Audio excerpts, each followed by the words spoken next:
Ooh, what's up, Internet? My name's Nerdy. And I'm Claru. And this is the Nerdy. The Wordy. The Book Club. That's right, we're back for the final edition of Oathbringer Chapters 7 split. I think this was our longest split yet on the show. I think this was our longest book on the show. That's probably true. I actually don't know if word count-wise it's longer than Words of Radiance. It probably is. I think so. It looks bigger. They all look too large to judge. Look at this. Look at bigger. this. It looks bigger. Podcast listeners, yeah. Look at this. I know you're driving right now, but look at the screen in your car that we all have now, because that's definitely safe and isn't going to lead to any problems in the future. What's up? We are a week out from my Wind and Truth review. What did you all think of my opinions on that book?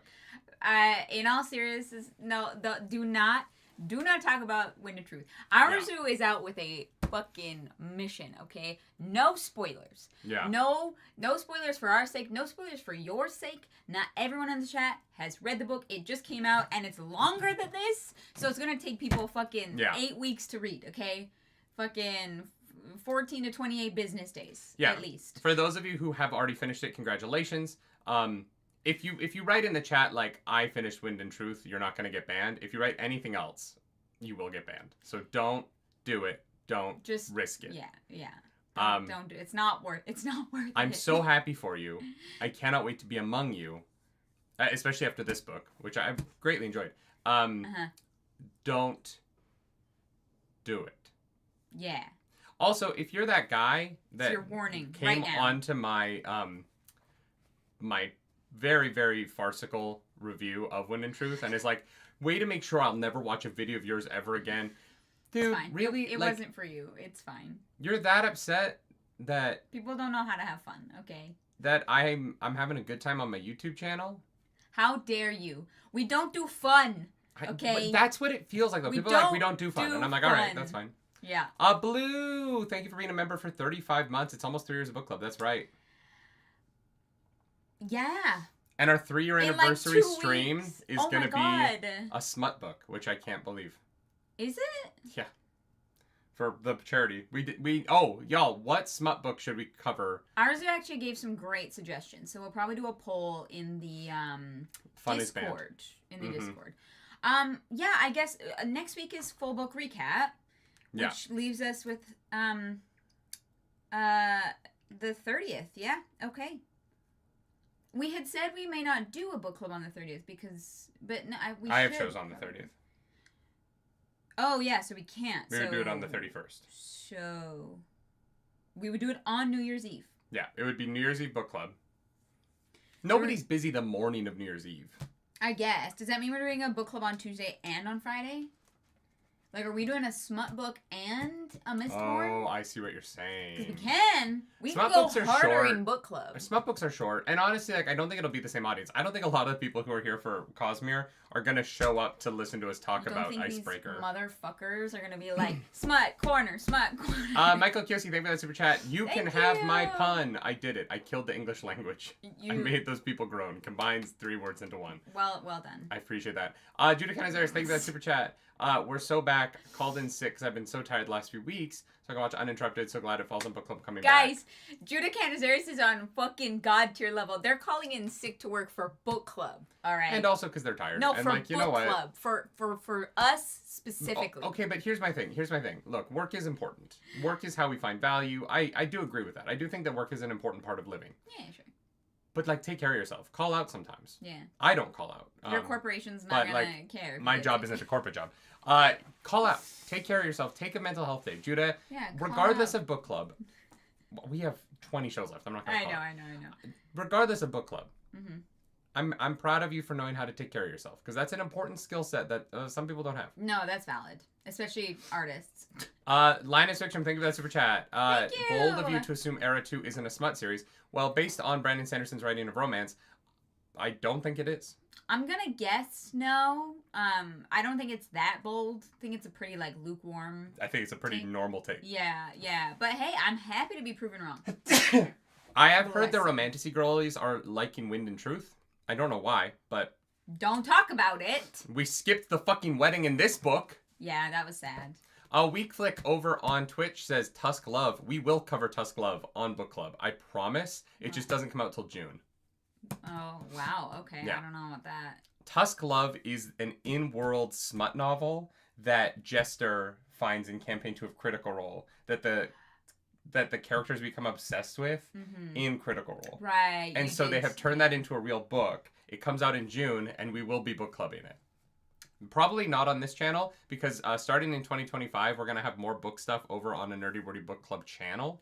Yeah, the lives. Okay, yeah, this is something we want to talk about. We're, new year, new you, whatever the fuck. So we're doing a little bit of restructuring of the content, but book club will remain here. Yeah, forever and always be here. But there is a Nerdy Wordy Book Club YouTube channel, which will have things like shorts and baby book clubs. I think we said we were gonna. Yeah, I think we're gonna call them baby book clubs. Yeah, we're gonna do like our main book club, our main live show will stay here. But any videos that we make that are not live streams, like pre-recorded videos and shorts and clips and things will go over on the Nerdy Wordy Book Club channel. Essentially, I want to I want to have a channel where I want to read more. Yeah, me too. I don't want to just read the Cosmere. I think that one of the things that is maybe impacting my enjoyment of the Cosmere is that it's all I'm reading right now. Sure. And so I want to, not impacting, because I did really like Oathbringer, but I do feel a little bit like I'm only reading the Cosmere right now. And so we are going to be, we're going to have more book stuff on a book-specific channel.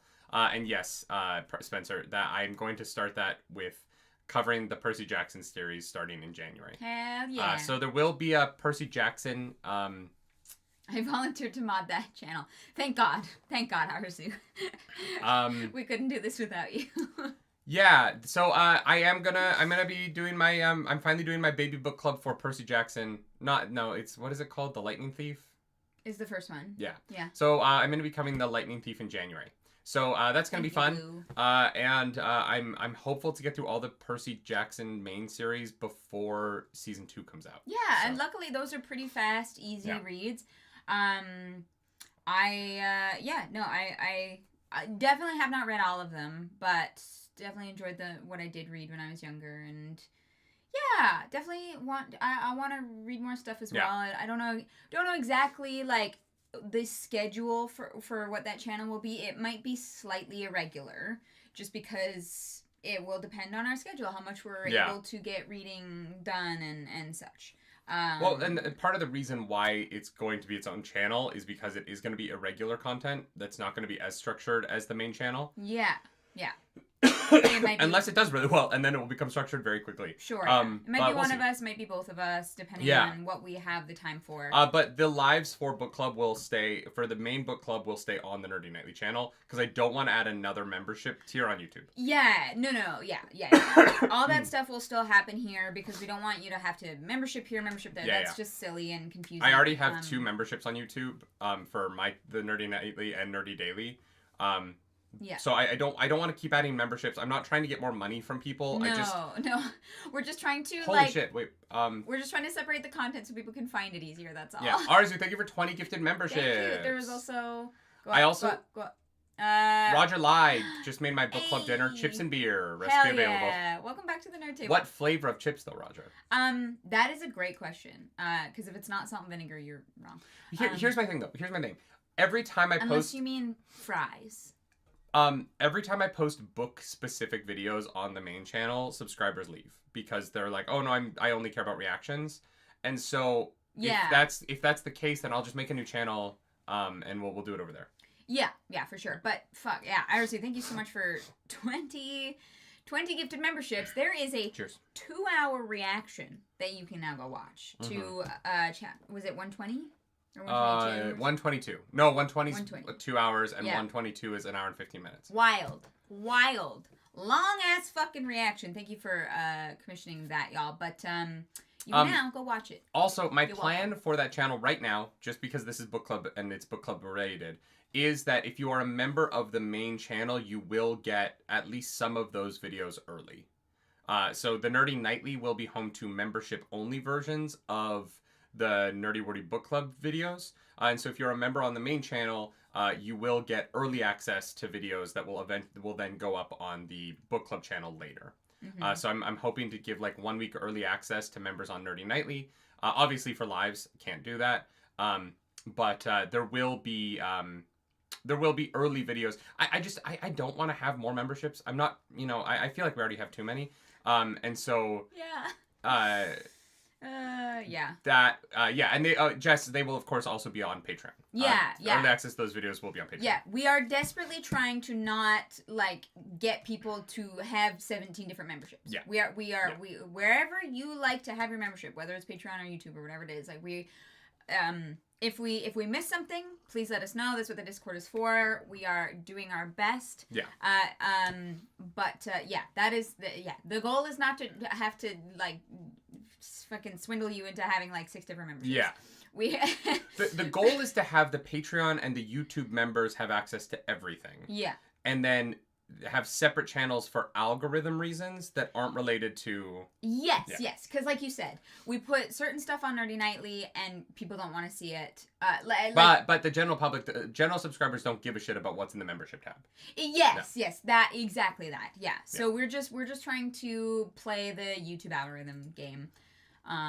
Last bit of business today is that this podcast is not brought to you by a company. It is rather brought to you by our charity event, Heroes Without Borders. Ladies, gentlemen, non-binary friends, I'm so excited to tell you all that we raised over $17,000 thanks to all of your hard work. Last year we raised 11. This year we raised 17. That's a 50% jump, and I'm so grateful to each and every person who donated, watched, shared, anything that came along with the stream. It was an insane amount of work. Just Plus Fendi, you can still donate. Yeah, actually, we have not shut down the Tiltify yet. No, Tiltify will be open through the end of the year. Yeah. So that's why I'm bringing it up now, in case anyone wants to help us continue to grow the Tiltify. We're gonna pull up the link for you here and drop it in the chat. But yeah, those lives are also still available, so you can go. Oh, look at Arzu, fucking crushing it. Thank you. No, how did you beat me? How did you beat me? No, thank you. Thank you. Yeah. So we raised $17,015 so far. Yeah. We're gonna keep talking about it through the end of the year. But it was a huge success. And we are just unbelievably grateful to everyone who donated. Some of the things that we are going to be getting because of the goals that we hit, we are going to be doing a D&D movie reaction. That's the 2000 movie. That will probably be in January because we have 2 reactions we still have to do this month that we have to do for patrons because we didn't do a November movie. We owe a November. Yeah, if you have any suggestions for Patreon pick of the month movies, please put those in the Discord. And then at $4,000, we unlocked the Smutty Book Club that we previously talked about. That will be on New Year's Eve. We'll be talking about sex, baby. I guess so. Yeah. Talking about you and me. I think that's fun, a New Year's Eve Smutty Book Club. Why not? And then on the $6,000 goal, when are we filming this? No idea. We should do it live. That way we don't have to edit it. Sure. December 23rd. No, or we just send it to Brandon and he memes the shit out of us. Yeah, but then we have to film it. But if we just do it live, we just set up one camera. Oh my god, you're hilarious. TBD on if TBD, it's live Nerdy Nightly Christmas Bakes. We will be baking a Urethiru cake. No. It should be Stormlight. What Stormlight thing should we bake? What? I didn't realize we were okay. I don't know. I was just gonna do fucking like gingerbread houses or some shit. Oh, gingerbread Urethiru. A tower like this? How? For the love of God. Gingerbread Colonizer, and then we destroy it like we're thunderclasts. And that's the end of the video. Like we make like a 3-foot tall just buildings, and then we just smash through them. Yeah, that sounds funny. We're gonna need a bigger oven. Okay. James Ross says that's not what Urethiru looks like. Someone just donated $35. Thank you so much for Dark to the Porters. We're at 17,040. That's not what Urethiru looks like. I know that's. I thought it was like this. I don't understand what you mean. It looks like it just looks like a wedding cake. It's like tears. Oh my god. Have you been picturing Urithiru upside down this whole time? Yes. That's hilarious. Wow. Yes, I have. Anyway, at the $8,000 goal, I have to cosplay as Armstrong from Fullmetal Alchemist Brotherhood at Dragon Con next year. I will be doing a YouTube series about the process of getting jacked for that. But it does mean I might just stay bald for most of the year, which will be interesting. And just slowly grow one piece of hair out the front of my face. No, you're going to want to grow the whole head. I know, but how funny would it be if I slowly grew one piece of hair out the front of my face? What are you doing? You're like, it's for a cosplay. It's for a cosplay. And then at $10,000, Clarus is going to be DMing Stardew Valley 4-part miniseries. I have never said 4. I said one shot. Clarus is going to be DMing a 6-part Stardew Valley miniseries. It's going to be very exciting. And then we, the next goal was 15,000, but we weren't there fast enough. So I said if we hit 13,000, I'd paint myself purple. Did that. But then we were like, we need more goals. And so now the one I think Book Club is going to enjoy. I have committed to writing a smut novella about the parents of Vecna, Clarissa Vecna, and Hawk Tua, that will be published by me in the first half of 2025. That is right. Nerdy's first book is going to be a smut novella about Vecna's parents. But wait, there's more. There is more. Nerdy has also committed to doing his own audio recording of his own smut novel. I will release the audiobook of the Clarissa Vecna Hawk Tua But book. wait, there's more. There is more. We said that we would do a photo shoot for the cover of this book as well. Yes. So. Yeah. So. Enjoy. I, for charity, will now be writing my first book. And you will all get that in the first half of the year. Yeah. I'm excited for you. You know, I think that this is brilliant. I do thank you for that super chat. That book will be free to everyone who donated to the charity event. Yeah. And I am charging the rest of you for it because it's going to be a lot of work and I need to make some money on it. Hilarious. I'm probably going to sell it for like... go donate. 69 cents on Amazon or something. 69 cents is pretty good. Yeah. Yeah. Or one Audible. No, whatever the minimum on Amazon is, I'll probably sell it for like $6.90 as a joke. Yeah. Okay. That's fun. Yeah. Yeah. So this is telling you now to go donate. Go donate if you want the book for free. And if you can't donate, you haven't been able to donate, that's totally fine. Your support here on the channel also means the world to us. So, you know, just how things roll sometimes. Some years are better than others, and that's totally okay. We're all getting through it together. Yeah. Arzu, thank you for that super chat. Appreciate that. Hell yeah. Andreas Fox says, will you have time left for the Wheel of Time Idol musical? I have an idea for what idol. Wait, musical? Or just Wheel of Time Idol? Are they doing a musical? Are they casting? You're union, so you're fucked. Yeah, I can't do it. I had an idea. Yeah. But I think that the winner of What Idol next year should just be the person who made the Zeth Sun Bolano Truthless of Shinovar beat on TikTok. They should win. Yeah. All right, so that was a 20-minute intro. So sorry. Lots to get through at the end of the book here. I'm also still waiting for Les Mists. We should have made that a goal.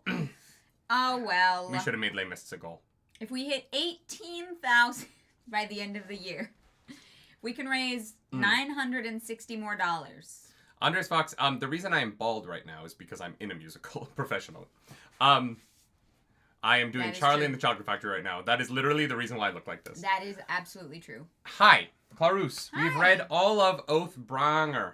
What do you think of it? Pretty great. You know what? Thumbs up. 10 out of 10. 5 stars. 10 out of 10. It's not quite a 10 out of 10 for me. Yeah, no. I would give it like fucking, I don't know, like 9.7. You know what I mean? Like, yeah. There were a few things in there that we talked about that, like, God, I really missed this at the end. That's the wedding. Brandon, you coward. Yeah. And then to give us a Ketek written by Yasna for the wedding at the end of the book, but not show us the fucking wedding.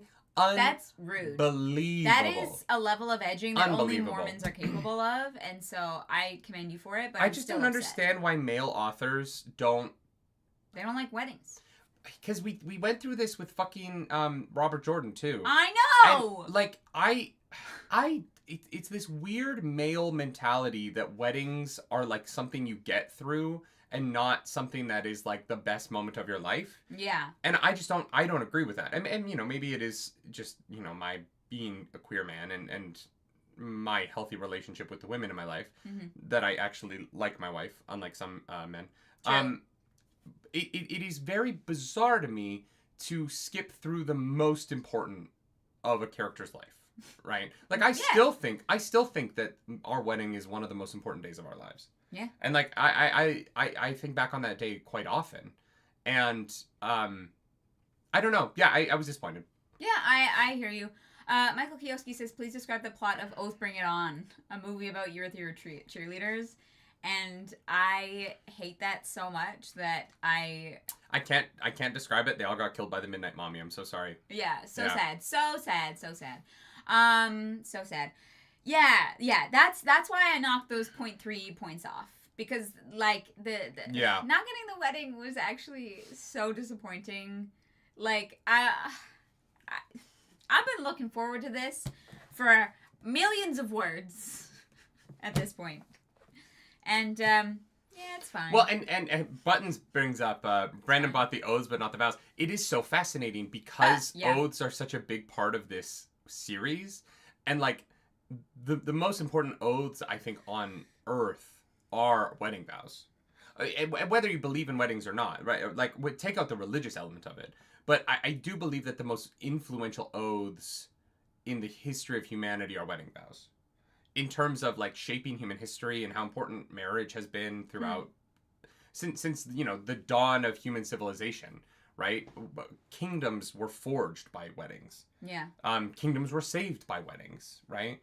And I think that it is so fascinating for a series that is so much about the power of words to not get into the only oaths that Adolin has truly made at this point. Yeah, because he's not a Radiant, so he doesn't do the whole oath thing.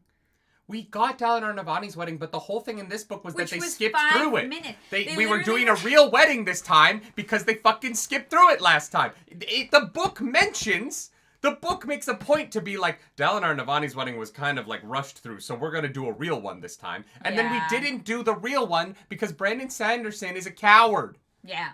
I wanted the real shit. I wanted to know what the dress looked like. Well, we saw her wedding outfit. Barely. I wanted Adolin's response. I wanted Adolin seeing the dress. I wanted we said we wanted Renarin and Adolin to have a moment. I wanted Renarin and Adolin. Out. No, I wanted Renarin putting the corsage on his brother. You know, like that would have been a great moment. I know. Yeah. I know. Yeah, definitely a little bit like disappointing. It's fine. Like it really is not the book end of the world. But 400,000 words, and you couldn't devote like 1,000 words to giving me what I want. Yeah, I know. I just wanted Shallan to be happy. I know. Yeah, they literally just probably ran out of pages. But we should probably get into like the actual stuff about the book. Mandy, thank you so much. Welcome to the Nerds Radiant. Ooh, Mandy actually brings up something I didn't even think about. But yeah, 100%. Missing the wedding as well as Yasna's reunion with Navani are the only reasons the book is in 5 stars for me. And also... I didn't even think about that. And reunion. Also never getting Yasna's reaction to finding out her brother is dead. Yeah. I'm not even convinced Yasna knows why she's queen. Yeah. 100%. Yeah. Still mad we never saw Yasna and Elhokar say anything to each other. Yeah. Yeah. And that's why I'm like 9.7 out of 10. Because literally, like, I have adored this book so much. But there are a couple little things that I think it's just like, I was like, just a little bit disappointed by. Also, before we actually get into the breakdown summary of each chapter, I have a small ask.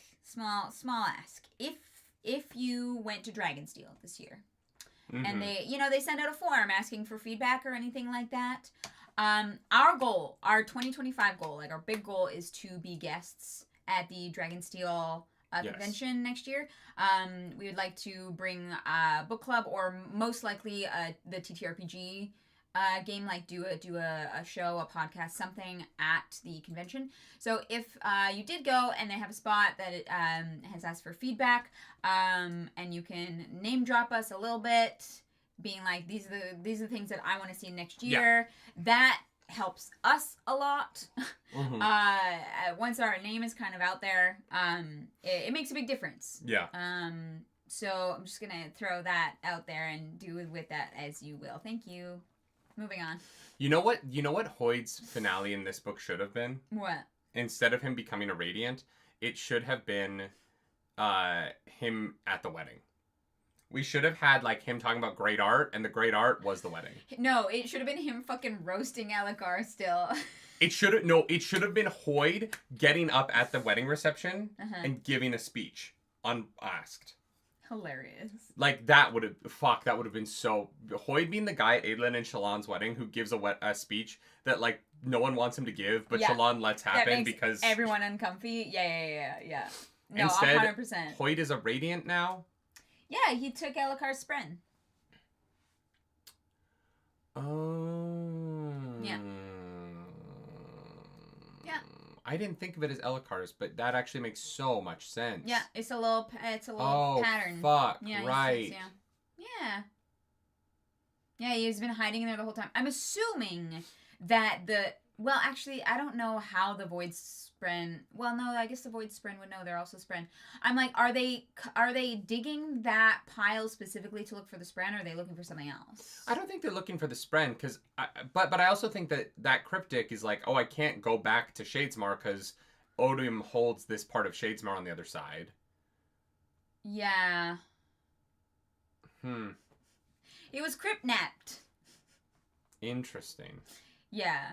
I don't know, like, what they could do with it, except maybe, like, corrupt it, but... Pattern was able to hide from them, though, so I don't think that they could see him if he doesn't want to... If this cryptic doesn't want to be seen. I think that he could just, like... Can he hide from other Spren? You know what? I actually don't know. I don't know either. It's a good point. Yeah. Very interesting, though. Yeah. It was a fun little epilogue. Pretty sure they were looking for it. I'm not sure how they would know that it was there, though. I guess the Unmade might have heard Elhokar begin to give his oaths. But there weren't any Unmade there. I thought they were just killed by, like, Moash. No, when Elhokar was in the middle of giving his oaths. Yeah, I don't think there were any fused his there. wife was there. And his wife had been bonded to an Unmade at the time. Right? She was, like, in the room as it was happening. Yeah. All right. The cost. Dalinar goes to see the Night Watch Mommy.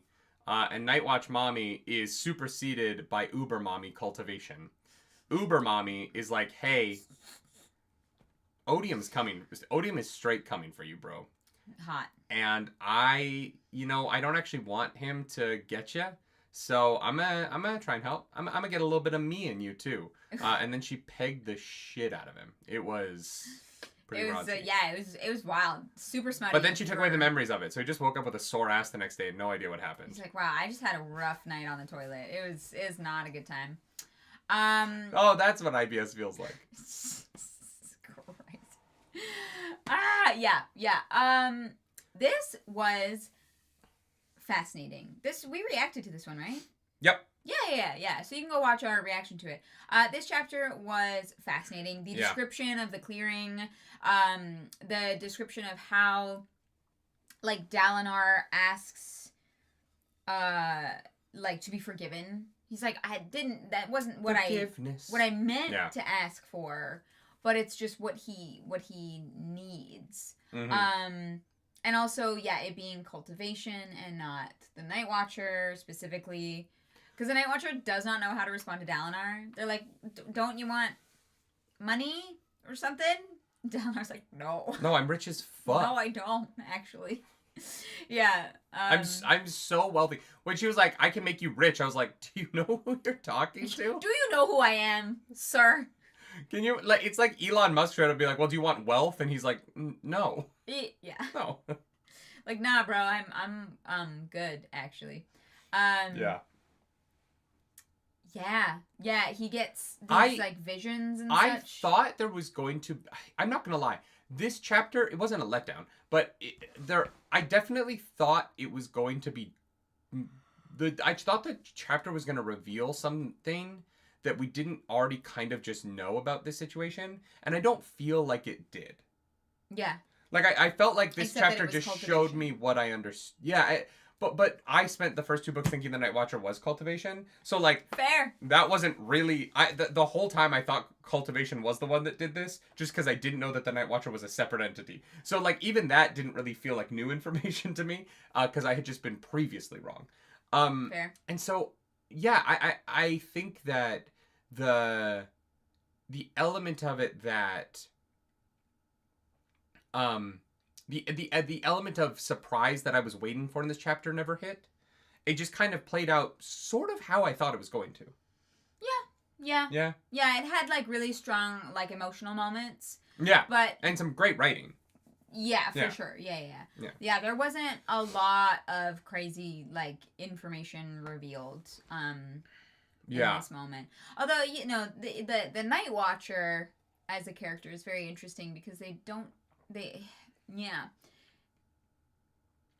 Do we know anyone else who has gone to the Night Watcher?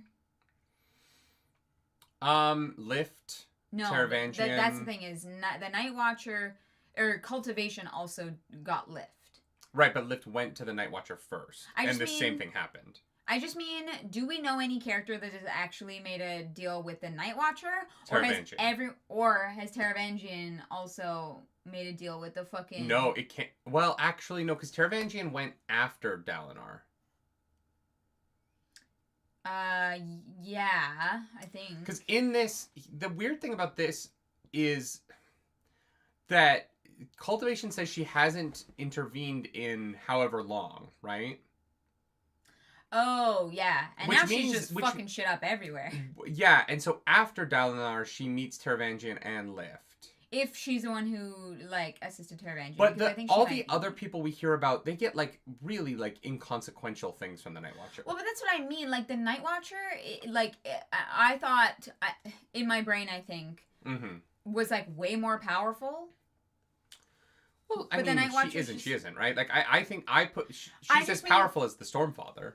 But that's the thing, is this chapter kind of put that into perspective for me. What the Stormfather is in comparison to the Almighty is what the Night Watcher is in comparison to Cultivation, right? Like, those interactions were very different. And so I think that it helped me understand the difference between the Stormfather and Honor. Yeah, I'm also not gonna lie, it's interesting that this chapter is called The Cost. When I think that Cultivation sort of cheated. What do you mean? And only gave Dalinar good things. Like, so Cultivation, so it's supposed to be... Cultivation is not the Night Watcher, But, so you're supposed to get a good thing and a bad thing, right? There's an upside and a downside. And so I think that what I was waiting for in this chapter was to find out what the downside was. Because originally, I thought the downside was going to be that the memories were going to come back and debilitate him from helping at the end of this book. And that was going to be the cost. And that's why the chapter, The Cost, was here. But actually, the memories coming back when they did literally saved the day. Yeah, no, the Cultivation was playing fucking 4D chess over here. The cost was... that she was going to actually give him back the memories in time for it to be the reason why he doesn't become the champion of evil. And so I'm kind of like, Cultivation cheated. Cultivation was like, you know what? It's in my best interest for you not to lose. And so I'm going to say that the cost is the memories, but I'm going to give them back at the exact right time so that the bad thing doesn't happen. Yeah. And I do... She knew what she was doing. Oh, yeah. Oh, 100%. Cultivation was working in her own best interest. Yeah. She plays by her own rules. Yeah. She's like, I don't give a fuck. Odium's over here fucking shit up, man. We gotta do something about it. But calling it The Cost when it's the thing that absolutely needed to happen for Dalinar not to be the worst person ever is Michael Kioski. Dalinar definitely got preferential treatment. Yeah. Dalinar is the very privileged. It's weird because it's not white privilege on Roshar, but God, does the Colon family have white privilege? Oh, yeah. I mean, yeah. They're not white, but yeah. Yeah. fine. It is one of those things. It is the fascinating thing about the Colonizer and Alethi thing is that their skin is not white. And I understand that Brandon Sanderson has Light eye privilege. There you go. Is written them to not have white skin. Yeah. But they are white culture. And they are culturally... Yeah, the fucking colonization. And the Shin are... And it might just be partially Michael Kramer's reading of the voice for Zeth sounds more Asian-inspired. But the Colonizer uniforms, the warmongering, the conquering, the way that they use High Prince, King, Queen, and like very Western culture honorifics, the culture of Colonizer is very Britain.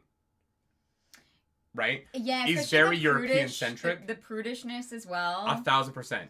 And so the idea of it is still white privilege. It is just white privilege that you said, like, yeah, but in my fantasy world they're Asian looking. But they're going to behave like European conquerors. Were the Mongolians prudish? I don't think that is the case. I'm pretty sure what's-his-face had I don't know what you mean by they're based on the Mongols. I don't, like... I don't think that they're based on the Mongols very much culturally at all. Other than the fact that the Mongols conquered a vast amount of society, the Mongols did not have a culture of kings and princes and, like, separate kingdoms in the way that this book sets up. Yeah, I'm not gonna pretend to be an expert on it, but the Mongols were incredible conquerors, but from a social strata, from a dress, it's very European based, right? It definitely feels like it, especially with the princes and the high princes in the kingdom. Like there's like how it is divided. Yeah. And again, the prudishness to me just fucking screams. Well, and the way of British. Kings as a like code is very similar to a knight. The chivalry code, right? Yeah, okay, interesting. Manuko says the Alethi used to be more tribal before establishing their kingdoms. We don't see that. That's not in the books, right? Like we only kind of get we only get what we get in the books. Okay. Yeah, which is fair. more, which is definitely closer to. Yeah. Oh my gosh, Alec, thank you so much for that super duper chat. I don't even know what CRC is. I don't know, but it's $49.69. Nice. Thank you. Here's a little extra for the extra long reactions this week. There's always a great way to compliment book club. Thank you so much. Thank you. Seriously. Merry fucking Christmas. Is that Croatian? Appreciate that. Oh, cool. Thank you so much, Alec. That is incredibly kind of you. Yeah, thank you. Seriously. That's awesome. Yeah. Wow. Very, very, very much appreciate that super duper chat. On Costa Rican colon. Your money's called colons? Wait, you guys go around spending colons? Damn. But do you guys have... Oh, wait. So is like a half a colon a semicolon? Stop. Do you call like a $5 bill like Oxford comma? $100 bill's an exclamation point? Oh my god. Colonar? Colonar! Well done. Thank you, Alec. Thank you so much. I promise I'm not making fun of your money. It's just very colon is. No, I love it. Dalinar colon. Yeah. No, it's interesting, especially that Brandon Sanderson has said like what is inspired by. Because to me, I like the moment that I read about like a prudish culture, I immediately think of the fucking Brits. But well, I feel like most successful cultures were also conquerors. So. Yeah,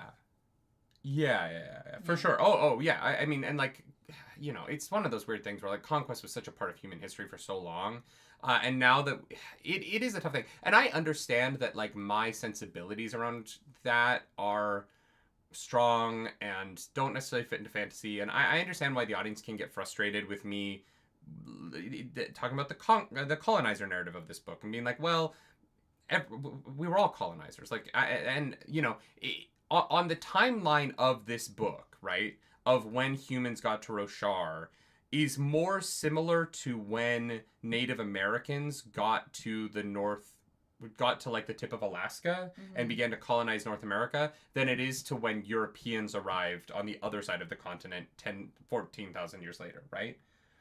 And so there is a weird, one of the things about Roshar that is a little bit complicated is that it isn't a great one-to-one to our colonizer narrative in modern society, but at the same time, it is the ongoing slavery of the Parshendi that does make me lean more towards the Parshendi's opinions, right? Yeah, absolutely. And so I do understand the people that get frustrated with the way that I view it.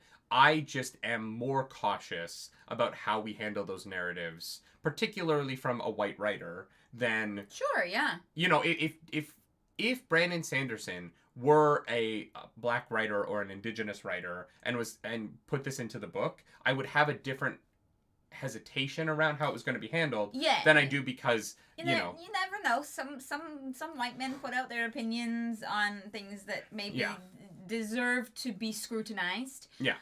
It's not always the case, but it's something to be aware of. And I don't like how slavery is handled at the end of Wheel of Time after Brandon Sanderson took over, right? Yeah. And so, like, it's not like I think that Brandon Sanderson has necessarily handled these topics perfectly in the past. I do, when we get to it, I'm very excited to talk about how I think the end of this book really, really, really, really, really crushes that narrative and does a great job of not getting into what I was worried the end of the book was going to be. Yeah. And so we'll talk about that in a second. Yeah. But in probably 2 hours. We'll get that. I was like, we're still in the first chapter. Because I actually think Brandon Sanderson crushed it in this book in a way that he didn't in Wheel of Time. Sure. And I am excited to talk about that. And I am, I choose to believe... that in Wheel of Time, he did not have the wiggle room to handle these 100%. things the way he wanted. Which is why even back then I was saying I don't blame him for it. Yeah, right? exactly. Because it's not. The line. The that one he was scene walking, with Matt, he should have changed. Sure. The one scene with Matt, he should have changed, but everything like else. The one line. You know what I mean? Like. I know, but it ruined Matt for me. I agree with you 100%. But anyway. So yeah, that's chapter 114. Dalinar.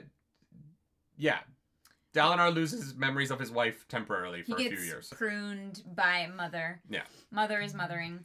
What? Nothing. Literally, Cultivation is like, I'm going to give you the chance to grow into, like, a worthy human. Like, I thought it was well handled and in a way that didn't feel to me like it was cheap. I think this moment could have been cheap if Cultivation was like, I'm going to just make you into a good person, right? But Cultivation took away the block to allow Dalinar to make the choices to decide to work on being a better person, right? She says, I'm not gonna make you into this. I'm not gonna, like, this isn't gonna be easy. You are still gonna have to do the work and figure this the fuck out, but I'm going to give you the space to do so. Yeah, which is my disagreement with you about this book being about redemption. Because I don't think that the redemption is in this book. I think that what you just said about, like, the work to get to the point where you decide to be a good person, I think that that's what this book is about.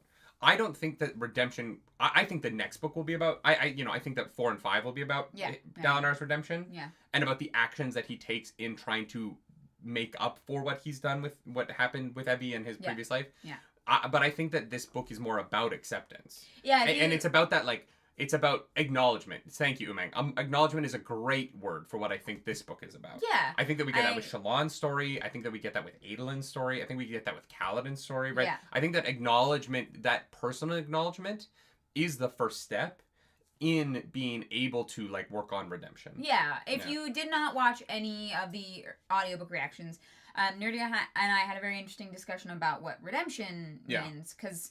For me, redemption starts at that, like, acknowledgement, and for Nerdy, it starts, the work starts after that first step. So, Okay, and Carrie just asked, so when does a redemption arc officially start for you, Nerdy, if not with the first step?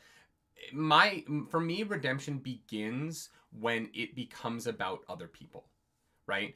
Because I don't think redemption is a personal act, and I don't think that you can redeem yourself, right?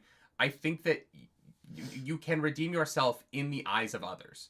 And I think that it is when you I don't think that you can begin to be redeemed until you are honest with the people that you've hurt. And so the fact that, like, yes, Dalinar has admitted to himself that he killed Evie, right? Adolin still does not know that that's what happened.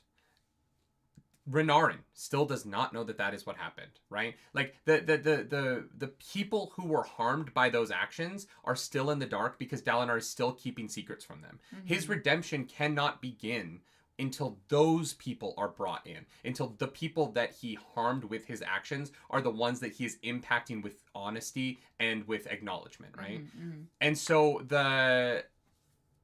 I think that those actions are going to be very interesting, and I'm excited to get to his redemption. I don't think it's impossible, right? This isn't a Darth Vader situation where people are like, yeah, he redeemed himself, and Darth Vader never redeems himself, right? Darth Vader has one action at the end of his life that makes him a good person again, that, like, saves his soul for himself, but that doesn't redeem him to the galaxy, right? Darth Vader never gets redeemed because he has this great action and then dies immediately before he can go through the action of redemption, right? He maybe redeems himself to his son, but not really to anybody else.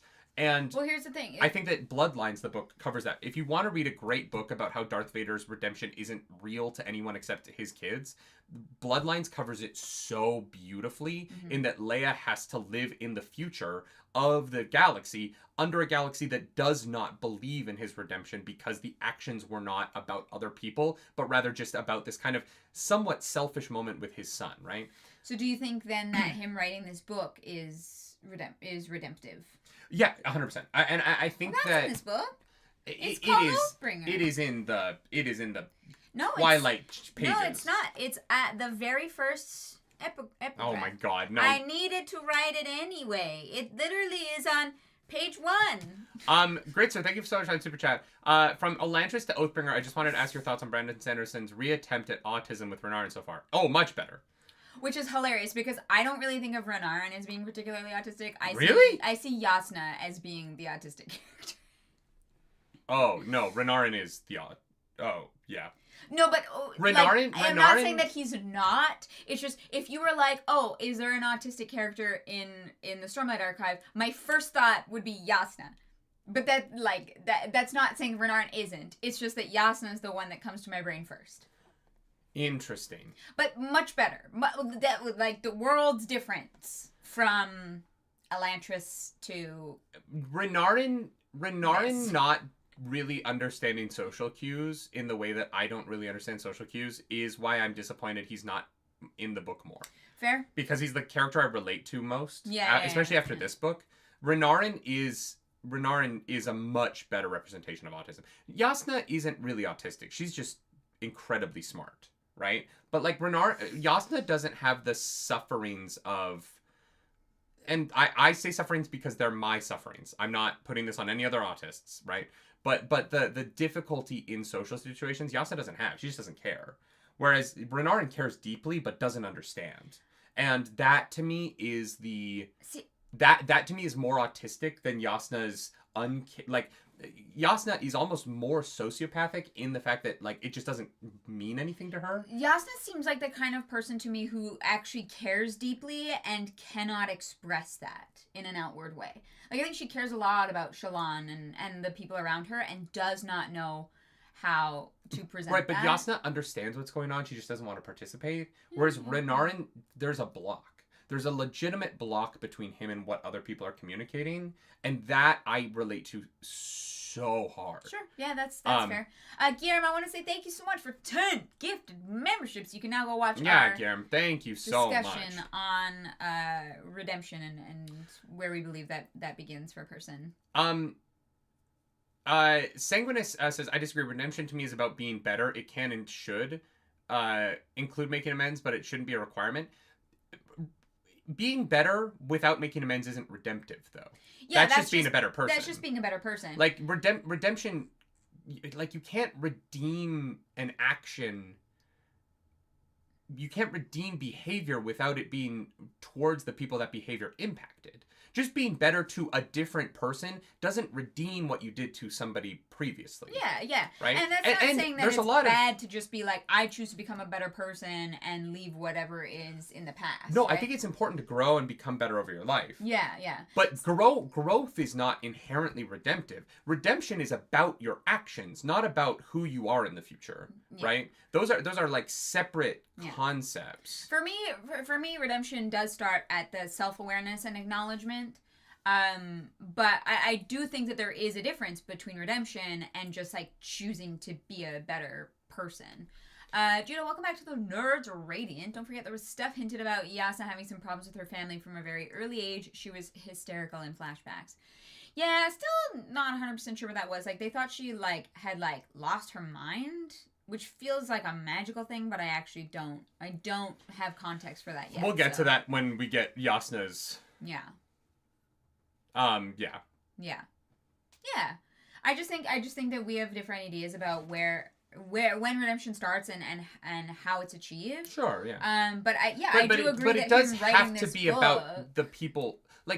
Here's an example. I broke up with a girl in a really shitty way, 10 years ago, and 15 years ago, and I know that I broke up with her in a really shitty way. I'm aware of the fact that I was the bad guy in that night. Mm-hmm. I was drunk. It sucked. We hadn't been together long, so it doesn't matter that much. But I know that I fucking was terrible that evening, right? I regret it to this day, and I have wanted to talk to her in the past and make it up to her, and she doesn't want that at all.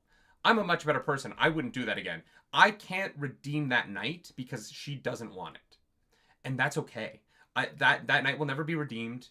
It is just going to be this thing that sucked. Mm-hmm. Me being a better person now does not make that night better to her because she doesn't want to interact with me further to have that conversation where I can apologize. And that is her right? It is not my... I am not owed an opportunity to apologize. Right.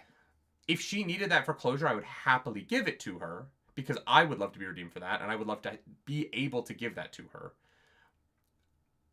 And so redemption is complicated in that way where it is about the actions that you have made in the past, and so it has to be about the people who are impacted by them. Mm-hmm. You can't be redeemed by being nice to somebody new. I think that I'm a much better husband to you than I was a boyfriend to her. But me being a good husband to you does not redeem that. Okay. Because those relationships are separate. Me being kind to you and taking care of you does not make my mistakes in my past not my mistakes. Yeah. I think Buttons and Bookends actually brings up a great point. That there might be some conflating between a character being redeemed in the eyes of the reader and the character being redeemed in world context. Yeah. To the people around 100%. them. Which I do think actually feel like vastly different things. Right? Because we can actually get inside these people's heads. Mm-hmm. That is what the story is about, and it's beautiful. But yeah, like you said, Adolin and Renarin, they don't know yet. Well, I don't know. I think Dalinar published a book, so I guess that's how they're gonna find out, which is a little crazy. But I don't think that if I feel like a character's redeemed in my eyes, that the book is about redemption. Because if the theme of the book is redemption, then the redemption has to be in the narrative, not in my feelings about the book. Because you can redeem a character without the... Because I think that this is it, right? I think that Darth Vader is redeemed in the eyes of the audience when he kills the Emperor. And I'm using Darth Vader because it's not spoilers to talk about, right? Yeah. I think the viewer of Star Wars can look at that moment and say, Darth Vader's been redeemed for me. But to the characters in the world of Star Wars, he is not redeemed. Sure. Yeah. Right? And I think that is the difference between it being an impact on the audience and a theme of the story. Mm-hmm. Right? I don't think that I don't think that you can say that the theme is redemption if the redemption is not an active part of the storytelling. And I think as opposed to it being a side effect. Because we disagree on where redemption starts, Yeah. I think that redemption is a stronger theme in the story because of Elhokar in particular, right? Like, Elhokar puts himself at risk to try and save his, like, home city, right? He tried to save his child and his wife, and, like, spearheads this foray into Kolinar and loses his life because of that. Like, and it's sad and it's tragic, and so that's why I think, like, that's why I think that the theme is stronger for me here, because I think that is the beginnings of redemption. The duty to the people that he has as king, the duty he has to his wife, the duty he has to his child. I think that he does begin to make those strides and very nearly is able to say the first oath until fucking Moash, motherfucker. God, I'm gonna make a fuck Moash t-shirt because fuck that guy. Yeah. And so I think it definitely depends on what you believe is redemption. How strong of a theme you believe is in this book. How strongly you think redemption is a theme of this book. Mm-hmm. That makes more sense grammatically. Yeah.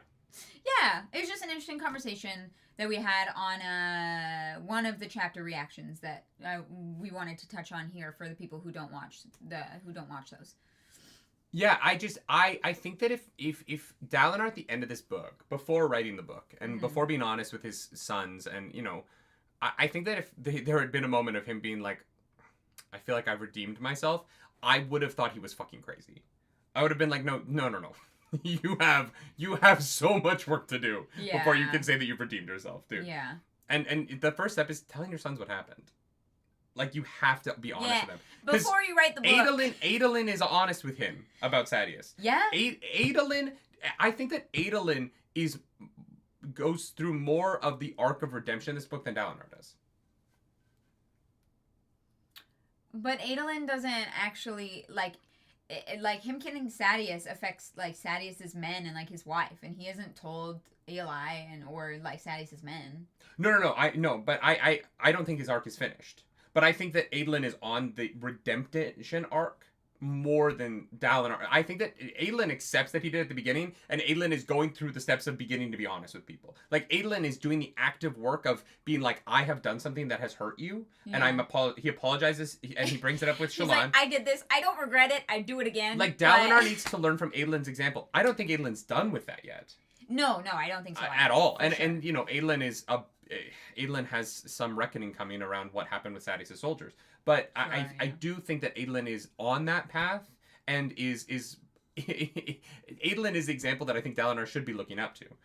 Because Adolin is fucking great. Adolin is an incredible character. Best. He's the best boy. Adolin is wonderful. Him. Yeah. And I do genuinely, like, I think that Adolin's arc in this book is fantastic. All right, we need to move on to the next one. This is... Yeah, sorry, we do need to eventually get to other chapters. Ernest, thank you for that super chat. I have a short list of fictional characters who do not deserve redemption. Shao Tucker from Full Metal Alchemist. Is that the scientist from the beginning? Yeah. With the dog. Yeah. Griffith from Berserk, never seen it. And Moash. Fuck Moash. It's a short list, but, we stand by it. 100%. Moash is the worst. Yeah.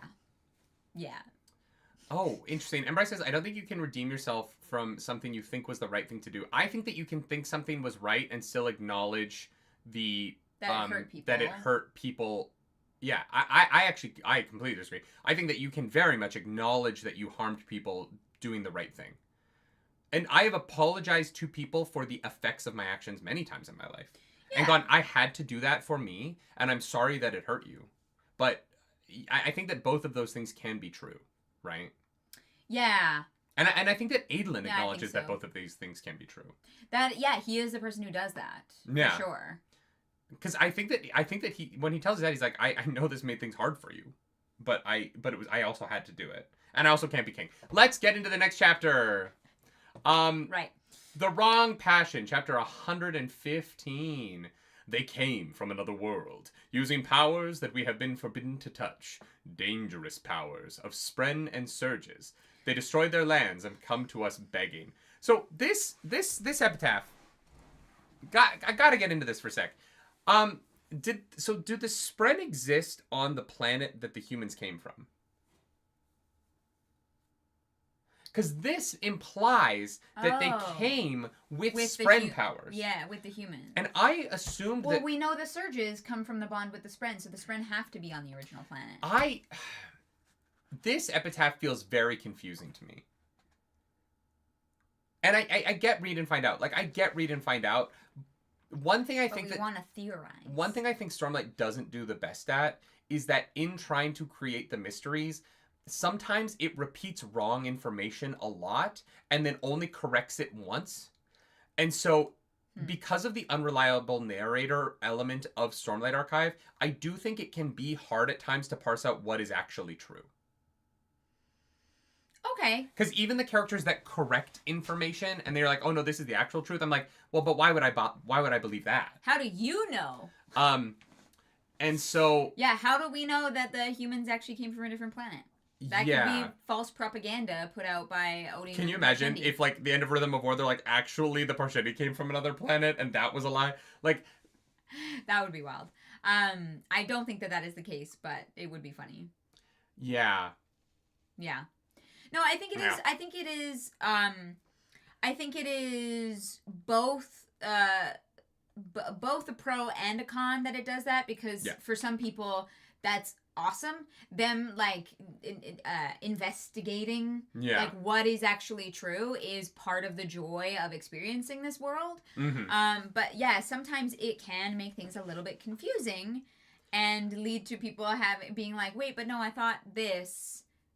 And then, like, not actually knowing what the truth is. The only place it becomes a con for me is when I don't understand at the end of the book how the magic is exactly making things work.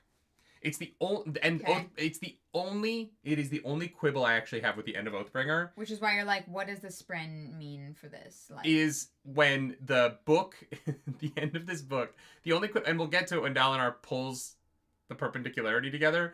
But in that moment, I was like, I don't actually understand what's happened. Like, I don't understand what is happening. He bonded the 3 realms and together. It's really important as for the plot, and I don't... Sure. He bond-smithed the realms. Yeah. And so... Yeah. Then, the chapter. Dalinar is watching the Everstorm. It's a common, and behind it is a bunch of baddies on boats. Baddies on boats. They're baddies on boats. You're not wrong, yeah. Yeah. You know what? His ass is still a little bit sore from getting pegged 6 years ago. And so his boats... Cultivation was rough. Not here, because the storm was going to be bad. And so they're hiding in a cove somewhere. And so Dalinar is like, well, fuck. Well, fuck. We bop over into Shadesmar, and Shallan and Adolin and Kaladin are like, well, fuck. We're screwed. We got screwed over because Kaladin thought he saw the future like a dumbass. But the future's from Odium, Kaladin. No. Yeah. Okay. But it still is also true. No, but here's the problem. Cultivation also sees the future. What do you mean? Well, Cultivation can see the future. How? Because Cultivation knows about when Dalinar goes to see Cultivation 6 years ago, she knows that this is going to happen. And so she sets him up for this to go down the way that it does. I mean, I think that this is because she knows Odium so well and she's fought him their whole lives. I think that this is just her playing fucking 4D chess. Which is just... tactics. Honor also saw the future as well, yeah. Oh, well, yeah. Fuck it. So the idea that, like, future sight comes from Odium is a thing that humans believe, but is not... You know what it is? I think that Odium is the god who passes that to humans, and the other gods hoard it. I think that that's what they mean. I think that all the shards can kind of see the future a little bit. Yeah, well, I can see the future too. I just have to wait long enough. Oh, God. Wow. Wow, that is heinous. That's so bad. Why? Because you're not a dad. You're not a 60-year-old man standing behind the couch watching a television show. You know what I mean? I do definitely just stand sometimes. You do. Not when you watch TV, but yeah, you do. No, that's fair. That's fair.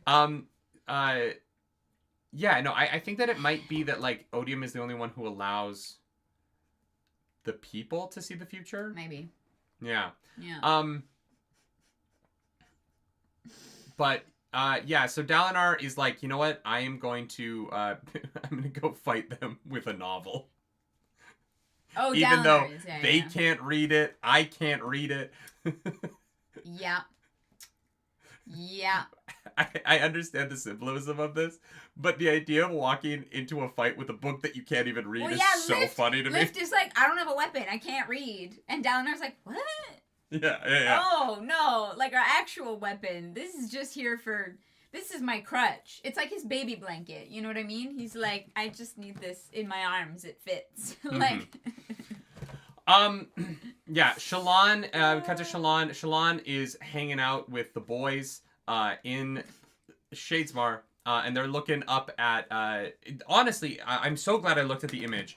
The image of the fucking Oathgate is so stunning in the book. Wait, the Spren or the gate? Because I don't think I saw the gate. The image, this image. Yeah. Judah, thank you for that super like, chat. This image is one of my favorite Cosmere images. It's pretty sick. Is so fucking, like, iconic and cool. Yeah. Oh my god, I stared at this for like 2 hours. Yeah. It's just so beautiful. And the artist, like, the way that, like, the beads are represented with the little white dots, and then the oh man. Yeah. I just think that's it's so evocative. Yeah. Judah, thank you for that super chat. I always assume that seeing the future stuff is evil because of the unmade doing the death rattles, which, prophecies from dead people equals bad. Which, No, it seems like... who that is. It seems... I think it's a superstition thing. Yeah, because, it's a superstition. Literally one of the unmade, like, fucking... Yeah, has, like, the death rattles are, like, part of, like, the unmade, which are meant to be, like, evil. But it does seem like all three of the bondsmiths should have had some level of ability to see the future. Through their connections to... Oh. I was like, he's a character Yano? I was like, who is Yano and what is he prophecy? I'm confused. It's fine. I get it now. Thank you. I get it. It's fine. It's a stunning image. But here's the thing. I had assumed previously that we were going to find out that the reason the Radiance fell was going to have to be with what they saw in the future through the Truth Watchers, right? That before we found out that it was because of the past, I thought that it was going to come down to the Truth Watchers saw something, and they had dropped their blades because of what they had seen of the future, and that is where, because the Radiants dropped their blades because of something the Truth Watchers saw and gave up on their oaths and left everybody, that was going to be why seeing the future became a taboo. Right? I thought those things were going to be tied together. Okay. But they're not. Right? And so you end up in this... it is weird to me that there's a taboo around seeing the future, but there is a whole section of the Knights Radiant whose whole thing is seeing the future. Yeah. Yeah. So it has to imply that it's not good or bad. It is... But it also can't just be Odium, right? Because... Well, it's not. We literally just said that all the gods could see the future. So. We know that. Yeah. But, like, the characters... A regular person thinking it comes from Odium makes sense to me, right? But the Knights Radiant shouldn't think that seeing the future comes from Odium because one of their orders can do it. Yasna should have been like, yeah, but it's dumb. Odium can't be the only one who saw the future because ancient Knights Radiant under honor were able to see the future as well. Yeah. Literally, like, one of the fucking beads in the library that they find is like, yeah, I saw this happen. Yeah. So, yeah, it can't inherently be a negative thing.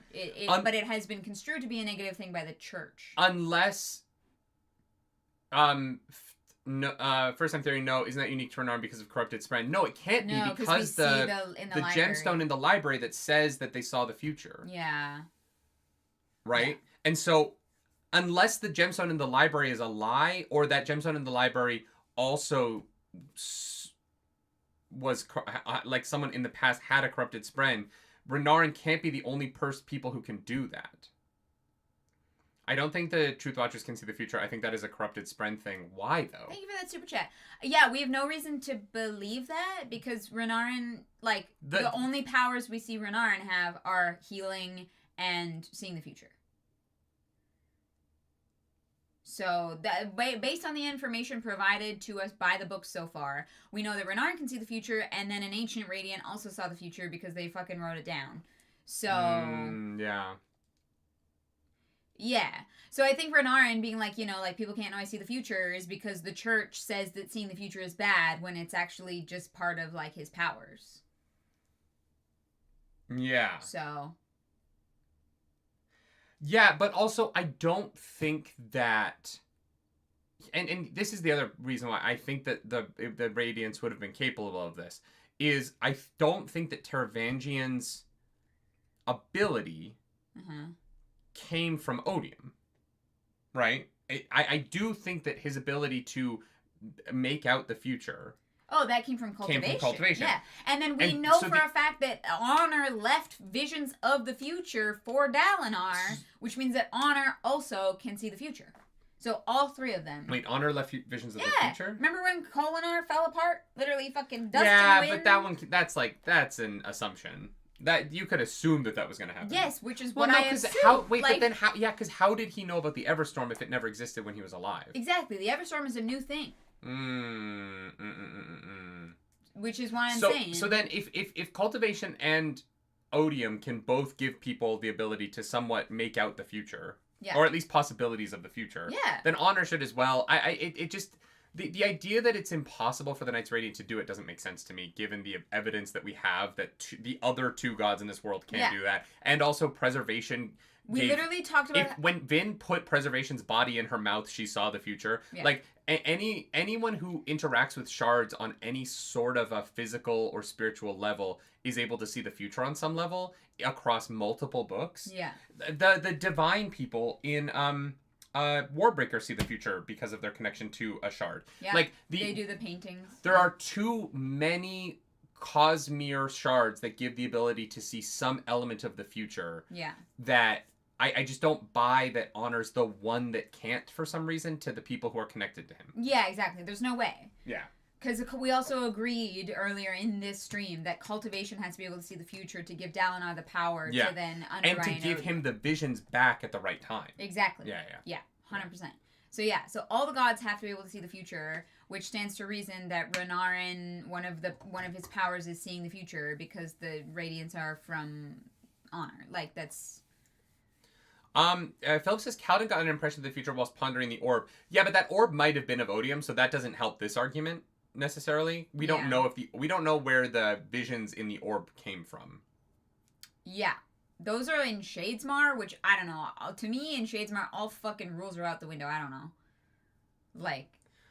Blue Sun says Honor probably can, but even if all the shards doesn't mean all people with powers can. No, I'm saying that the people who in the past say that they saw the future saw the future because they're connected to a being that can see the future. This is the problem, is that... There's enough characters if we didn't have, saying that they saw the future connected to a person who can definitely see the future. It just makes sense that they saw the future. If we did not have evidence of the previous Radiants also being able to see the future, I would think that maybe Renarin is unique. But the evidence provided to us so far says someone who is a Radiant in our time can see the future, and other people who are Radiants in the past also saw the future, so that makes it seem like a Radiant thing. Like, the argument against them being able to see the future is... that they're different from everything we've experienced across multiple worlds of the Cosmere. Yeah. Right? Like, there's just too much evidence that it's definitely... That there is room for it. Yeah. Yeah. Alright. Let's get into Shallan.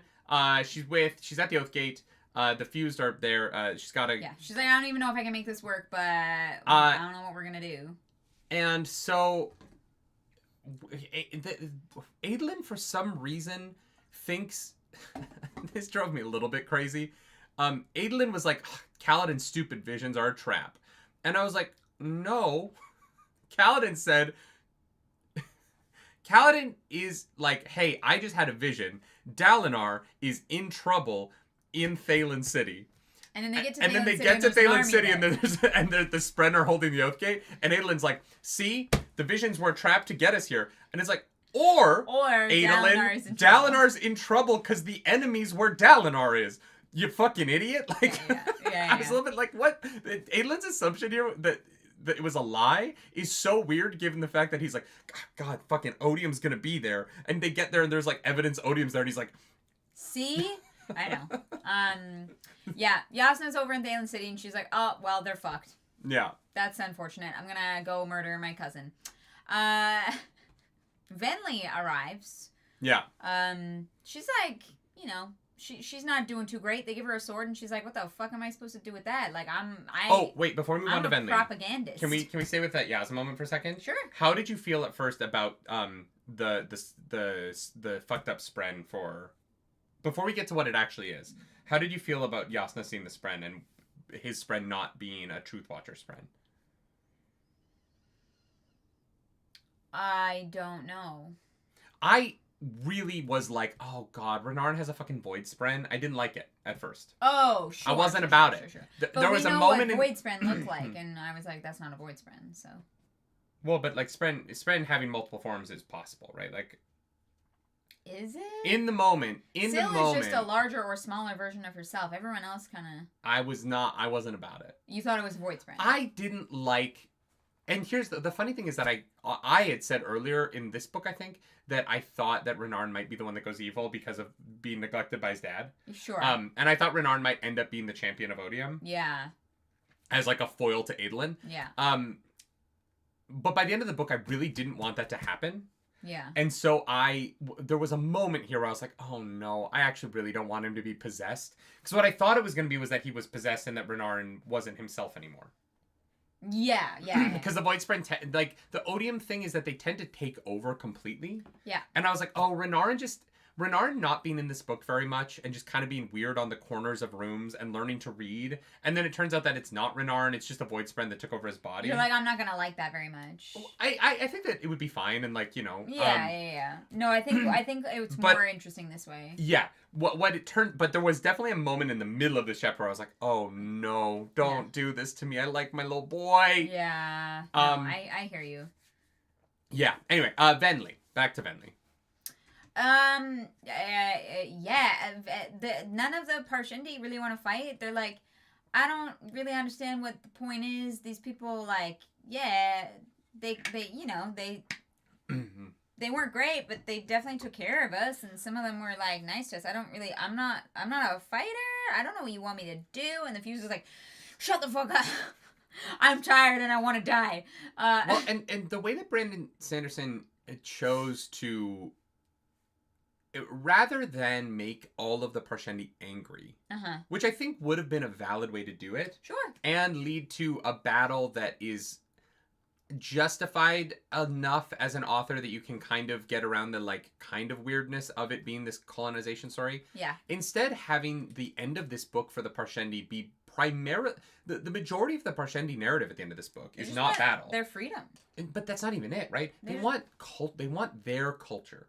Mm-hmm. And so by Brandon Sanderson spending this whole book introducing that the Parshendi of these different places have adopted the culture of the local area where they live, right? The Thalens don't mind it so much because Thalen was pretty great to them. You know, the Alethi Parshendi are warfaring. The ones from the Shin ones are farmers. Like, all of these Parshman are dependent on the culture of where they came from. Because they've adopted the culture of that their slave forms experienced. And at the end of the book, have that moment of being like, we just want to know who we are. And Venli getting that great moment at the end, which we'll talk about when we get to it. Yeah. But having the Parshendi not really be the army here, having the Parshendi not be the soldiers, and having the majority of this fight be fused, which is, you know, the corpses of Parshendi, which is very sad. But the thunderclasts, which are apparently Odium Spren in rock form. No, I thought that they were souls that, like, instead of inhabiting a singer, they inhabited this, like, But are they Parshendi souls? I thought so. That was my assumption. Okay. I don't know, actually. Because they said that they looked big, so I figured they were something else. But the Parshman suing is never not 100%. Yeah. Very funny, right? And like them wanting reparations is very real, right? Yeah. And the third member of the combat being humans, and that this battle in the book, Alethi, man. In the book where we reveal that the humans were colonizers, to not end the book with the human army decimating a bunch of the people that they kept as slaves for 3,000 years was one of the best choices Brandon Sanderson made. Because he could have had an army of Parshendi march onto that battlefield, and because of the way Odium set up, it would have worked enough, but it would have felt icky to me. Yeah. It wouldn't have felt icky to everyone because not everyone has the same strong feelings about this that I do, and I know that. It would have felt icky to me. Uh-huh. And the reason why this book nails the landing to me and is in running for best Cosmere book in my head, I still think it's going to be Heroes of Ages because I cried like a baby at the end of that book. But the reason why I think that this goes ahead of Final Empire and becomes my second favorite Cosmere book is because he doesn't just have it be humans and Parshendi beating the shit out of each other on a field of battle. Yeah. Which he would have described very coolly and made the fight incredible. Yeah, 100%. But he pulls away from that and allows it to be humans thunderclast infused. Mm-hmm. And has it be the very spirit of enmity and anger and hate that the humans use to conquer the Roshar, right? Yeah. Possesses the evil humans once again and turns the hatred that they caused among themselves into a battle scene. Yeah. I think that it is... It's brilliant. Brilliant. It is the perfect ending to this book. And I'm so grateful for what he chose the narrative to be. Yeah. Because it allowed me to not feel like, oh God, I don't want Dalinar to win. Yeah. Because there have been points in this book club where I'm like, who am I supposed to be rooting for? Yeah. Because I'm rooting for the Parshendi right now. Yeah. I want their freedom. Yeah. I want them to find their culture again. We don't want to fight. Can't we just like kind of like leave them be? Can't we just go like do our own thing, be our own people instead of being like, you know, slaves to the humans for so long and now slaves to this war against the humans for however, you know, who knows how long. Yeah, and so Brandon Sanderson took my greatest concern about the end of this book, turned it into a massive strength, and fucking crushed it. And I'm so grateful, weirdly, that he went the way that he did, because I love the end of this book. Yeah. And I think that is the reason why I love it, is because of that choice in particular. Absolutely. Getting the kind of ickiness of the colonizer narrative out of the battle. Really smart. Yeah. Really, really, really smart. Yeah, I think it's very well handled. Yeah. For sure. Yeah. Odium shows up and there's some like red mist shows up, like things are not looking too great. But we cut over to Teft, who is trying to hide, and his friend shows up. Mm-hmm. Cause he's fucking Night Radiant and he can't fucking... Come on, Teft. Get his shit together. Navani is with Queen Fen. They're like, hey, we're gonna be fine. Amaranth's troops gonna crush it. It's gonna be great. They're gonna crush something. Thunderclast appears. And they're like, wow, what the fuck was that? What the fuck was that? Yeah. Venli is checking out the thunderclast as they like meld into the ground and then rip themselves. It's such a interesting description, because I had just assumed that the thunderclasts were like that the stone of the thunderclast was them, but it's not. The thunderclasts are just whatever stone's nearby, and that's deeply fascinating to me. Yeah, like they are. Yeah, they're literally just souls that attach to whatever is in the area. Is a cool concept. Yeah, into a functioning like body. One, because for the Stormlight RPG, you can have thunderclasts that are just like the most insane local fauna. Oh, true. It kind of reminds me of the rock things from the Taloses from Breath of the Wild. and you can kind of have like different thunderclasts fight your party depending on where in Roshar you are. That's so like fun. if you're in Shin, they're covered in grass and they like sway in the breeze. Yeah. And then in Alethkar, they're like craggy and ripped apart. Yeah. And then in the Pure Lake, they're like muddy, and I think there's something really cool about that in terms of like thunderclass designs. Yeah, that'll be fun. We can read the Stormlight RPG now, right? That's a thing. That like all of the spoilers for it are in this book, and now we don't need to hide from it anymore. Good question, actually. Yeah. It's made of sandstone. Yeah. It just crumbles away. But like it's actually the Spider-Man villain. You could conceivably have a thunderclast build itself out of gemstones in like a vault of gemstones, right? Well, if they've been ripped out of the earth, maybe that's a question I don't know. But if you ripped thunderclast out of a mine, I'm not saying it that was like I'm not saying Dalinar could, or I'm not saying Brandon Sanderson will in the books. Yeah. I'm saying that if you wanted to have that moment in your RPG, I should shut up because I might want to use that for myself. But like the idea of like, I love the idea of setting something on my players where they're like sucking Stormlight out of the thing they're fighting as they're fighting it. Yeah. That's fun. I like that. Right? Yeah. Yeah. Okay, apparently, yes, we can read the Stormlight RPG, so we're going to do that after this. We also have to take the Radiant quiz. That was the live we were going to do. Yeah. But then we're doing the smut book. We'll do both. Oh. Lives on lives on lives. Great. There's going to be lots of live streams at the end of this year, so buckle the fuck up. Oh, the RPG has Yasna as queen as part of the lore, which is why you couldn't play it before finishing Oathbringer. Okay, that is fair. What about the Everstorm though? Arzu, our mod says the Everstorm is in it, but the Everstorm's been around since the end of the first book. Has the Everstorm? Everstorm's been around for a while, yeah, Arzu. Maybe just that it was like a new thing this time around and not last time, because I think we found that out. Everstorm was book 2. So it was a spoiler for book 2 yeah. for... Yeah. All right. To fine. me, Way of Kings and Words of Radiance should have been one book, and I think it would have been stronger if it was.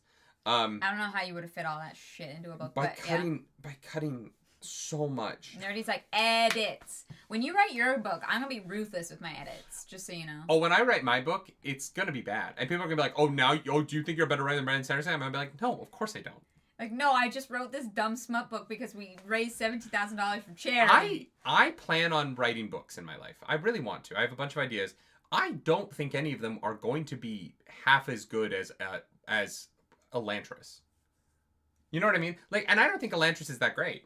I don't think I think that if I was ever going to be an incredible author, I would have written something. I would have had something published by now. You know what I mean? But like the Brandon Sanderson, look, I criticize his books. I do. I don't think he's bad at it. Yeah, and you're not sitting here being like, I can do better. Like, I'm never going to write something as good as this.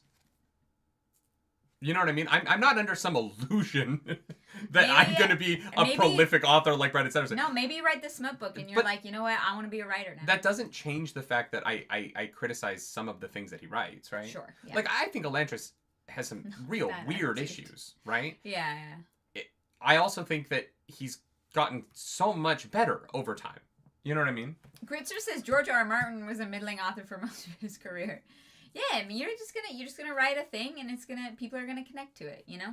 Yeah, look, I don't think I'm gonna be a great author. I'm gonna write a bunch of stuff and have fun with it, but like, I'm not. My goal isn't to like be better than Brandon Sanderson. I think that's what I'm saying. My goal isn't to be a better writer than, or to write a book better than his. Yeah, that's not. I think that if that's your goal, like, I don't think you're doing the right thing, right? No, if your goal is to try and be better than another person, that's like fucking boring. Get a life. No, your goal should be to like make something that you are proud of. I also think that my books, just because of my personality, are going to be inherently a little bit raunchier than his and not going to be for everyone. And I know that. Oh, for sure, yeah. I mean, you're writing a smut book as your first book, so yeah. That's for charity. Yeah, but it is going to be your first book. Watch Vecna Smut go triple platinum. Yeah, watch me start it off as a joke, and then like 3 months later be going way too hard on it. It's like 400,000 words. It's like the size of Oathbringer. That's a lot of smut. You're like, why? Why did you go so hard? It's a lot of smut, actually. Yeah, I don't know. I sometimes think people are like, when YouTubers who criticize things, either like make a movie or write books, are like, well, you didn't like this movie. Do you think your movie's better than that? And it's like, that's not the point, man. That's not how art goes. Yeah. No, 100%. Yeah. Anyways, yeah, Venley's like, damn, thunderclast. Yeah. That's crazy. The Fuse are all like, sup, Odium, and she's like, oh, yeah, shit, okay. He's like a big old golden boy. And, you know, the Fuse is like, hey, I don't know about our army. Like, they don't really have the will to fight, you know. And Odium's like, hold my beer. I got this. Then the misty thing comes in and fucking everyone feels the thrill, and it takes over Amaram's army. And all the humans start fighting one another, and it's a bad time. But on the other side, in Shadesmar, Kaladin's like, oh shit, the thing is gone. Oh, the Fused are leaving. Oh shit. Thousands of people. Can I fight 6 Fused? Yeah, they're like, oh, there's only 6. Oh, we got this. We're good. We're Gucci. So they do. That it being 6 Fused left is a reference to Lan, right? I think it has to be. It has to be a reference to Lan. Yeah. So yeah, he starts fighting 4 of them. We cut back to Venley. There's a lot of cutting back to, guys. Sorry, bounce around. We're jumping around a lot. Venley watches as that red power fills Amaram's army, and their eyes start to glow like the Fused, which is bad. They get possessed, but hey, at least there's like a visual like difference in the people, so that we can be like, hey, they were possessed. Did you see their red eyes? Yeah. And then the Odium turns them all and is like, hey, Dalinar killed Sadius. Go get him, boys. Yeah. Which is definitely someone I would listen to. If Odium God showed up cool. and told me to go to war. You know, nice beard, big glowy gold. It is so interesting to me that he keeps showing up. Obviously, he has different forms, but his human form is Shin. And I do wonder why. He looks like you. Yeah. God is a white man. Wow. Yeah, Jesus was white, guys. I don't know how to. Damn, that's a spicy take. You know what I mean? The sad thing is, it's not a spicy take. Some people are like, yeah, my Jesus up on my wall's a white man. And it's fucking like, Ewan McGregor. Like, yeah. That's fucking Obi-Wan Kenobi. Yeah, for sure. Oh God.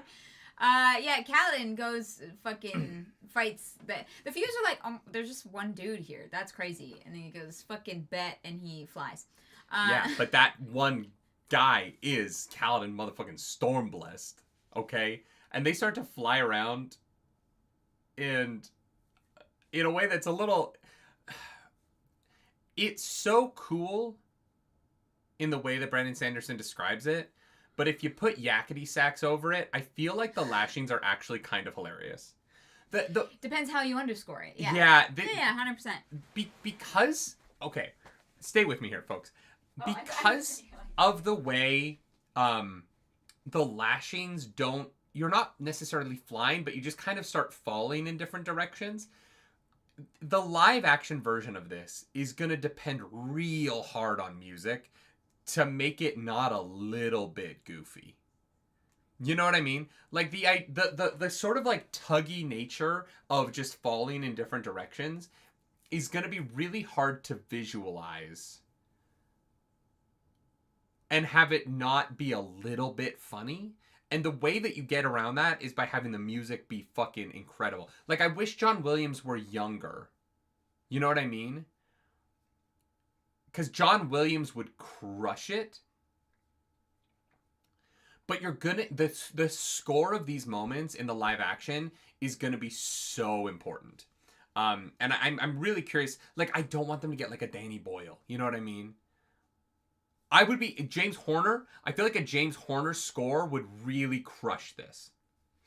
But music is going to be so important to making some of these moments work. Spider-Verse, oh my god, if the Spider-Verse team did Stormlight, it would absolutely work.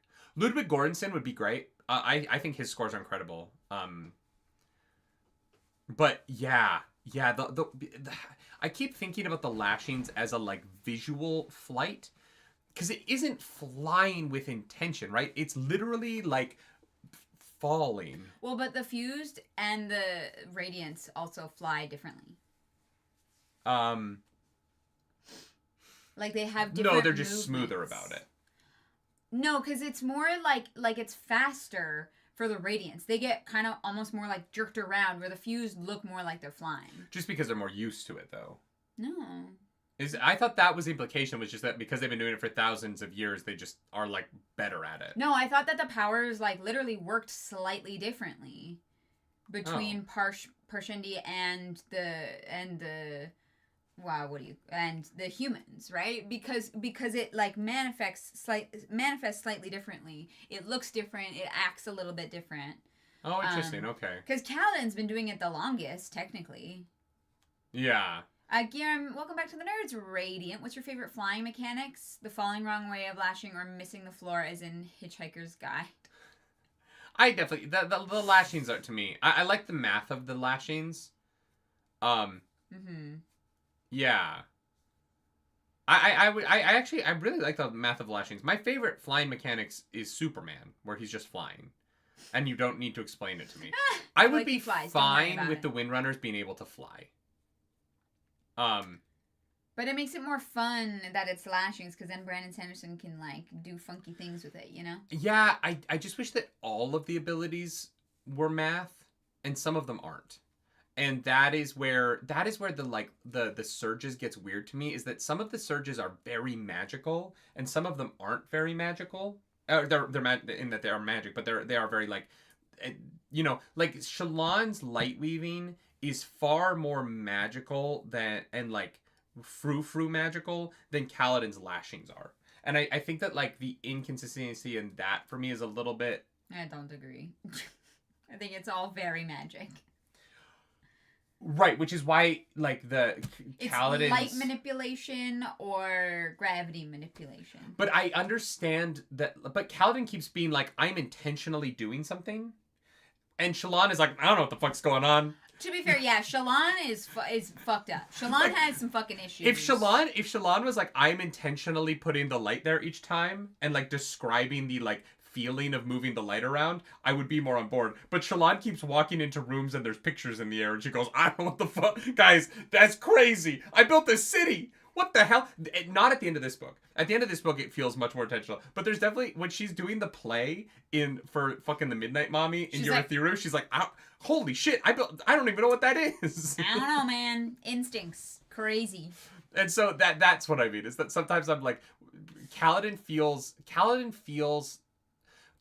using his lashings feels more like Mistborn. And Shallan's powers feel more like Warbreaker. Okay, yeah. Like, Shallan's powers feel like vibes, and Kaladin's feels like superpowers. And it is why the Radiants feel like they're made up of harder and softer magic systems depending on their order. Blimbus wants to know if Shallan is okay yet. Thank you for that super chat. I really don't think she is. She's getting better. She has acknowledged that she has a problem and that it's not getting worse, but she's definitely not okay yet. She has to get better before that happens. I think that Shallan is going to regress at some point. Have a relapse? Yeah, I think she's going to splinter into like 17 different people. Yeah, I think we're going to... I don't think we've seen Shallan's rock bottom yet. That's unfortunate, because you're probably right. Yeah. Yeah, I see what you mean. I don't know, man. I love her. I love her so much. I feel so bad for her, but it's definitely rough. She's got some shit to figure. Poor Adolin is gonna have to fucking get her through that one. Yeah, you definitely. I mean, they're married now, so for better or worse, Adolin. Yeah, sickness and health. What happens if all of your personalities get sick? Or do you just become fucking insufferable? Like, if they're all just like not feeling well, they're all like, I need soap. No, like, I think that what's gonna happen is that, like, now that this battle is done, I think the Rhythm of War is gonna have some like rough patches. Not writing wise. I mean, like, the characters are going to slow down and have to deal with the actually deal with the consequences of what they learned at the end of this book. As opposed to, like, because we learned the Colonizer narrative, right? Yeah. And how it broke up the Knights Radiant. And then the characters are like, that is awful, and I can't deal with it right now because bad shit's happening. And so I think that in Rhythm of War, because even Kaladin says at the end of this book, right, like, we're going to have to, we are not going to break our oaths, but how we move forward might get messy. I think that was Brandon Sanderson being like, we're about to head into some real complicated shit. Fuck up. Yeah. And I think that it should, right? Like, I think that the reality of this world is very complicated. And I hope that what we kind of find in Rhythm of War is humans and Parshendi working together to defeat Odium so that they can build a stronger future together. What I don't want is for humans to make all the decisions and bring a couple of Parshendi in to have a small piece in it. Yeah. I think that, like... Well, they're about to find out that their 10th fucking member is Venli. So that's going to be a fucking reckoning. Yeah, I can't wait.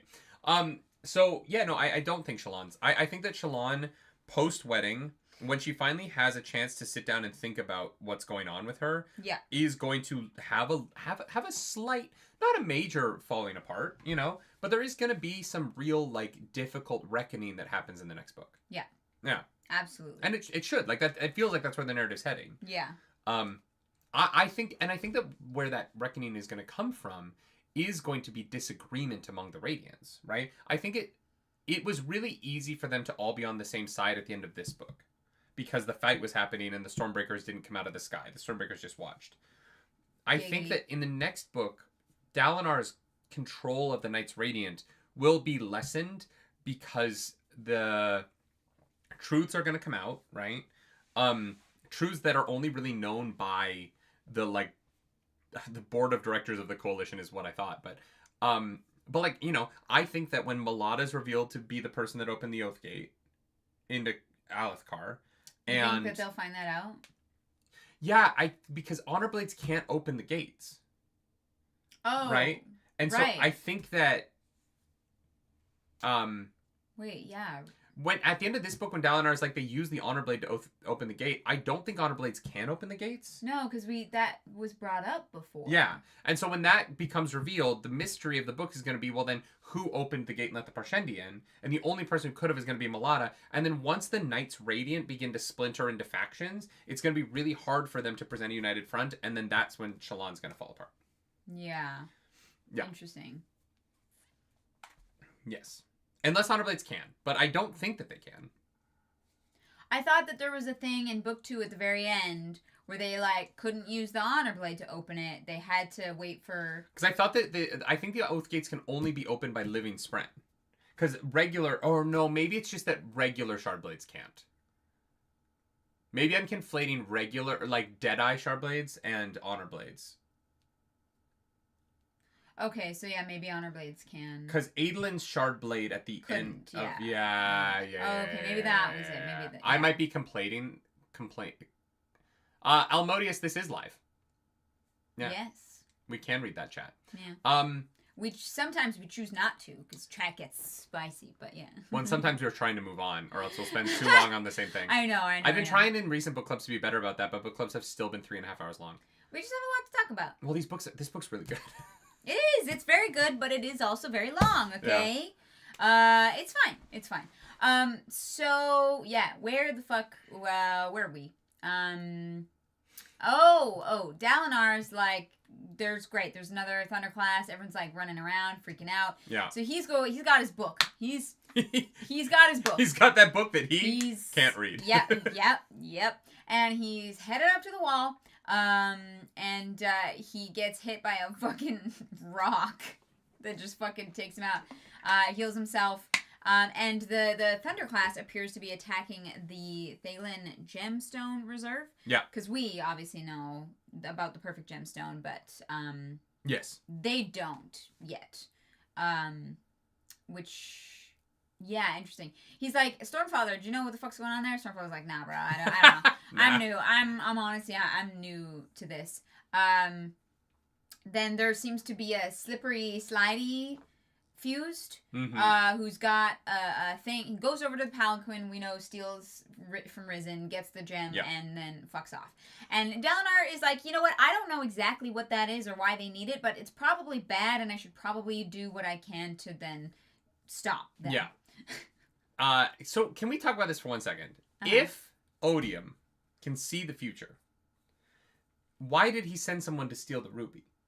Unless he wanted the humans to know that the ruby was important. Well, because Odium believed that Odium didn't know that Cultivation had given his memories back more recently to allow Dalinar to build up a tolerance. He thought Dalinar would be his champion. Which is weird, because Odium has spies and should have known that was happening, but whatever. Here's my thing. I think that's not the case. I think that Odium sent someone to get the ruby because he wants to capture the Stormfather. But if he see the future, then he would have known that the ruby was used to capture the thrill. So then it doesn't. Then none of it matters. No, because I think that because Odium doesn't see in Odium's future. Dalinar becomes his champion.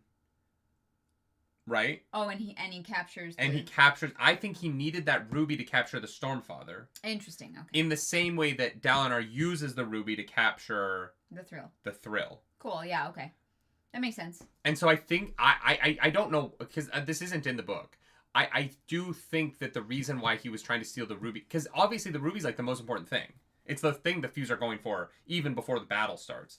And I think it's the only like presence nearby that is big enough to need that ruby, that the ruby is a thing to do now, as opposed to just taking the city and then sneaking the ruby later. Yeah. Is that I think that the goal on the day was that he was going to capture the Stormfather so that the Stormfather wouldn't have influence on Dalinar once he was his champion. Yeah. No, that makes sense. Because, like you said, if he thought that they were just going to take the city, then he could have found the ruby afterwards. Right, but I think that he needed it for some part of his plan today. That's interesting. Yeah. And the only thing I can think of that he needed it for that day would have been to capture the Stormfather when he took Dalinar. Okay. Yeah, no, that's interesting. Right? Because otherwise, otherwise he could have just taken the city and taken it later. Yeah. There would have been no reason to steal it. Yeah. Right? Yeah. And I think that him trying to capture the Stormfather the way that they're capturing Unmade is really interesting. Because does that mean the High Storm stop? If the Stormfather gets captured, can anyone get Stormlight? Oh, like it doesn't take away Stormlight. Would it take away? Would it mean because does it mean the High Storm stopped? Because the epigraph said that they were trying to capture the Unmade that caused Void Light, so that they could take away the Void Light from the Fuse. So is Odium trying to take away the Stormfather so that the Radiants don't have their light, so that the Fuse just kind of sweep? I think that's what's going on. Interesting. And I do wonder if at some point by the end of Wind and Truth, the Stormfather is captured and they have to the champion battle takes place without Stormlight. And Kaladin has to kata his way through it. Yeah. Or because of the way the Cosmere is, by then, does Kaladin know how? Does Xyle teach Kaladin how to awaken? Does he use breaths or something?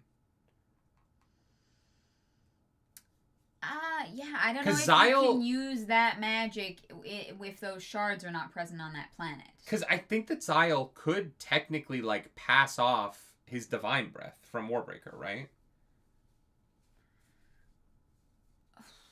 So if the Stormfather got captured and the fate of the world was at risk, there's a world where Kaladin is wind running on breath power. And that's how the end of this goes, and that's why Warbreaker is so important to this series. Maybe, yeah. I just definitely thought that the investitures worked different on different planets because of who. No, because Hoid awakens the rope doll at the end of this book. Yeah, but Hoid is a god. But so's Xyle. I just don't know if he can have Kaladin do god shit. I don't know. I like what you're saying. I think it's fascinating, but I have right. Can Vin Alamance on another planet? Yeah, how does that work? Because that specific shard doesn't exist on that planet in the same way. I think that if Hoid can awaken here, anybody can. I think awakening is possible. Okay.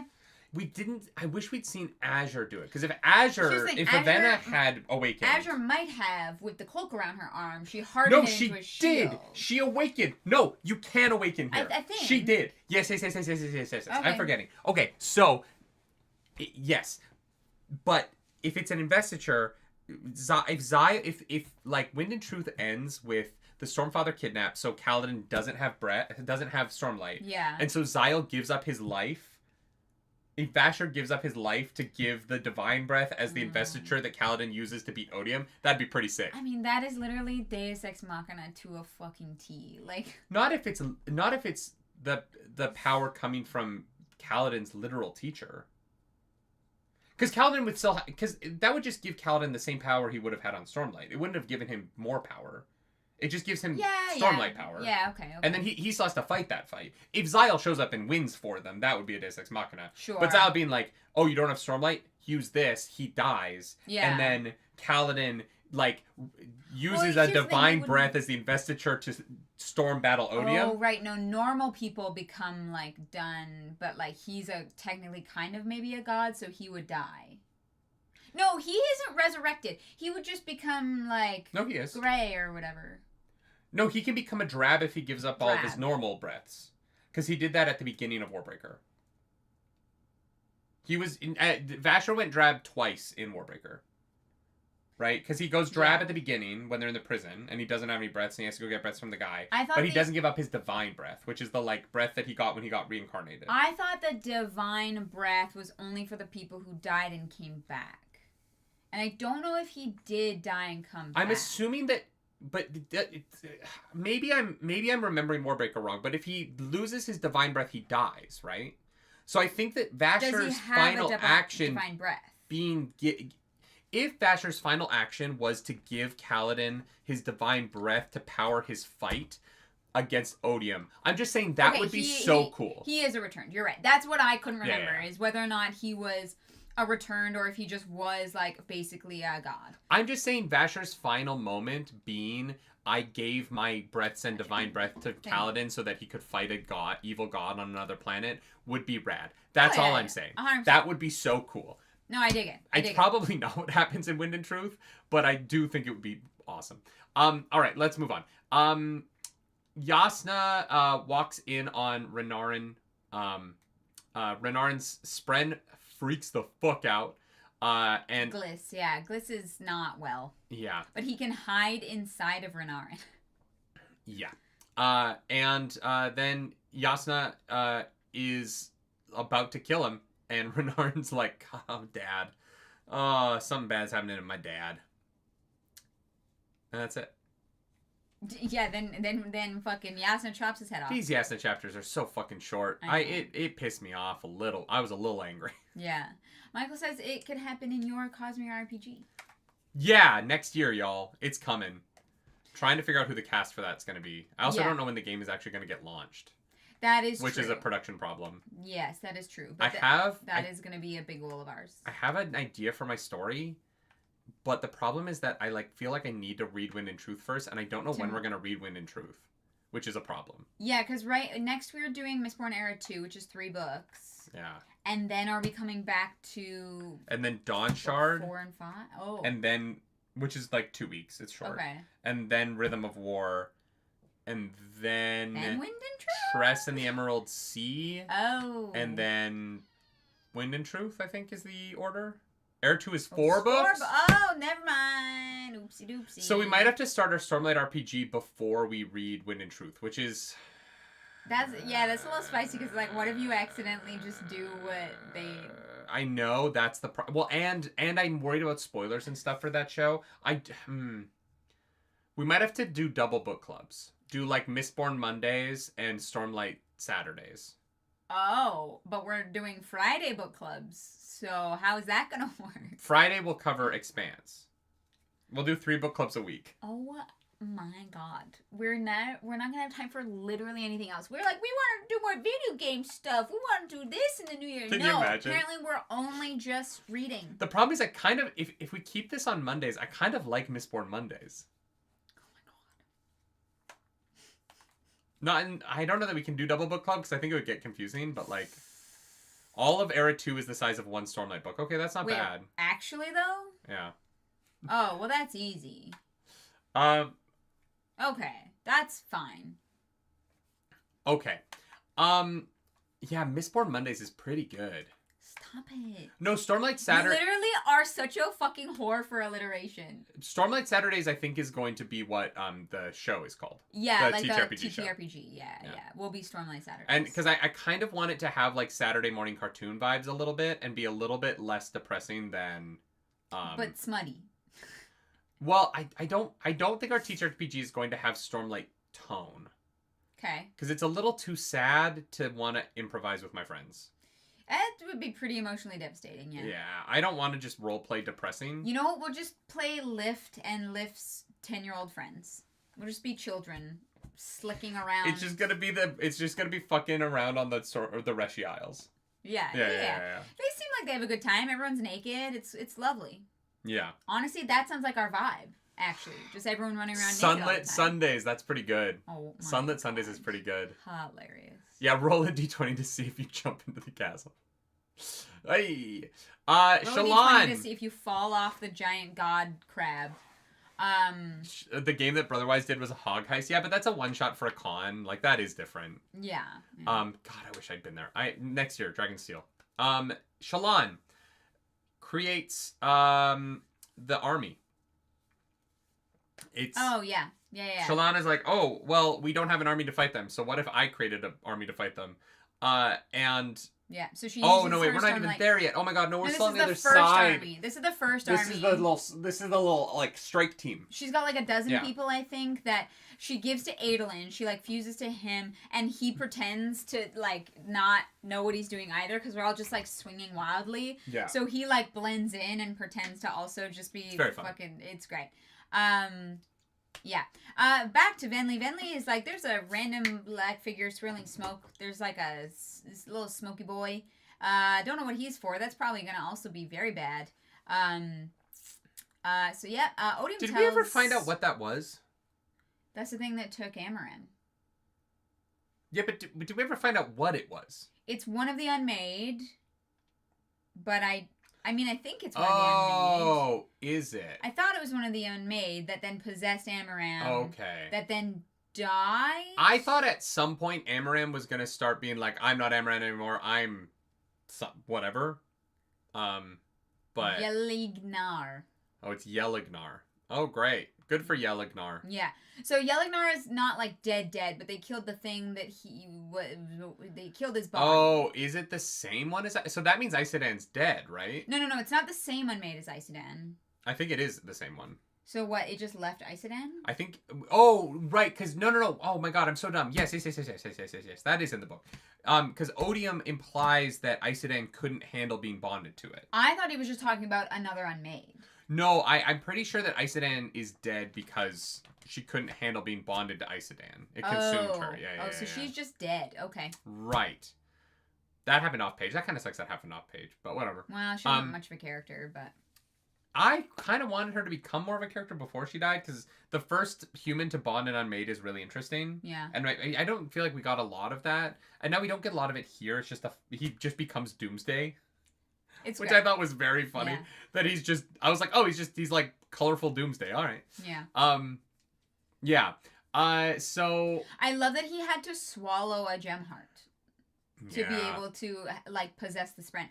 So any human basically can possess a Sprent as long as they swallow a gem heart. Yeah. So the humans will be able to get different forms. No, because the humans will... No.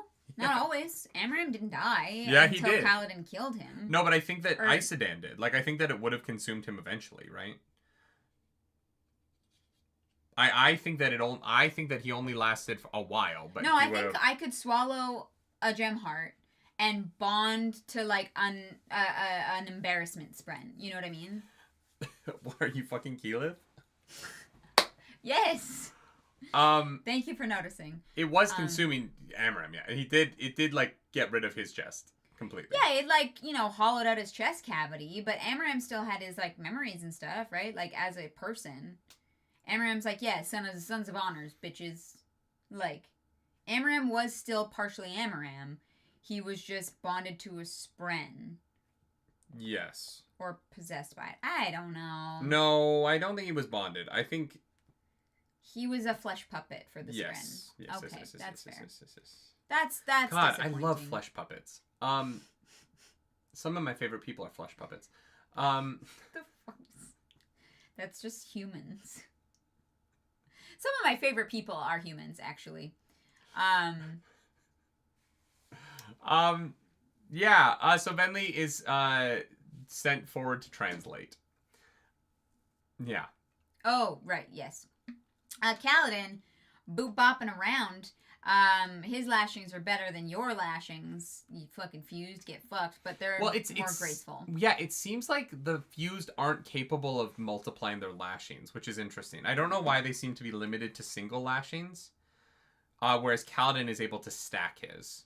Mm-hmm. And so it is a huge advantage. The problem is that it does mean that he is always going to be going through Stormlight faster than them until he says the whatever next level of oaths, and he uses less Stormlight per lashing. Yeah, I also don't know if the fused can run out of void light while they're literally in Shadesmar, which is all void light. The sun itself is fucking void light. Like, it's light that, like, sucks in light. So... I don't think that Shadesmar is lit by void light. Isn't that... No. What the sun is? Oh. I just assumed that would mean that Shadesmar is of Odium. I don't think that is the case. Not of Odium, no. I just think that that's where void light... Like, Stormlight comes from the physical realm. But the Stormlight doesn't come from the sun. But it looks the same. No. It sucks in light. No. Yeah, you're leading yourself down the wrong path here. But it's described the same way. Sure, but I don't think that Shadesmar is made of void light. I think not that made of. I just don't think you can run out of void light there because the void light is always shining.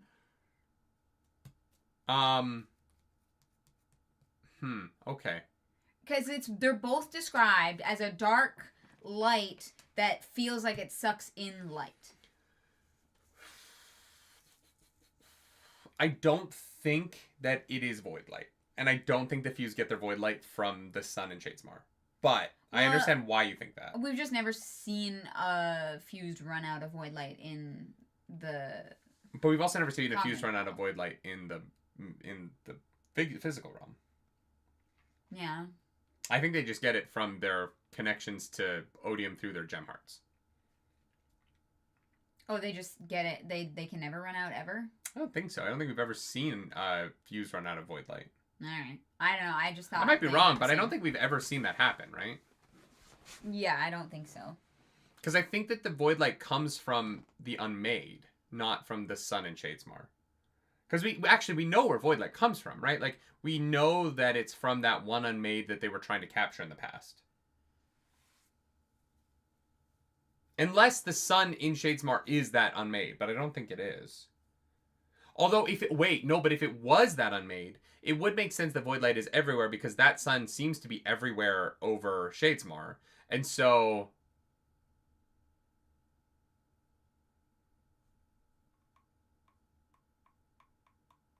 I don't know. I wonder if their gem hearts mean that they can just hold more. Like, because their skin, they're not like holding the Stormlight in their skin. They're holding the Stormlight in their gem heart maybe, and so maybe they can just like, their batteries are just more full. Well, no. It's like Duracells versus like fucking like Costco brand.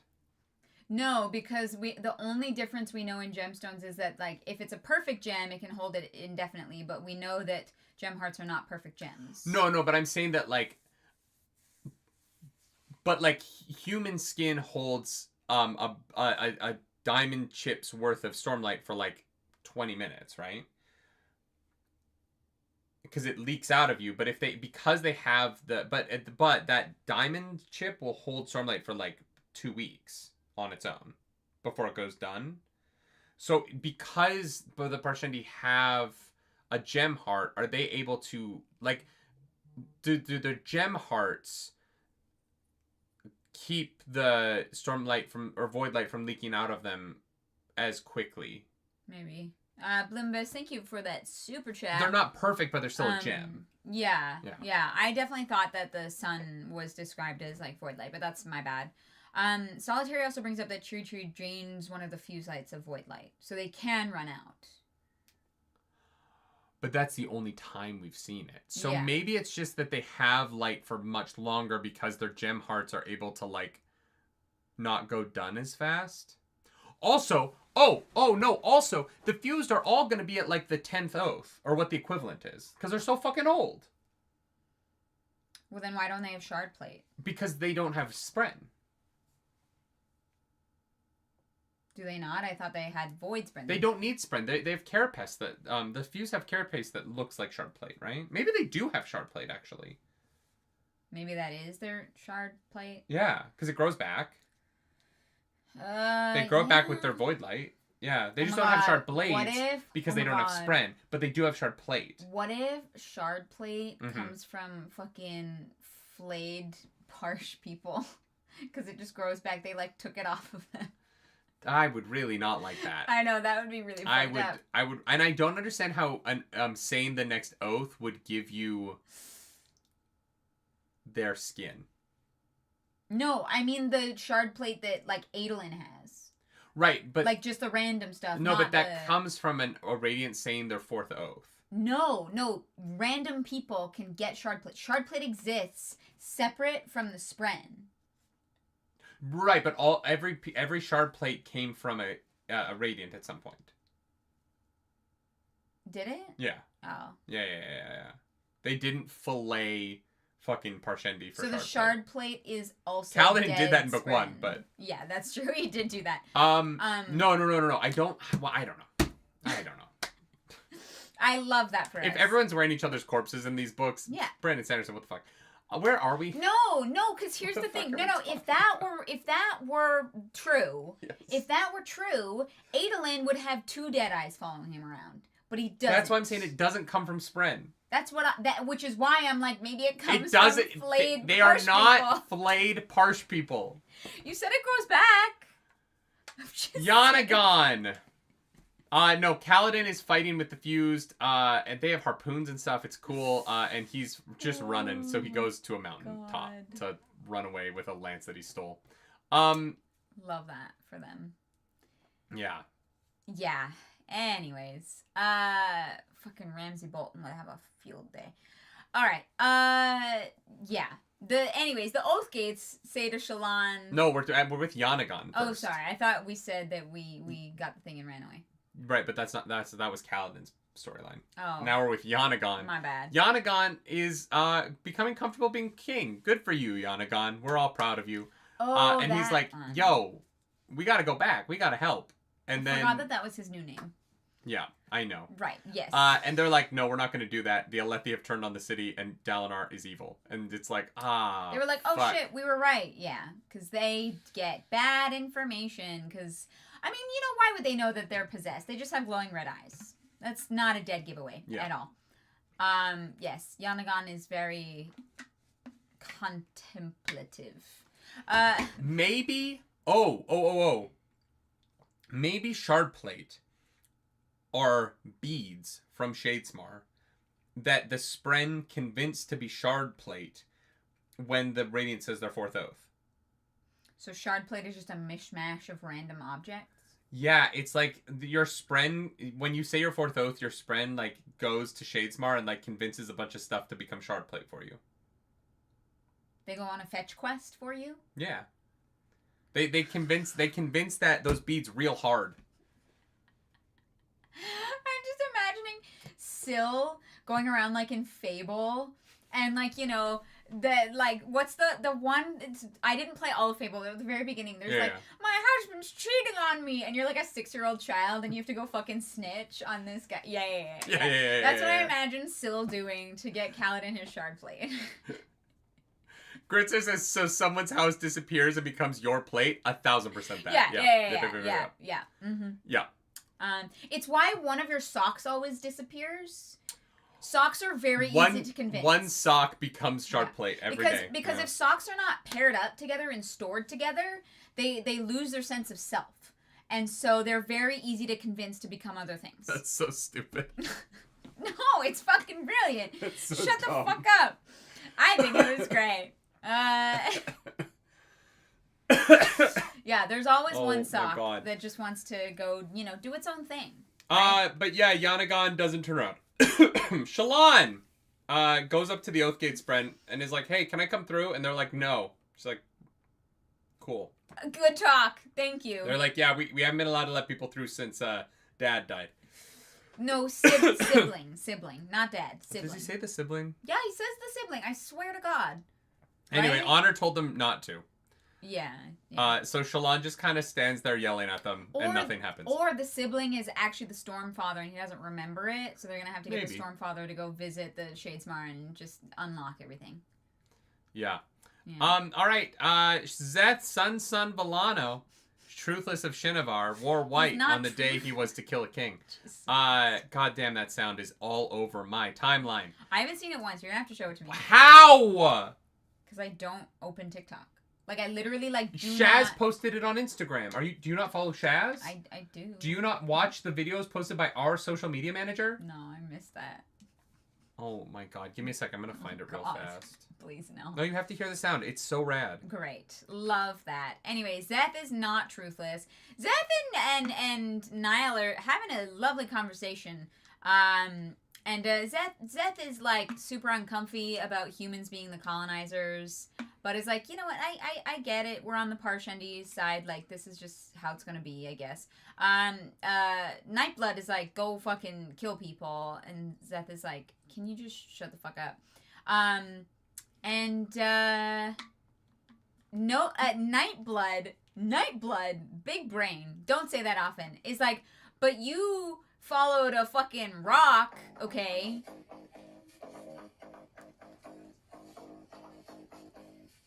Szeth, son Villano, truthless of Shinovar, wore white. Oh, she didn't use the whole sound! That's criminal. Just click on the thing and press play. You can press literally play. No, you can press play. Szeth, son Villano, truthless of Shinovar, wore white on the day he was to kill a king. Szeth. Sick. That's okay. That's the whole thing. It's great. Right. Why haven't you made a reel with that sound yet? Because I was doing a charity event that raised $17,000. Okay? I've been fucking... Did you have a 10-show week plus 2 charity things plus a podcast? No, that was me. And I fucking crushed it. Except for vocally in the final 2 shows yesterday. I was a little rough, and I'm sorry to those audiences. They're fine. Oh, yeah. Everyone else crushed. I just definitely had to, begin... And you're like, oh, yeah. Again. That's fine. Yeah, it was crunchy. It was crunchy granola. And we got there eventually. Yeah. Yeah, that's what matters. Okay. Yeah. All right. Yeah. Love that for you.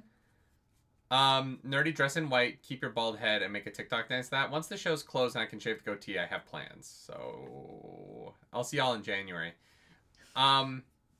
See you in January, chat.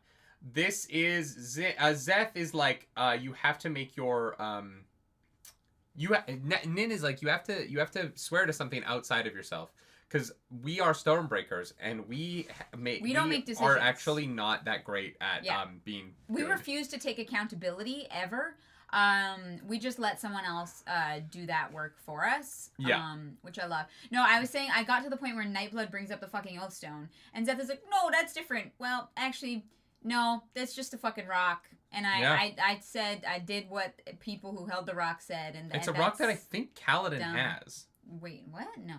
Why would he? Because Syl is... Okay, is his Oathstone the rock that Syl is like, that's a really pretty rock? No. Oh, okay.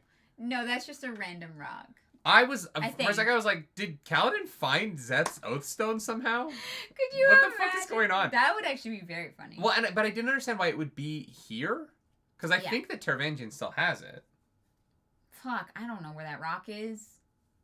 I know where rock is. But yeah, I was like, yeah, when Kaladin started playing with that rock, I was like, did fucking...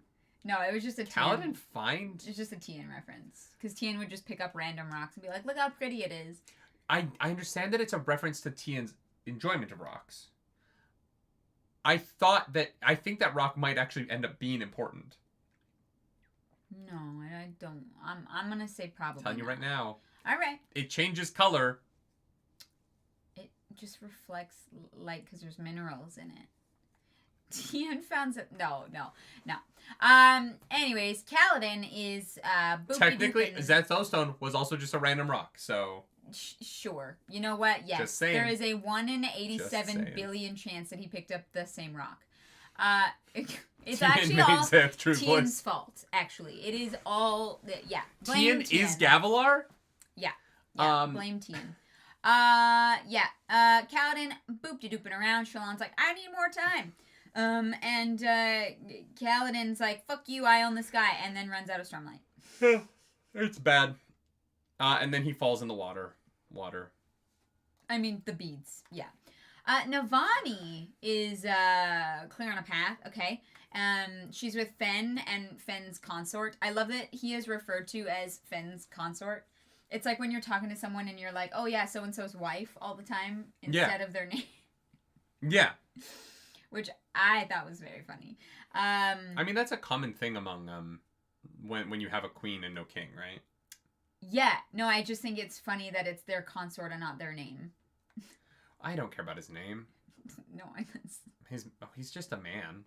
You know what I mean? I'm just a man. So they are freaking out because she knows that Dalinar is walking. Yeah, she sees Dalinar with through the city wall with a book that he can't read. He's probably got it memorized at this point, but he's just doing his own thing. This is basically Navani is essentially here to just be far away from the battle, but give us some perspective on where things are. Yeah, exactly. She sees the thunderclast. She sees chapter 117. God, we are not crushing it today. What? We're doing great. It's just a long section, okay? There's a lot. A lot happens. It happens. Okay. We should have done an 8 split. So no, I'm glad that we know what happens now. Anyways, Dalinar is like, oh, Amram's army's here. Suddenly, Lift appears. I'm sorry, but I have to stop you. We have to talk about this epigraph. Oh. Because this is the epigraph where we find out that I was fucking right. Chat. Nerdy called it. Odium they brought a god with them from their planet. And Clarus told me that I was wrong and that shards can't move planets. I was fucking right. Odium and Honor switched sides at some point after Odium was brought by the humans from another planet. Fuck yeah, epigraph. Called it. Nerdy Nightly is smart only sometimes. Not very often. You gotta really, milk those wins when you can get them. I have so few wins. I have to milk the shit out of them. Like a cow that ran dry years ago that you're still tugging on that udder. For years? God, the chafing. I know. Well, no, you lube. You know, you lotion that shit. But years. Yeah, consistently?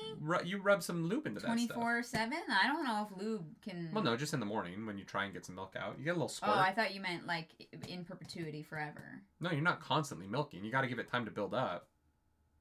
Do you know how cows work? Yeah. Okay. That's why you were like, it ran out of milk, and you just keep milking it. But because this is an unreliable narrator book, this might not be true. So I might be right, but I might also not be right. That's fair. In that. You guys are saying, yeah, we already knew that. I knew that, but Clarus told me I was wrong in book club. I was just theorizing. I know, but you were theorizing that I was incorrect. Yeah.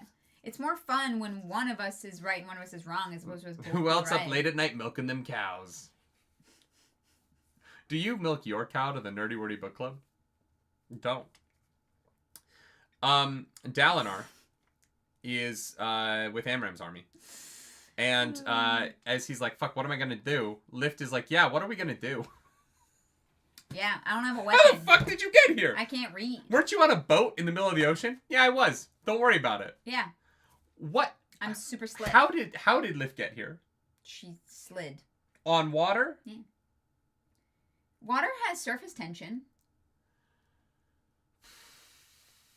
I don't know. I'm guessing. I don't know how physics works. I don't know. She swam? Like, I don't fucking know. No, what's his face grows vines. Wendell literally grows vines. She's fine. You said she swam? You said she swam, and I was about to say she can't swim because in my... This is so embarrassing. My brain was like, she can't swim. She has powers. Uh-huh. And then my brain went, no, nerdy, this isn't One Piece. Yeah. She didn't eat a devil fruit. No, she didn't. She ate the cultivation fruit. But I'm so One Piece pilled that I was like, no, she has superpowers. She can't swim. Jesus Christ. Oh, I'm so glad I didn't say it out loud. And then I described it afterwards. It's funny. Oh my God, that's so funny. Yeah. Yeah, well done. I've been watching so much One Piece. It's great. Let's be real. Lift would eat a devil fruit. Oh, yeah. Absolutely. Because she couldn't stop herself from eating something. No, if it is even so remotely funny. Edible, she will try. 100%. Anyway, how does Lift get here? It doesn't matter. It kind of does, but like whatever. It doesn't matter. She knocked out the guard. She didn't actually get on the boat. And so Dalinar does the responsible thing, which is to tell a child to run into the middle of an army and go get him that rock. Yeah. See that pretty stone thing? Something? Yeah. Look, I'm here with a book. I need all the backup that I can get, okay? And you, child, have magic powers. So we're going to need to work together on this. Anyways, Odium shows up. So that's probably going to go really well. What's up, Daddy? Adolin and Pattern and all the illusions are like fake fighting until one of the fused like sprays blood on them and is like, oh, it hit this thing and it went through all the other ones. So which is a smart way to figure it out. Very smart. I would have like thrown sand or it's Shadesmar. There's no sand. Oh my God, we're still not even at the actual army. Oh my God, my brain is so fucking fried. Nope, that's why I said we are not doing well. I would have thrown beads. There's so many beads. Just take a little spoonful of beads. Helps the medicine go down. Sure. They were running out of time. I don't know. Adolin and fights the fucking fused who's too spicy for that shit, because Adolin only has a fucking dagger and gets stabbed. Adolin gets just absolutely fucking murked. Yeah. And then they jump into the beads to go get Kaladin, stop him from drowning. Anyways, Lift is like slicking around, being super duper awesome. Okay, she follows the ruby. This is another moment where like the score of this is gonna be a tricky one, but I think that the correct answer is Take on Me. No. You cut from Adolin getting stabbed, and as we pan to Lift, you just hear and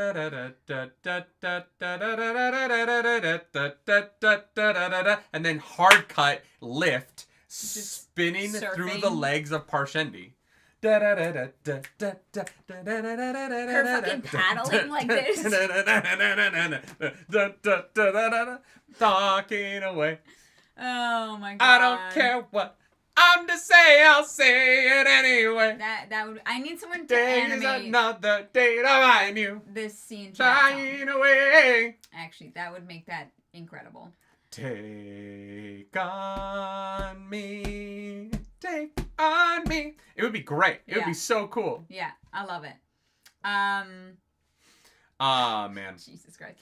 I love just like a bird's eye view of people and Lift fucking like. Yeah.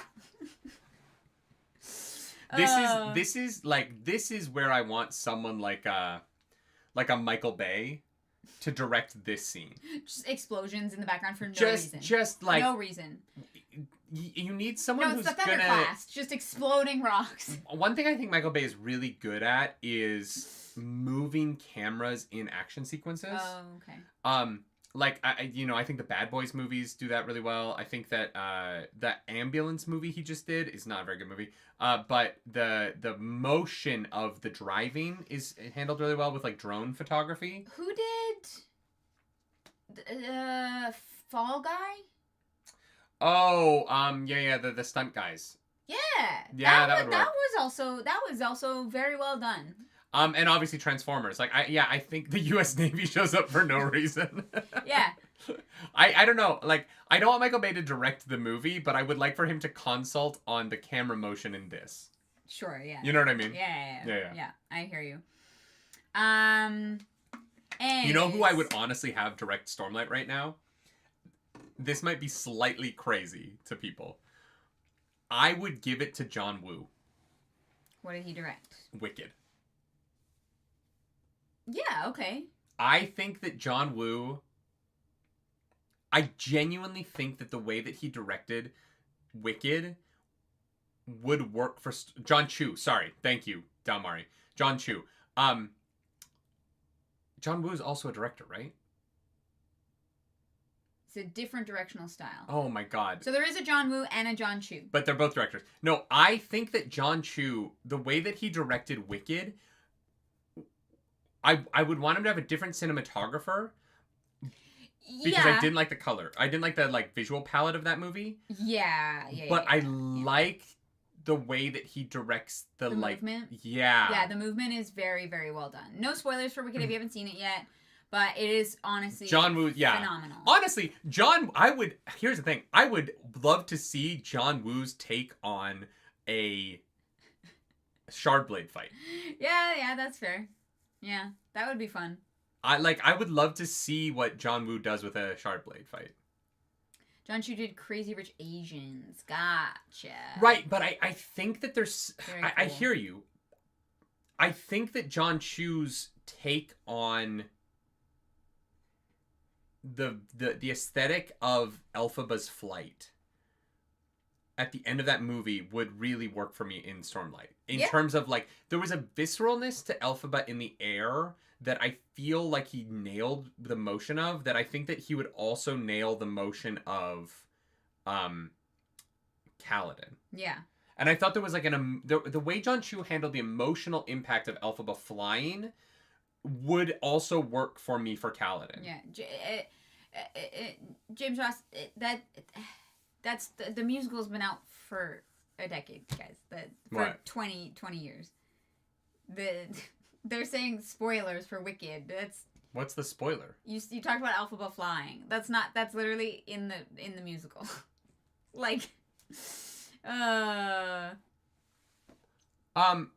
You guys have seen The Wizard of Oz, right? The movie came out in 1930. She came down in a bubble, Doug! Her sister was a witch! Yeah. No, that's, I'm sorry if I spoiled Wicked for you. That the witch flies. I'm sorry that the witch... I'm sorry that the... Elphaba's green. The inspiration for witches flying on brooms to this day... Literally, yeah. I'm sorry that I spoiled where that fucking comes from. It's only been out 100 years. It's only 100 years. 100 years Just old. a solid century. You know... Wait, there's flying monkeys? You spoiled that Wicked has flying monkeys in it! How dare you! You know we love you guys. Oh my god. Anyways. Wait. You're telling me Elphaba flies in a song called Defying Gravity? Yeah. No! Crazy. Spoilers! Yeah. Fucking... Ang Lee would be great for Stormlight. Honestly, Umang, Ang Lee would... I would see the fuck out of that. Anyway. Yeah. I did forget to mention that Adolin's Deadeye Spren helps him survive. That just fucking, attacks. Oh, out of nowhere. Very cool moment. We were like, who the fuck Deadeyes? Also, she has a name. Her name is Maya. I actually don't remember the full name, but her name is Maya. So she has a name, which is wild. Her name is Maya Rudolph. Yeah. Can it please be played by Maya Rudolph? Please, for the love of God. I don't know that Maya Rudolph could handle being on screen that long, not talking. No, can't happen. Anyways. Although honestly, Maya Rudolph did it and was comfortable not saying any lines. The physical comedy that Maya Rudolph would bring to it, the Deadeyes would become there would be a 20-minute scene in Oathbringer where Maya Rudolph just keeps trying to walk off the front of the boat, and it would be the funniest part of the movie. Yeah. Just always in the background. Like, she's always like, just trying to walk into the water in the back of every scene. That would be actually incredible. That's fucking brilliant. That is so good. So anyway, Shallan is trying to negotiate. We should direct the Stormlight Archive. I know. It would be so funny. We're hilarious. It would be so horny. Yeah. Hey, this book gets a little bit horny too. Sure. No, the book doesn't. Vale does. No, the book does. Shallan is really doing her best to get this gate open, and they're like, "No, I'm so sorry. Siblings said no, so there's not much we can do. We want to open the gate. Don't get me wrong. We're lonely as shit. It would be great if we could. We would love that more than anything, but no, actually, no, we can't do that because oaths and shit. So it's great." And so she is attacked by a fuse, and she manages to manifest a wall from the physical realm into the spiritual realm to save herself. Yeah, literally just fucking yanks it in the same way that, like, Dalinar, like, yanked a fucking shard blade from Shadesmar. And so as they're about to leap, or as they're about to die because Adolin is bleeding and it's bad, they jump into the beats to go get Kaladin, and Shallan starts to make walls so that she's, like, creating a submarine out of items from the... she basically is creating like a submersible pod out of items from the physical realm by manifesting them into walls as she's like moving through the fucking beads. It's cool as hell. Yeah. This visual of like, because you could do it practically, but it's like a bike pops into place and then like, well, not a bike, but like some, you know, you like there's little things holding the beads. You can see the beads through the whatever you're manifesting as you go. Yeah. It's a really fun idea. Yeah. We cut over to Nin and Zeth, and Zeth decides to swear to... Well, we cut to Lift Dalinar. first. No, we already talked about that out of order by accident. Oh, she did was we? Like, yeah, that she was like slipping through. Yeah. This is where we learn... Okay, so there's two things we learn in these two sections that are very odd to me. The first one isn't that odd, but it's the first time we have like confirmation that the fused have equivalents to the Radiants. Orders, right? Oh, okay. Because we've never seen a fused use other powers before. Oh, yeah. They've always seemed to kind of be Windrunners, but now we know that they're not. And then we learn that Zeth has practiced with powers that aren't Windrunner powers. Yeah. And I thought all 10 Otter Blades gave the same powers. No, each one gives a specific Radiant power. Which is weird because that means that the King of the Radiance was the Windrunner. Yeah. But I thought the King of the Radiance was the Bondsmith. The King? Like the Daddy Herald, I thought was the Bondsmith. But apparently Daddy Herald was the Windrunner. Because his blade gave Zeth Windrunner powers. Yeah. Windrunner is the king. Yeah. No, there's the Bondsmith is not the king. Oh, the Herald of Kings, not the King of Heralds. Oh, that's funny. Okay, I understand where my brain got that confused. There's a difference between the Herald of Kings and being the King of Heralds. Okay. Yeah. Yeah, but yeah, all the different blades give the different powers. Okay, I understand how I flipped those words, and I get it now. Good. So Zeth at some point practiced with adhesion, or no, wait, what is this one? I don't know. With the power of being slick, and yeah. I too have practiced with slick. Friction, the power of not friction. Yeah.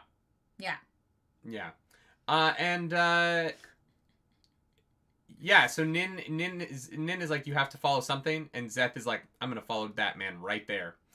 And we cut over to Kaladin. Kaladin is drowning. Yeah, having a hard time. And Syl is like, Kaladin, it's time. Say the words. And Kaladin can't fucking do it. Yeah. What do you think the next words are? No fucking clue. I never know what any of these oaths are. I'm always surprised by them. And like, why couldn't he say them? I don't know. Maybe the third oath is to love yourself. No, this is the fourth oath. Or yeah, I don't know. Third oath gave him the shard blade. Fourth oath gives him the shard plate. Yeah, maybe it's like, I have to forgive myself for the people I can't save, and he just can't do that. Ooh, maybe it's about having to Kaladin let can't let go of of the his guilt emo. of losing Tien. Yeah, he's too Sag Boy, and he literally cannot let it go. Or maybe it's something like, I will accept the losses I couldn't change. Yeah, something like that, yeah. Yeah. Skibbity Riz, yeah, that's definitely it. Yeah, just interesting they can't say it. Dalinar is with Odium, and he's like, Odium, test of champions. And Odium's like, alright, bet. No, Odium's not yet. Odium's like, why would I do that? What do I need? Yeah. We'll get to him saying alright, bet when we get back to Dalinar again. Yeah. A lift gets crushed. Yeah. Just fully smushed. A thunderclast fucking smushes this child. Yeah. She heals, so, like, it's okay, but yeah, because she found beef jerky in someone's pocket. This kid is like, I'm glad I stole that beef jerky from that guy, that random guard's pocket, or else I'd be dead right now. Zeth has got Nightblood drawn, which is a problem. Yeah, we're still in this POV. She's like, oh, what's gonna happen? And a spear of light fucking goes right through the hand of this thunderclast. Slices the whole thing in two, and it fucking boops to smoke as if it's been fucking soul cast. But it's not soul cast.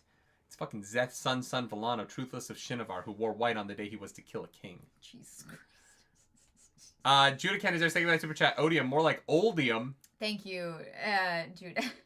I am not gonna lie. No, it's A-Team. This moment was so fucking cool. Oh, God, yeah. But I fully went, did Zeth just fucking swear himself to lift? Oh, yeah, no. Oh, my And God. obviously he didn't. No. I but I was listening to the audiobook and I paused it to rub my temples because I truly thought for a moment that Zeth had been like, what's goodness in the world? What can I follow that is good? Oh, a child. I thought that Zeth had just sworn himself to lift and shown up to save her. That would have been... And it's not until he's like, oh, yes, our master has given us a mission that I was like, oh, thank God. Yeah. He's like, okay, so what does Dalinar need? Yeah. Thank He's goodness like, for that. did Dalinar give you a mission? But I fully paused the audiobook on the bus, and I was like, oh, no. Yeah. Navani gets captured. Yeah. That's pretty much it. Ash.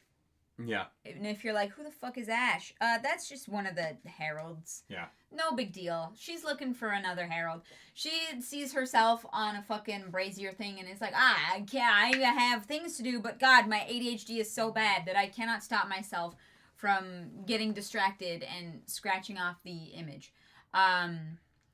She's like, damn it, Odium figured out a way to bond his friend to humans. That's really bad. Yeah. And she goes to find Town, who's not well.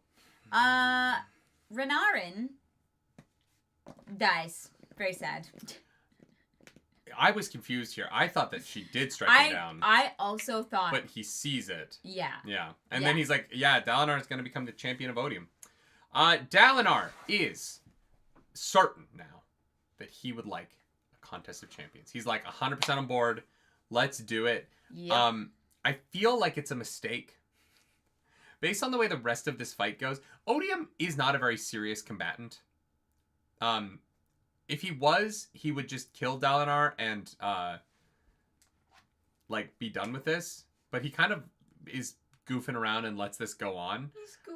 He's goofing around a little bit. Like, Odium could have won this day, and just didn't. Because he's, here's my thing. Down to clown. Here's my thing. Odium, they keep referring to Odium as being bound. I actually don't know if he could kill Bound anyone. by what? I don't know. Bound to what? But they say that he's bound, so maybe he actually can't kill anyone. One thing that Rhythm of War would be great if Rhythm of War did for me is explain what the fuck is that mean. Because as far as I can tell, Odium isn't bound at all. No, he is. He can't actually, affect... In what way? He can be anywhere. He can appear physically in the real world. He can't physically interact with objects or people. He's a god. Why would he need that? Well, he can't kill people. Why would he need to? He has armies. You're just saying, why didn't he kill Dalinar here? And I'm saying he can't. Dalinar walked into the middle of all of the army. The Odium could have been like, all right, kill him. And what's Dalinar going to do? Dalinar's got a book. You said Dalinar has a novel. Down. You said smite him down. As in Odium. No, as in Dalinar. He could have been like, "Hey guys, Dalinar was dumb enough to walk out here, so kill him." Okay, There's well, like 90 feuds. You need to be more clear because I don't think that Odium can like himself kill Dalinar. You don't need to kill people when you have an army. You can go like, "Hey everyone." You are clarifying that now. That is not what you said earlier. I did not mean that Odium was gonna fucking like finger of death him. That is what it sounded like. Okay. No, I'm saying that Odium could have just been like, "Oh, you came out here. That's great. Kill Dalinar." Day one. Yeah. Book over. Yeah. But Odium doesn't do that because he's bound. No, he's not. Doesn't do that because he's bound. No, he does. The reason why Odium accepts the contest of champions is because he wants to be freed, probably. Yeah. So he doesn't kill Dalinar because he's bound, and he needs Dalinar to do the contest. Here's my big question about the contest. Odium can probably only be freed if he chooses a champion. Right. Yeah. So that's why he doesn't kill Dalinar. Yeah. But I'm saying that I need to understand why, like, what does being bound mean? Because it doesn't seem like it means anything. I don't know. He is able to talk to people. He's able to show up in dreams. He is able to, like, move his sprint around the world. Like, in terms of him being a god who is bound, it doesn't seem like there's any limits on him except being able to, like, have a body. Which I don't know why he would want one. He's a god. So, like, it just doesn't seem like he's bound to... There doesn't seem to be any limits on his bindings right now. I have a theory, which is kind of related. What is I it? think that Odium is... What's the fucking name of the motherfucker that Hoyd talks about? Rice? The guy that he talks about smiting him down. Yeah. In the epilogue. Yeah. Because in one of the epigraphs, they say that Rolls-Royce is bound. And then in this, like, epilogue... Raise. I think Raise is Odium. Right? If he knew Wit was in the city, he'd order his forces to level it. Okay? So I think that Raise is actually Odium, because they do say in one of the epigraphs that Raise is bound, which is why the other, like, shards, like, don't really, like, seem to care about him that much. Sure, and I am fine with that being the reason. That's my prediction. I'm 100% down for that reasoning. Mm-hmm. I just would love for the book to... Right now, Odium is sort of a bad villain to me. Just because we don't understand his, like, limitations. I don't understand his limitations. I don't really get what he wants. Yeah. We don't know what being bound means. Like, I'm not 100% that Odium isn't right to free the Parshendi. I'm not. Look, hey, you know what I mean? He's like, not trying to free the Parshendi. But he is did literally free the Parshendi. enslaving the Parshendi to carry out his whims. Okay, but at the same time, the Fused are doing that.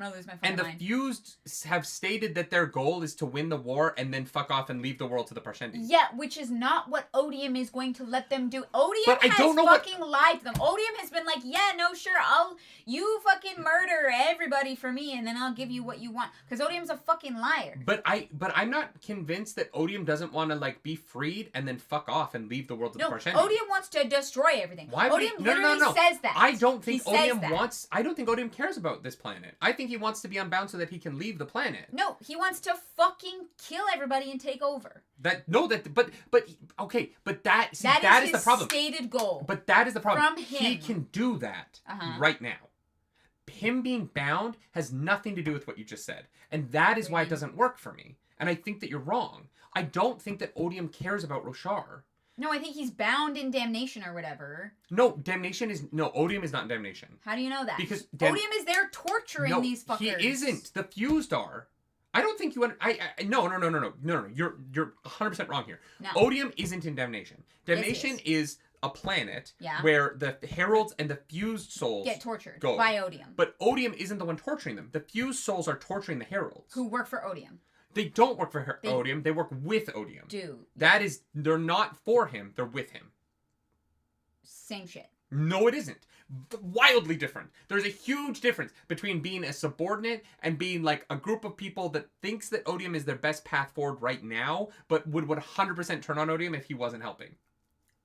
No, they're literally basically enslaved to fucking Odium. They're not enslaved to Odium. Odium. For millennia.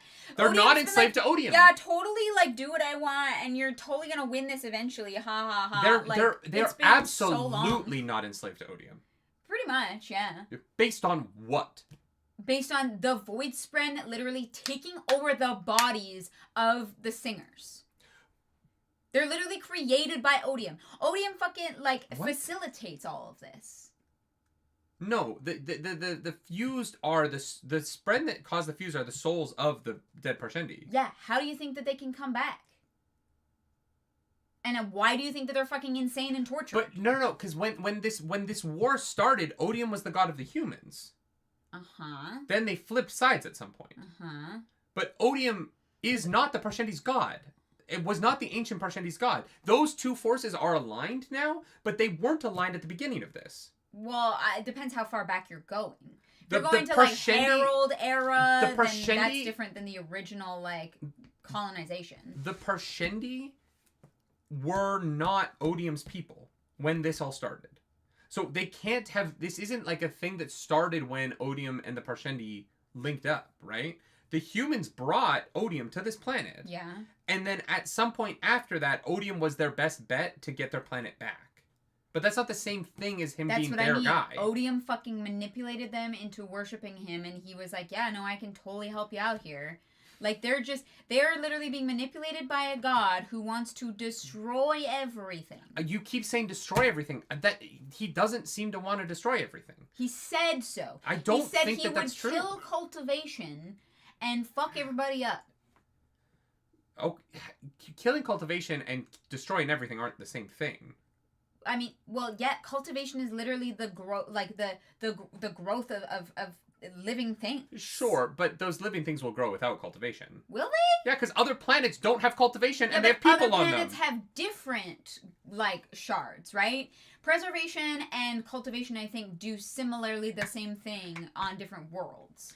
I just don't buy that. He literally said. I don't buy that he wants to be unbound so that he can continue to do what he's already doing. That doesn't make sense to me as a plot. What do you mean continue what he's already been doing? He's already destroying the world. Like, that is already happening, and he's currently bound. So him doing the Contest of Champions to get unbound has to have a greater purpose than to just continue to do what he's already doing. Or maybe he just doesn't want to be bound in damnation because it's He's torture. Not in damnation. I the Fuse think he is. And the Heralds go to damnation, which isn't hell. And they get tortured it is a planet. By Odium. No. The Fused tortured the Heralds. I think that is Odium's doing. Oh my god. Yeah. Damnation. Odium can't be on Damnation because he's bound on Roshar. And Damnation is the planet that the humans are from. Braze, Maybe. right? I don't know. What I don't want to have to look through the whole book. Can someone just say what the name of Damnation is that they mention in this book? We missed a super chat. It's called Braze, right? Tedzy hasn't read the books. This conversation must be nonsense to you. Judah, thank you for that super chat. Judah, thank you. He had groomed Dalinar to be champion. Yeah, we know that. He explicitly did not want to kill Dalinar because it's a very valuable tool he spent a while making him. Right, but a tool to help him get unbounded. Not to destroy Roshar, but to be unbounded to do something more important than that. To then destroy everything. Destroy everyone in all worlds. But he can... Oh, destroy all worlds. Yeah, he wants to destroy literally everything. The whole universe is at stake. Literally, Odium's main goal is to kill fucking everyone. Why, though? That's why Hoyt is there. But he's the god of passions. If everyone dies, then there's nothing... Then no one's being passionate, and then...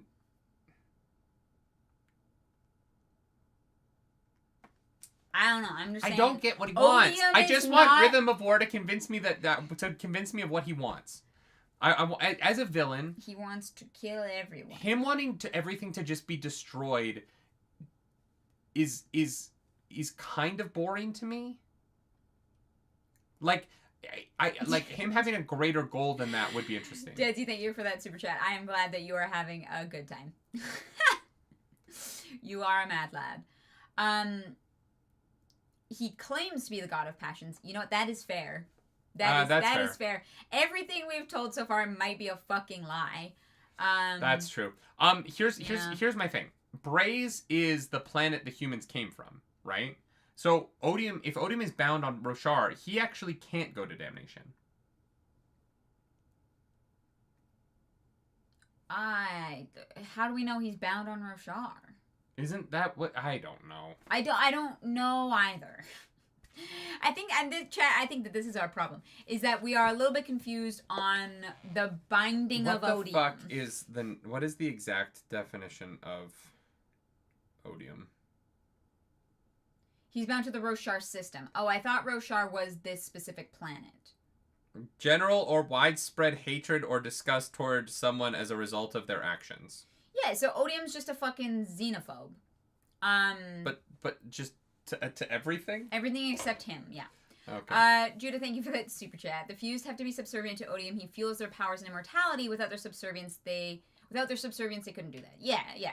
That's what I mean. They are basically slaves to Odium. Like, the poor singers were slaves to the humans without really, like, comprehending it because there's some weird magic bullshit. But now they're basically just slaves to the fused who are slaves to Odium because Odium fucking sucks. I want to be very clear that I am not on Odium's side in any way, shape, or form. Wait, the solar system is also called Roshar? I knew the continent and the planet were. Well, that's really confusing. So he's just bound. This guy's complaining about being bound to an entire solar system? Not big enough. You know? Odium is a size queen, okay? Size matters. 3 planets, not big enough. Whose actions are Odium upset about then? If he is hatred towards someone because of their actions, whose actions? I'm assuming it Odium? First whoever bound him? Which actions he upset about in specifics? I want it. I want it in a chapter called Rockfall, chapter 72. The Edge Dancers are too busy relocating the tower's servants and farmers to send a representative to record their thoughts in these gemstones. I'll do it for them then. They are the ones who will be most displaced by this decision. The Radiants will be taken in by nations. But what of all these people now without homes? From Jor 417, second Topaz. Love that for you. That's Odium right there. Anyways, chapter 118. I saw the future. Yeah. Oh, maybe Honor and Cultivation were fucking, and Odium was third-wheeling them real hard, and was so tired of being left out of the sex that he fucking murdered. That he killed Honor. Jesus Christ. And then Cultivation turned him down, and so he's still blue ball in it. And so he's just the incel god.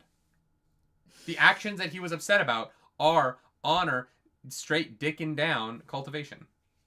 He is the incel god. Yeah. Y'all heard it here first. Love that for us. Chapter 1. Gritzer, don't tell me how long my fucking show is.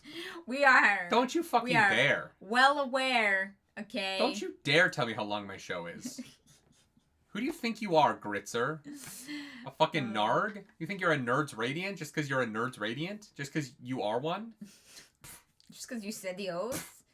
No, you're fine. You're good. Yeah. Oh, God. Oh, yeah, chapter 120 is 2 hours long. Yeah. Yeah, we're gonna be here a while, and we have other shit to get done, so let's... Somebody save me! Chapter 118. Yeah, the weight of it all. It's pretty heavy. Anyways... I did like that they started with these Voidbringers no songs. I know that they mean the, like, rhythms and shit, but I do like the idea that the humans showed up and were like, wait, what the fuck's music? Yeah. Literally. They'd never seen Wicked. They didn't know that Alphaba flies. They thought it was directed by John Woo. Crazy. Odium gives Dalinar bad memories. Ooh. And he's like, give me your pain. Zeth, come fucking... Zeth is fucking shit up, okay? Nightblood is a scary fucking weapon, and it's and his hand is turning black. Everybody. Yeah, it's bad. It's bad. It's like not wearing a glove in Canada. I can move the chair back. It's all good. Jesus Christ. We're gonna fix this setup once the wallpaper's on the other walls. It's fine. Oh, I'm caught. Well done. Please do not unplug the computer while we're streaming. Anyways, yeah, Nightblood is unsheathed. Very bad. They see the gemstone. And they're doing a little chase thing. It's great. Yasna, again, almost kills Renarin. Every time, almost. And Ivory is like, oh, Renarin, something weird going on there. Ash, God, we jump around so fucking much. Ash is with Taln, and she's like, hello, please remember me, my love. Because they were straight fucking. And he just is saying his speech over and over again. Then Kaladin can't say the words. Okay, then the Windspren show up. All right, and then I need this. Oh God, I need to keep scrolling. Okay. Then we go back to Lift. God, this chapter jumps around so fucking much. Lift. They're away from Zeth because the sword is very scary. But he goes down and she comes over. And it's like, drop the sword, let it go. Let it go, let it go. But Zeth can't let it go. Unlike Alphaba. Navani, okay, is with the captors and they decide to kill the consort. Because, too bad, so sad. And she flips her Fabrial thing open and presses it against them, which makes them in pain. Because it's a pain real that, takes away pain, but I think it also stores pain and can give pain. Yeah, it, takes pain it, conduit, conductor thing. It's a pain battery. It's a pain battery. I fucking want to play an Artifabrian so bad now. Yeah, I know, right? In fucking Stormlight, yeah. To have, just, devices where you just, are you hurt now. Boop. I booped him on the snoot, literally, and he just started screaming. It's such a fun artificer idea. Yeah. Dalinar sees what could have been in a very big, bad way. Ian Flynn, thank you for that super chat. I have a meeting, so I got to dip, but I want to take a moment to say that I think Dalinar is a bad person who's trying so hard to be a good one. That's why he resonates with me more than any other character in fiction. I love that, honestly. I think Dalinar has done some fucked up shit. And like I said, I think the moment that really makes it work for me is not Cultivation fixing everything. Yeah. It is just removing that block to allow Dalinar to have the ability to make better choices. And he does. He chooses that. No one chooses that for him. And I think that is super commendable. And I think that people are redeemable. I think that we've kind of, briefly touched on this of canceling somebody and never giving them the chance to become a better person does not aid them or the rest of society in any way. It just makes them feel shitty forever and ever and ever, and they're never given the chance to grow. And I think that all humans are capable of change and deciding to be better and to try to do better in the future. And so I think that forgiveness can be incredibly powerful. Yeah.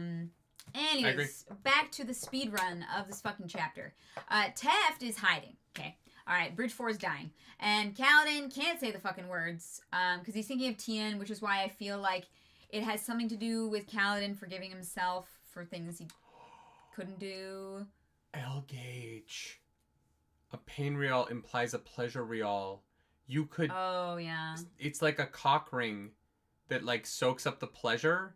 Yeah. And so it's the perfect edging utensil because it literally just keeps taking the pleasure and pleasure and pleasure. And then you flip it, boom, all of the pleasure that's been soaked up that whole time directly into the penis. And then suddenly just...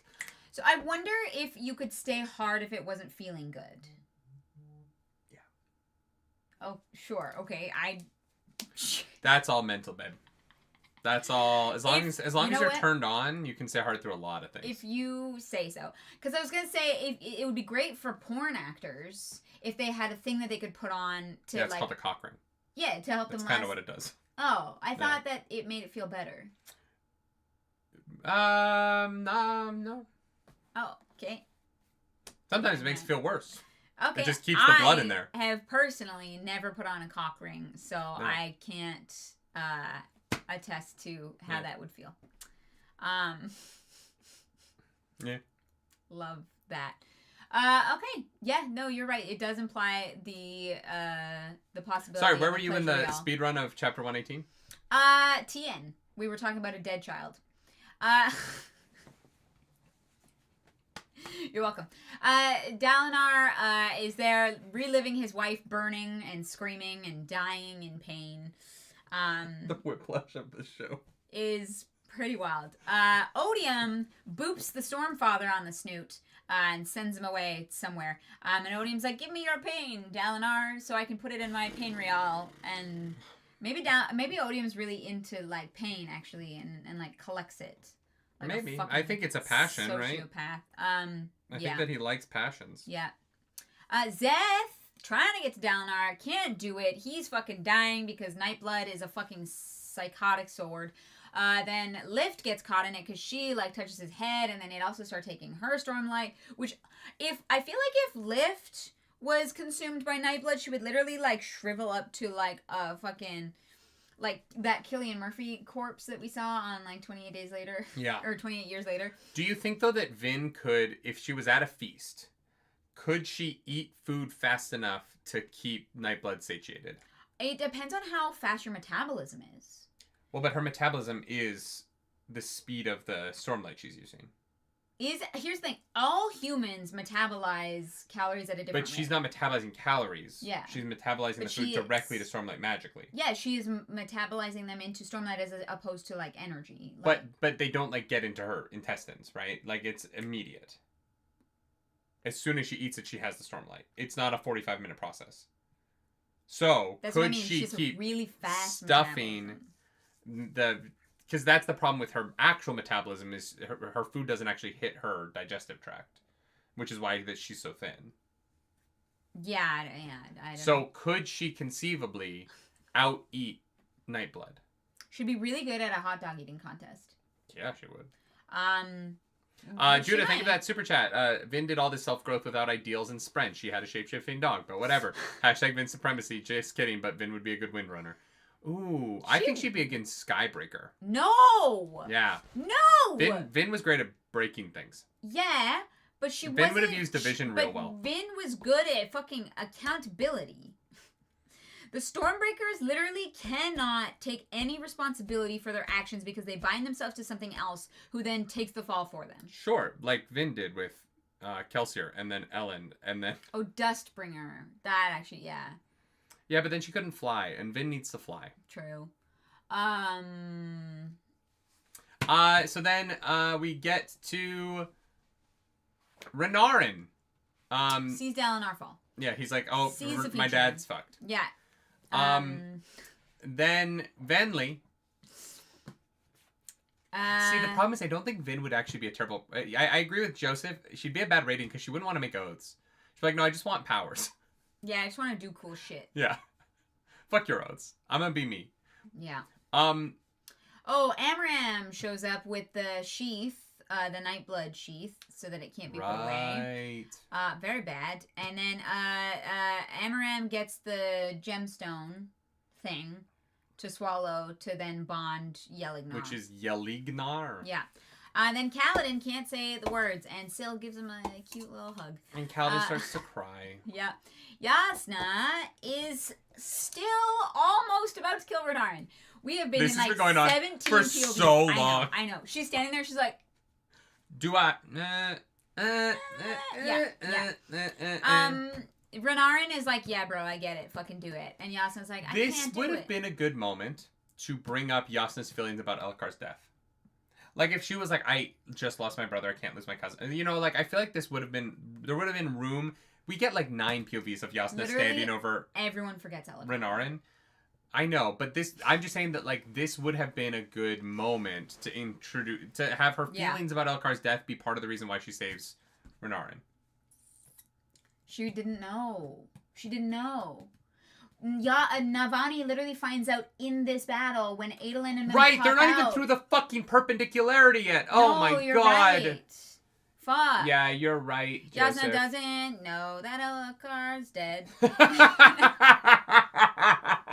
And that she's gonna be the queen.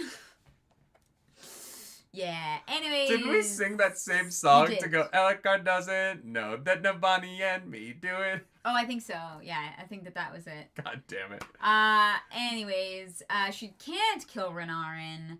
And then Renarin realizes that the future he sees is not absolute because prophecies don't exist in absolutes and you can't just see the future and it's beautiful. We love this for a series because it honestly is far more interesting if the future is flexible and malleable and can change. And then we come back to Dalinar. And Dalinar goes, you know what, Odium? I'm not going to be your champion.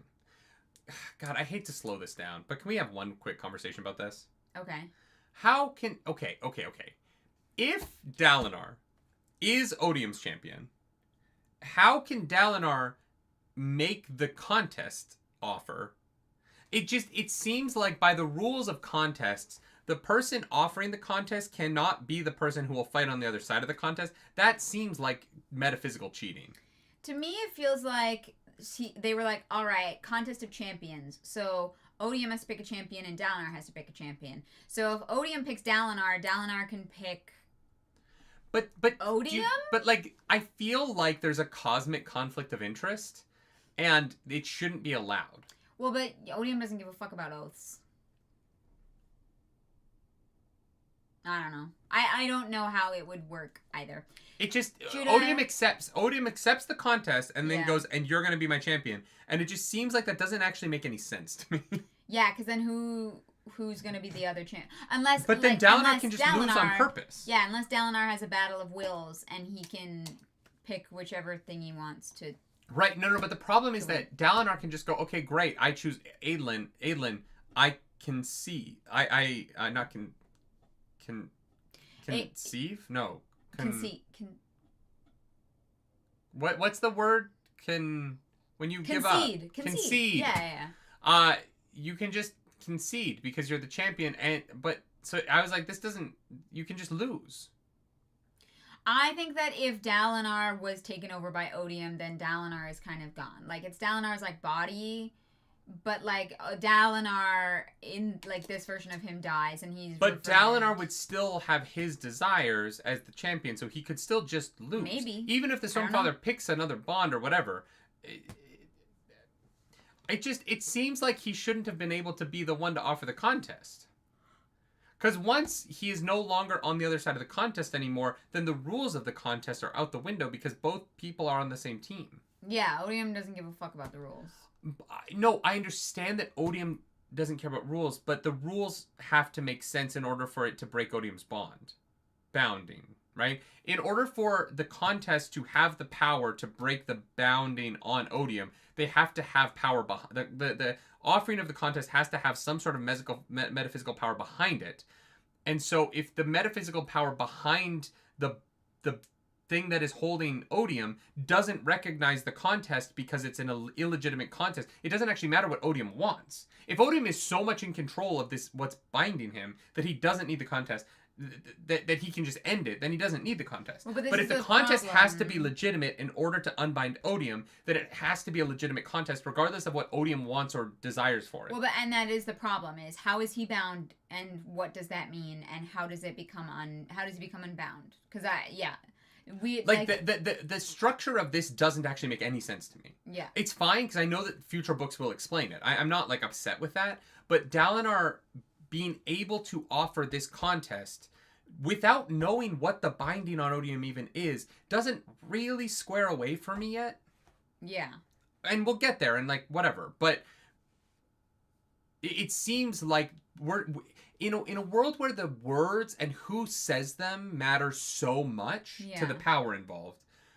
Dalinar offering this contest means that he's on one side of it, and he can't just then suddenly be on the other side of it. Well, or else that would undo the bonding of the words that sets up the contest. Yeah, like that bond would then break. So then the contest doesn't exist. So then nothing happens. How does he get unbonded? Yeah. Right. And so that kind of becomes the problem in the power that is binding him is honors. That's why Dal can make it because he's honors representative. Right. But that doesn't explain how he can win. If Dalinar then becomes Odium's champion, he is no longer the representative of honor, so the contest is delegitimized by the power of the words not being behind it anymore. Yeah. Right?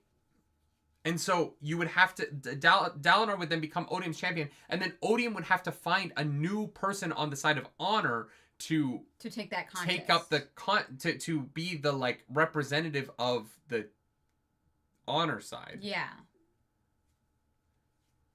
Yeah, and then who picks... Like, does, like, the Stormfather pick the champion? Like, I don't...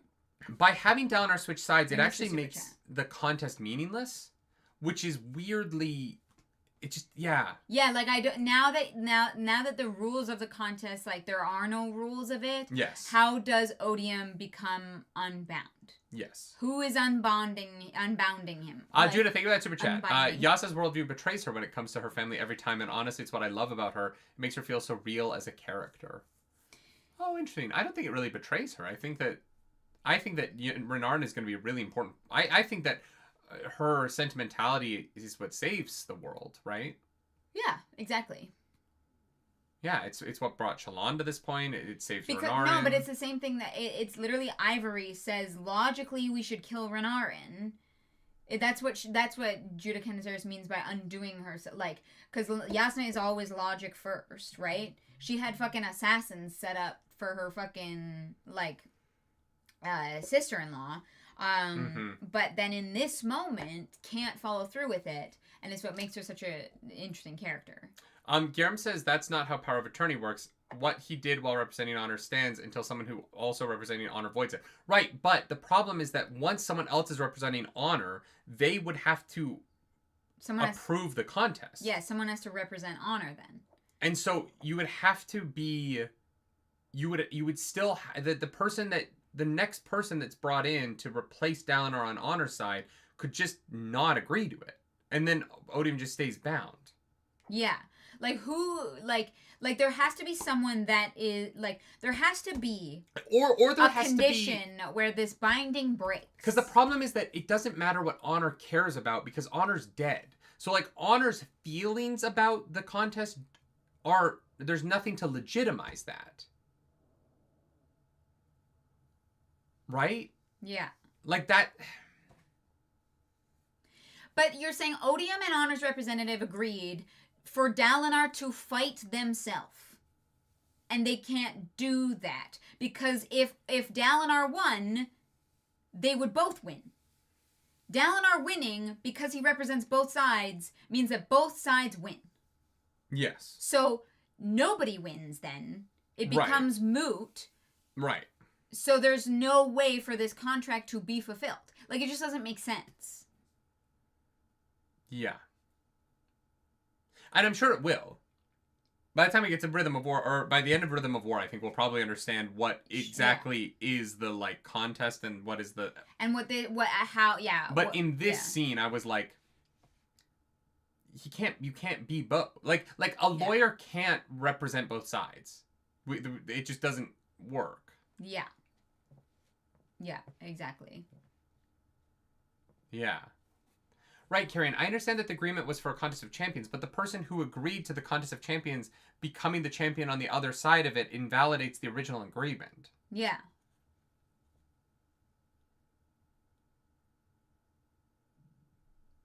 It just seems like... it seems really weird to hang the, like, series on technicalities. On, like, a really, really obscure, weird set of, like, magical technicalities. It leads to the dope-ass moment, and so, like, the concept of champions is going to be legitimized, but, like, Odium's plan seemed insane to me. Well, and we have to assume that Odium is then able to take, like, 100% control of Dalinar, so that Dalinar can't just concede. Right, because let's be real, Kaladin is whooping Dalinar's ass. Right? Like, straight up, if the Stormfather goes, okay, my daughter's Radiant is my guy, I'm choosing Kaladin 1,000 times out of 1,000. Well, and Dalinar with literally... 60-year-old Dalinar. Well, that's the thing. Dalinar literally, in this book, loses a fucking wrestling match. Like, Dalinar does not want to win. Yeah. Here's the problem, right? Dalinar is old. Mm-hmm. Dalinar doesn't have a weapon. Dalinar does not have Shardplate. Dalinar doesn't have... I'm not even sure Dalinar can use fucking Stormlight if the Stormfather doesn't want him to. Oh, Dalinar would be breaking his oath to the Stormfather, right? And so he would... So his oath would be broken, so he wouldn't have a spring. He wouldn't even, like, be a fucking Radiant. On the other side of the battle, Kaladin motherfucking Stormblessed is gonna have Shardplate, Shardblade, all the magic in the world, the fucking... Like, I don't think Dalinar is winning that fight at all. No. And so Odium's confidence that Dalinar with Bondsmith, well, he wouldn't even be a Bondsmith, right? I guess he could become fused, maybe, or like have the powers of a fused. Then just have a fused. That's the thing. Then why Dalinar? Just have a fused. Do it. Because if he breaks his oath, the Stormfather leaves him. His bond is gone, and he's not a Radiant anymore. I'm not convinced Kaladin wins versus Dalinar. Kaladin just fucking took out Amaram. Yeah, all Dalinar can do is fucking super powered by shape. Fucking what's his face? Yeah, like Kaladin actually has magic fighting powers, whereas Dalinar has magic rock abilities. Like, you know what I mean? Dalinar can mend that rock though. Yeah. You know what? Dalinar can mend rock. Do you think that Dalinar could, like, seal Rock's butthole and stop him from pooping by, like, running his hand up his ass? No. That's the worst way to fucking kill somebody. What the hell is wrong with you? Sepsis. Jesus Christ. Anyways. I'm just saying, I'm not giving that edge to Dalinar. At his age. Look, Dalinar, young Blackthorn Dalinar, I might give him the edge, right? But Linus Vikstrom, it's a game of chess. They don't actually like brawl. They if just this play series ends on a game of chess, I will riot. No, it's gonna be a game of Fortnite. Number 1 victory royale, Fortnite is about to go down. I'm not gonna lie, I am very curious what this Contest of Champions is gonna be, because right now it doesn't make sense to me. It's a lot of pressure. Thank you, Linus, by the way, to for that put on chat. what that event is. It's like the Olympics, you know? Yeah. It's a lot of work. But just narratively, like, God, because I'm assuming that the contest happens in Wind and Truth. And that's the end of the series, right? Or the end of this part of the series. And so, like... Right, because they're in 2 parts. To build up a war... To build up this whole war with all of these sides, and then in book 3, be like, actually, it's going to be a 1v1, is... Well, and that's why I think it can't be. Well, it is now. They've agreed to it. No, but here's the thing is, Odium will do anything within his power to make sure that doesn't happen now, remember? They literally say that, because he's, like, now fucking scaredy cat of Dalinar. At Arzu, if you ban me for bringing up Wind and Truth, I will lose it. Just ban nerdy daily. But the Contest of Champions does it, like, which, God, I am hoping that that Rhythm of War isn't just wheel spinning. Like, I'm hoping that plot-wise it is very interesting. Yeah. Because it does, one thing, I love Oathbringer. I think this book is very good. I don't know that it's necessarily set up 2 more books very well, in that it's kind of like, well, okay, this thing has to happen. It's about this one event, and we don't know what that event is. Because Dalinar doesn't even know. Dalinar was told that their best chance was to get him to name a champion. Dalinar doesn't know what the fuck that means. Dalinar doesn't know what the context behind that is. Dalinar doesn't know what the fucking contest is, how you pick a champion. Like, there are so many questions still, which... is intentional, right? 100%, Like, right now, we just don't have the information because the author has decided not to share it with us. But it is definitely confusing for this moment in the book. The moment is cool.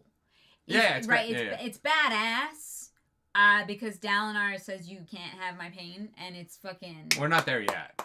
Isn't That's the next chapter. Dalinar... No, he says... Is it not this chapter? No, not yet. Anyways, okay, well, we should get to the other chapter since we are 3 hours and 20 minutes in. I'm just trying to have a fun conversation about a book I really like. I know. And I'm trying to keep us Oh my God, moving do forward. not bring up the Davy back, Nicholas Reed. Don't you dare. I will ban you. I don't know what that is. Never Davy backing again.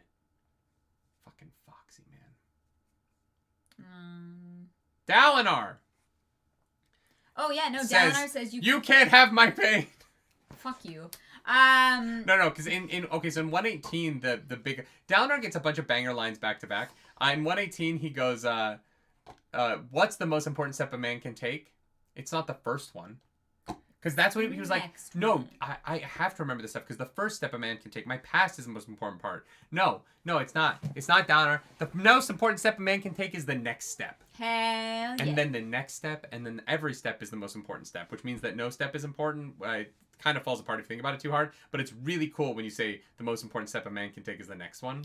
Because as long as you take a next step, then you are moving forward. James Ross, thank you for joining the Nerds Radiant. Thank you. I was in the middle of moving home from Texas when COVID hit. This book and taking the next step helped me dealing with anxiety and logistics. That's sick. I love that. I mean, yeah, this is a lesson that can be applicable in any scenario, right? Yeah. The only incorrect choice is stagnation. Yes. Right? No, 100%. And I think it's a beautiful sentiment. No, it's great. It is a really cool moment. And Dalinar then takes responsibility for the shit he did. Because Odium's like, it's fine, I did it. I made you do these things. And Dalinar says, no. No, you didn't. I did. I did these things. I fucked up. I have to accept responsibility for them. I fucked up. Yeah. And I'm going to write a book about it later. Anyways. Glory Spren show up. They're like, So many glory Spren. So many. The most glorious of the Spren feels the Stormfather... and is like, these words are accepted. The Stormfather is very surprised. He doesn't know what the fucking oath is. Doesn't understand it. But he's like, you know what? I'll take it. I'll take it anyways. Renarin, Yasna, see the glory spren. They're running in. Dalinar hears unite them because I think, Honor's still got some kind of residual presence around. Many glory spren. So many spren of glory. Syl is like thinking, it's like something's happening. Something's wrong. Maybe you don't have to say the words. You don't have to save everybody. Maybe someone can save you this time. Then Dalinar bonds all three realms, the physical, cognitive, and spiritual realm, because he's the motherfucking bondsmith, and he creates Honor's perpendicularity. Don't know how that happens. Stormfather doesn't know how that happens. Odium probably doesn't know how that happens. Nobody knows how it happens, but it's sick as fuck. Yeah. I did say in the audiobook reaction that, like, I have stopped trying to think of the magic system of Stormlight as being as, like, rigid as Mistborn. And I'm glad that I did, because I'm able to enjoy it more, because this, like... We're just bonding shit left, right, and center. This felt a little bit goofy in a way that's so cool. Yeah. But him being, like, cognitive, spiritual, hole in space. Yeah. I was like, sure. Yeah. Fucking, why not? Yeah. He basically created antimatter or something. He defeated Odium by T-posing real hard. Yeah. Anyways, that's so funny. Kaladin gets saved. There's a glowing light, and they go through Honor's perpendicularity. Ash and Talon are chilling. They're crying together because Talon wakes up for 2 seconds. It's like, how long has it been? Ash is like, it's been 4,000 years. And Talon is like, thank you for abandoning me and letting me. Okay, we can't rush this. I know the book club's long, but like the sentiment of this, which is he doesn't thank her for abandoning him. He says, you gave them time. Mm-hmm. Oh, thank God, you gave them time between desolations to actually do something. Yeah. To become something. Is so fucking good. Yeah. It is why he is the best herald. Interesting, the book says that he was the one that wasn't supposed to go through what they went through. Yeah, he was just a normal I'm not dude. sure what they meant. So he was not one of their best scholars. He was not a king. He was not a son of kings. He was just a random dude. Sure, I think that there's actually going to be more to it than that. I think we're going to find something else about it. But, like, the way in which he responded to this reveal is one of my favorite things in this whole book. It is such a cool, like, it's just an incredible moment for this character to be like, my pain was worth something. Yeah. And to be so accepting of that and loving that. And it's so loving that Ash can't handle how loving he is about it. Is just like, oh, it's so good. Yeah. Fucking loved this part of the chapter. No, it's such a beautiful moment in the middle of this, like, utter fucking chaos, right? Yeah. Judah, thank you for that super chat. What are your thoughts on the Storm Dad post OB? What do you mean by that? Stormfather post Oathbringer? Like, what do you mean, like, post I'm actually, this book? like, less It's interesting. He seems more like unintelligent force than he previously did. The more we're learning about the Stormfather, the less impressed I am by him. And the more he just seems like a thing. Yeah, he has said himself. He's like, I'm just 100%. But like I thought that he was going to be wiser and more helpful, and he's kind of not. He doesn't understand how to provide information at a helpful time. Yeah. Like, you literally have to prod everything out of him. Yeah, he has no context. It's fascinating. Yeah. Scafandi, thank you for that super duper chat. Let's go. The soy father. Best boy. Thank you for that super chat, yeah, Scafandi. No, Talon is great. This moment was gut-wrenching. Yeah, I loved it. Because Ash just wants him to be upset with her. And so they're going to go meet somebody. Yeah. Yeah. And Teft is, he finally says his next oath. And so he says the third oath. He's going to protect those he hates, even if the person he hates the most is himself. And he gets a sword. And he goes and he saves Urithiru. Saves the world. Saves Urithiru from the Parshman they're booping in the fused. Yeah, it's a tough moment. It's beautiful, but it's like beautiful for dark reasons. Yeah. We cut to Renarin. Yasna is just fucking soul casting people. She's Yasna like, is fuck you. A menace. Yeah. Honestly. Menace. Yeah. Fucking, I think Kaladin could beat Dalinar. I know Yasna could. Oh. She'd have him wrapped up in. Oh my god. Yeah, no. Yasna is terrifying. Hopefully she doesn't become a tyrant. Yeah. God, I hope not. We shall see. Her uncle's bad enough.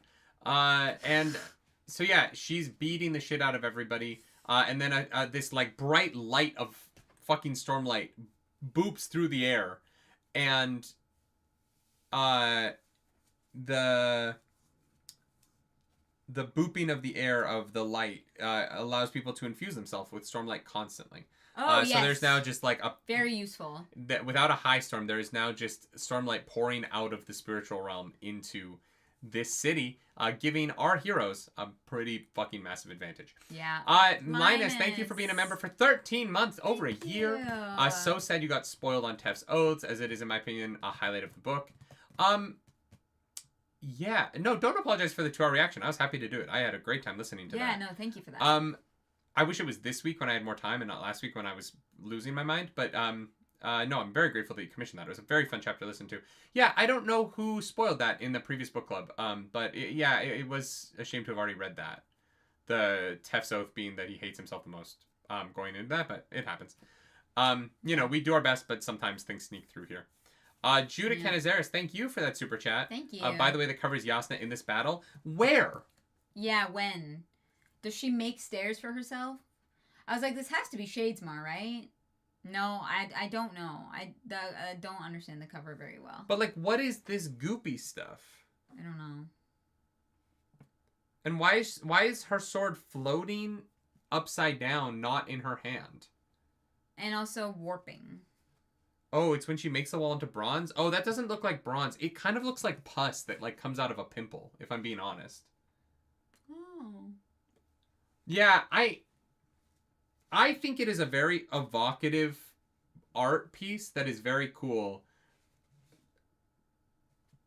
that doesn't necessarily relate to me what I think the moment is. Yeah, that's fine. But it's still cool. Although, okay. She's also flying. She's also flying, yeah. It's a metaphor. Yeah. Can I just say, this is definitely Anjali Bhamani, right? Who? Anjali Bhamani. We met her at the Critical Role live show, and then we saw her live show at Gen Con. Oh, but this is 1,000% modeled after Anjali Bhamani. I mean, maybe.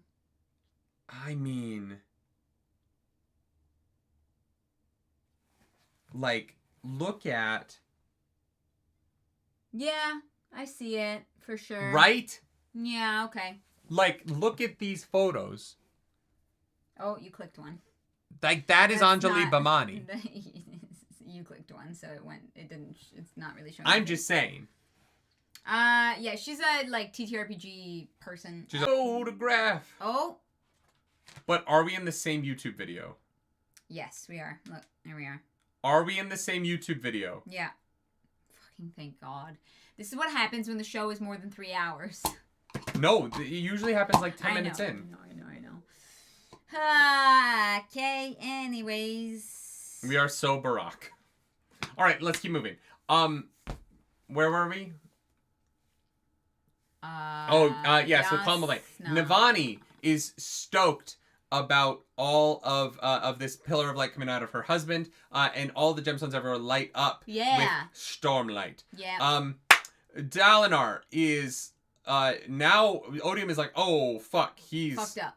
He's screaming at him like, you can't take my pain. Yeah. You cannot take my pain. Yeah. Even if it maybe was your fault, because the thrill is complicated and it's hard to distinguish what is people's actual responsibility when they're infused by the thrill. I'm deciding that I did that and it's on me because I'm a good man and you can't have my pain. I'm gonna own that shit. And the thing is that Odium is a dark hole that like soaks up all the passions of the world, and so by denying that from Odium, he's kicking Odium's ass. So Odium's like, hey, all of y'all bitches, fuck that boy up. And then Dalinar is like, oh yeah, you want to try? Come at me, bro. And then they try. So Amaram does. And Kaladin is like, what the hang? I'm back, bitches. And then Dalinar is like, hey, Kaladin. You know that guy that you probably should have killed already? Go get him. Go get your revenge on Amaram. You deserve it. And then Shallan and Adolin pop out too, and they're like, we're also here. Yeah.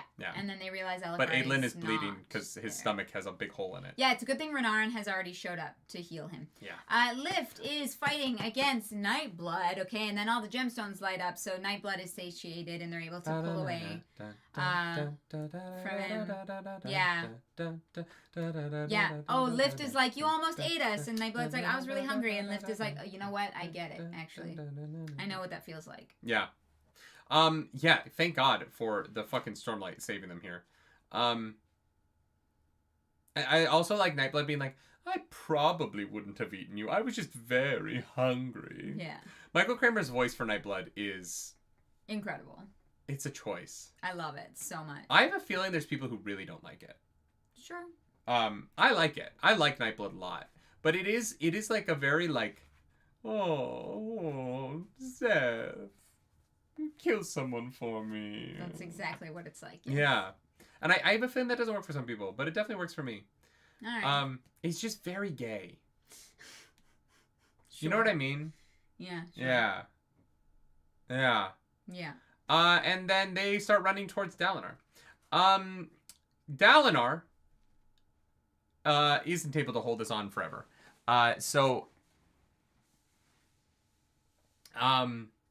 Dalinar lets go, and the Glory Spren leave, and he's left there just kind of like, whew, that was crazy. And the Stormfather's like, what the fuck? The Stormfather, for like the past 2 books, has mostly just walked into situations and gone, I don't know, guys. This has never happened before. Like Lift being able to get into the visions, Odium being able to get into the visions. Yeah. The Everstorm, all of the Stormfather is just this like old ass man who just wants to keep rolling around the earth over and over and over again, and the earth is going, nah, we're doing shit different, boy. Pretty much, yeah. Yeah. Yeah. Yeah, he orders Renarin to secure the Oathgate. Mm-hmm. And this is where Shallan conjures up the big army. Well, and this is where Dalinar's looking around, right? And he's like, 1, 2, 3, 4, 5, 6, 7, 8, 9. Where's 10? And what's so fascinating is that when he first blew all of the fucking like bad guys back with his power, it states that Venli's the one that isn't blown back. Yep. And so she was there the whole time. He just didn't recognize it. He doesn't know that she's a woman either, so. No, he does now. He figured that out. He learned that one. You know what? I'm proud of him. Yeah. Growth. Character development. How do you feel about the Herdazian nails being from the fact that their ancestors fucked Parshendi? What? Yeah, the Herdazians have the like super hard nails because their ancestors are like part Parshendi. I missed that. Oh, okay. Yeah. Same with like Rock. Rock is like his ancestors are part Parshendi. What? Why? What makes you say that? That's why they can, like, eat shells and shit. That was in the book. Sure. I'm not crazy, right? This is something that the book has said. Yeah, it's in the book. How did you miss that? I didn't think that in this moment that Dalinar was like, by the way. It wasn't in this moment. It was earlier, but I don't think we ever talked about it. I think it was in an interlude. Sure. Yeah. All right. So, like, they can mate. Do you think that, like, half Parshendis have gem hearts? And, like, how diluted does the Parshendi part of you have to be in order for you to not have a gem heart anymore? We don't have time to talk about this now. Full book recap. We're going to talk about Parshendi fucking. Yeah. And honestly, why... there's a bunch of shit that we should save for the full book recap. Venli is actually the perfect mate for Kaladin. Get ready for that next Monday. No, Venli sucks. No, Venli and Kaladin, they're going to be smooching. They both feel like they failed their people. They both have a lot of things they want to be redeemed for. Venli and Kaladin are a great pair. Okay. Yeah. Sure. Venli is black. Oh, man. I'm calling it now. Venli, Kaladin are team interracial love. All right. Where are we? Dalinar. Yeah. Yasta is gonna go defend the hole. Shallan's gonna conjure an army. Kaladin's gonna fight Amram. Yeah. And Szeth and Lift are gonna go do what they were doing. And he's like, I'm gonna go to the water and do what I'm gonna do. Mm-hmm. Chapter 120. The Spear That Would Not Break. If you Google Girthmaster, you'll see a friend of ours. A few friends of ours. Anyway, Kaladin goes and fights Amram. Syl is like, hey, you don't need to be so mean to yourself. And I'm like, Syl, you've been saying that for like 1.5 million words at this point. He's gonna keep doing it. Just don't worry about it. And he pops up in front of Amram, who's gagging for Kaladin's spear. No, he's gagging on whatever he just swallowed. We cut over to spear. Adolin. Adolin is hurting real bad, and Renarin's like, oh yeah, I can boop that.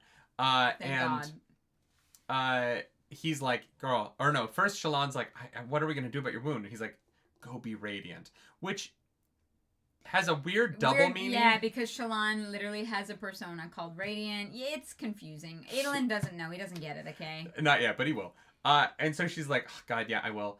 And she runs off with her shard blade, and she starts building a whole army of every single person she's ever met, which is real hilarious, because that means there's, like, a bunch of kids just, like, fighting. They're fake It kids. says everybody she's ever met.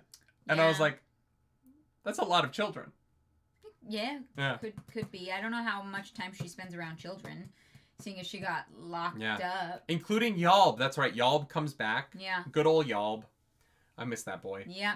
Szeth and Lift come up with a plan to get the ruby back, where they're gonna use Shallan's light weaving techniques to pretend that they lose the ruby, but they actually don't. Yeah. It's brilliant, and I love it.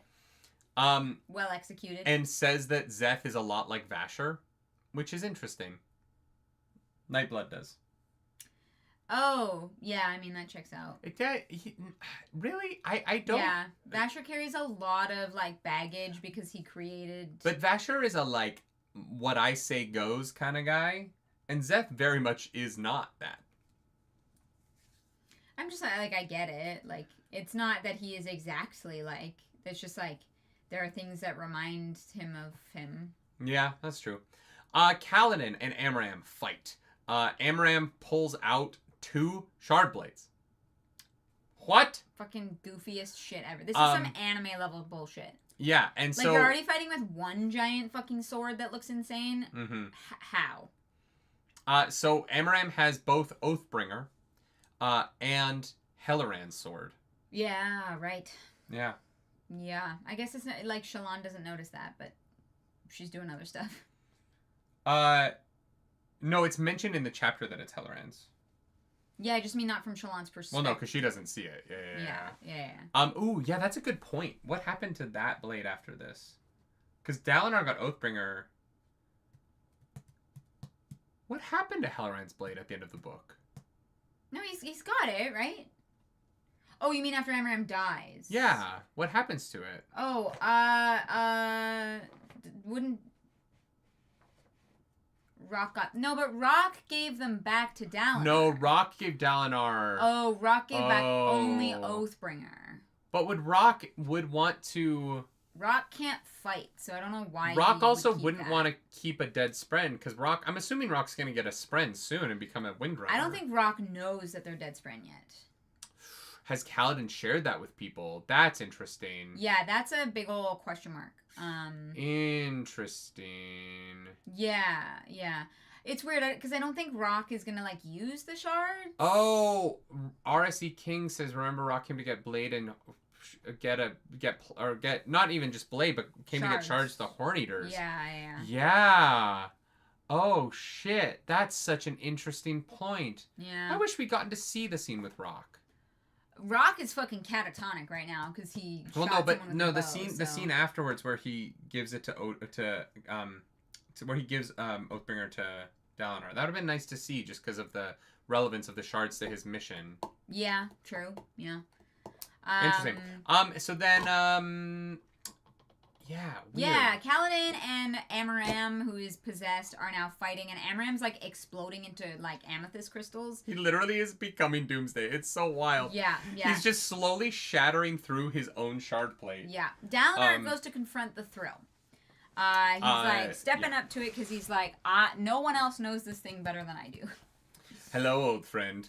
And he walks into the red mist of the Thrill.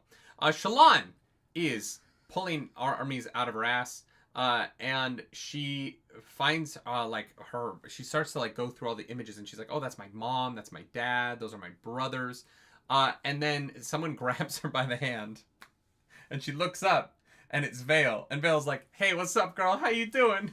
Yeah. And then someone takes her other hand, and it's Radiant, and she's like, cool, go get him, boys. I guess that's weird. Yeah. Oh no, I have become 3 people, and they are all around each other. Yeah. We cut over to Adolin. Adolin is running through the city, and he sees Yasna, and he's like, fuck. I should probably go help her. And then Yasna murks just a shit ton of people, and he goes, she's fine. I'm gonna go do something else. Yeah. Wait, she's totally fine. And so he goes and saves a bunch of Thalens, and he meets a shard bearer named Kadralk. Mm-hmm. Seems like a really cool dude. Who is the son of Queen Fen, and he is in shards. And Adolin is like, hey, my mom and dad are stuck. Can you help me save them? Mm-hmm. Why is the camera currently focused on the book? I think it likes words. I don't know. Yeah. It's focused on you, not me, because you're like further forward than I am. Well, no, it was focused literally on your knee because of the book was there, and now it's focused on us again. Oopsie. This autofocus. I love it, but I also hate it sometimes. Yeah. Then, they're gonna go find them. Yasna dismisses her blade, so that, they can talk again. Yeah, Yasna can kind of just boop in and out of all the realms. Like, she's a, I don't know, basically time traveler. Or, I don't know, plane traveler. Yeah. And so she is like, you know what? I have so much power right now. I got to do something I wouldn't normally be able to do. And so she goes to the big hole in the wall. We cut over to Szeth. Szeth and Lift. There's so much that happens. Oh, God, we're at 4 hours. Okay, Szeth and Lift are following the Parshman lady who has the stone. They go onto a ship. Szeth is looking around, sees Nile in the sky, and they're not doing anything to help, even though Nin said that they're gonna follow the laws of the Parshendi. But I guess technically, like, fighting the Parshendi isn't against the law, so they haven't joined the battle yet. They're just watching.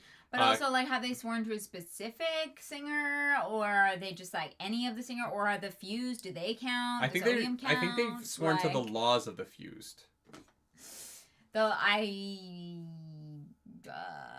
maybe. Yeah. Do they have laws yet? We haven't seen them write it out like the fucking Thalens. William, there's more people on YouTube than on Twitch. So if you want more chat, the YouTube chat's more bumping. And Arzu, thank you for joining the Nerds Radiant. Thank you for 24 months. Interesting that in the Shallan POV, she's holding her other self's hands, but Lift comes and says to her, "Stop hugging yourself." Yeah. That is what we see. Yeah. Oh yeah, because she's doing. Yeah. Ooh. Shallan is not okay. Yeah, she just turned around and is like pretending to make out with someone behind a screen. Mm-hmm. Okay. Now, okay. Zeth and Lift go onto a boat. Yep. And they get the ruby. And then Zeth starts running away with the ruby. And then we cut to Adolin. Adolin find Navani. Yeah. And Adolin is like, "Oh, your son's dead." Sorry, Elikar's dead. Right. They have a hug for a moment. It's everything real sad. Stops. It's really upsetting. And so then they tell, it's very sad. It's actually kind of great. And then they're like, "Okay, well, that was enough of that. We have to go fight a thunderclast." Yasna is mending the walls and makes a giant wall bronze. Then we cut to Yasna while she's mending the giant wall bronze, and she's pulls out the body of a dead shard bearer from Dalinar. And so Adolin is like, "Kadral, go get that for your family and your house. That's cool. We're gonna go take out that thunderclast." Then we cut to Kaladin. Let's go. Kaladin and Amaram are fighting in the sky, and it's a bunch of pew pew, pam pam, badoo badoo badoo, cracking of shard plate as these things come out. Boom boom boom. Amaram's boom. got a shard bow. Some big old scary arrows, okay? Just he like flies away for a second and then he starts shooting at Kaladin. Yeah, so Kaladin makes Amaram's horse run away so that it takes the shard bow. This is so fighting, not Gandalf. Fighting, Gandalf? No, fucking Legend of Zelda. Ganondorf. Shooting out Ganondorf's horse is such a fucking Legend of Zelda move. Like, the Kaladin Amaram fight feels so much like the final fight of a Legend of Zelda game. Sure. He has multiple phases. You have to take out his horse. You have to... Yeah, sure. And then, fucking... Instead of Zelda coming in and saving the day at the end, it's Rock. Oh my god. Dalinar confronts the Thrill, and he's like, "Hey, buddy. Hey, buddy, good to see you." And the Thrill is like, "Hey, let's remember every single person you've ever killed together. That'll be fun." That's such good memories. What a good time. They have their own burn book, basically. Pretty much. Yeah. Yasna They're is... like, no, I can't even. What? I don't know what just happened. I was just gonna be like, "Evie is a fugly slut. Do not trust her." And then I was like, she's dead. That seems harsh. Not wrong, though. So Yasna goes and checks on her mom and the queen. And she kills two fused, kind of just like by like, she sets one on fire and then cuts the other in half. Yeah. And then is like, "You guys gotta hold the wall." And the two women are like, "Cool, bud." Zeth, fighting a fuse, running away from the ruby. He like throws the ruby away from him because he's like, "Oh, I'm gonna lose." Oh no, so I have to get away. But he does that while Just he's like kidding. leaning on this rock weirdly. That rock, not a real rock. It is an illusion. Rock. Pulls the... They have the ruby. Yeah. Everything's great. Bait and switch, motherfucker. Shallan just keeps throwing her illusions at the Thrill. And then Lift is like, "Hey, I got the rock. What do you need this for?" What are we doing with this? We're doing it. Kaladin. Kaladin and Amaram fight more. And they fight lots. And then so Amaram explodes. And then there's other fused in full armor. All right. Then we get to Adolin, who's fighting the thunderclast, with the Thalin army. And then Adolin's like, "Wait a second. Shardblades were built to defeat thunderclasts." Yeah, they're meant to fuck up Rock, not Rock the character, but like Rock as in the material. And then he learns the name of his Shardblade, which is Mayalaran. Yeah, Maya, Yeah. Best girl. So they managed to boop the thunderclast a few times, but it's it's a pretty hefty big boy, so it's gonna take a lot more than that. And then Dalinar is just hanging out with the Thrill. Vale.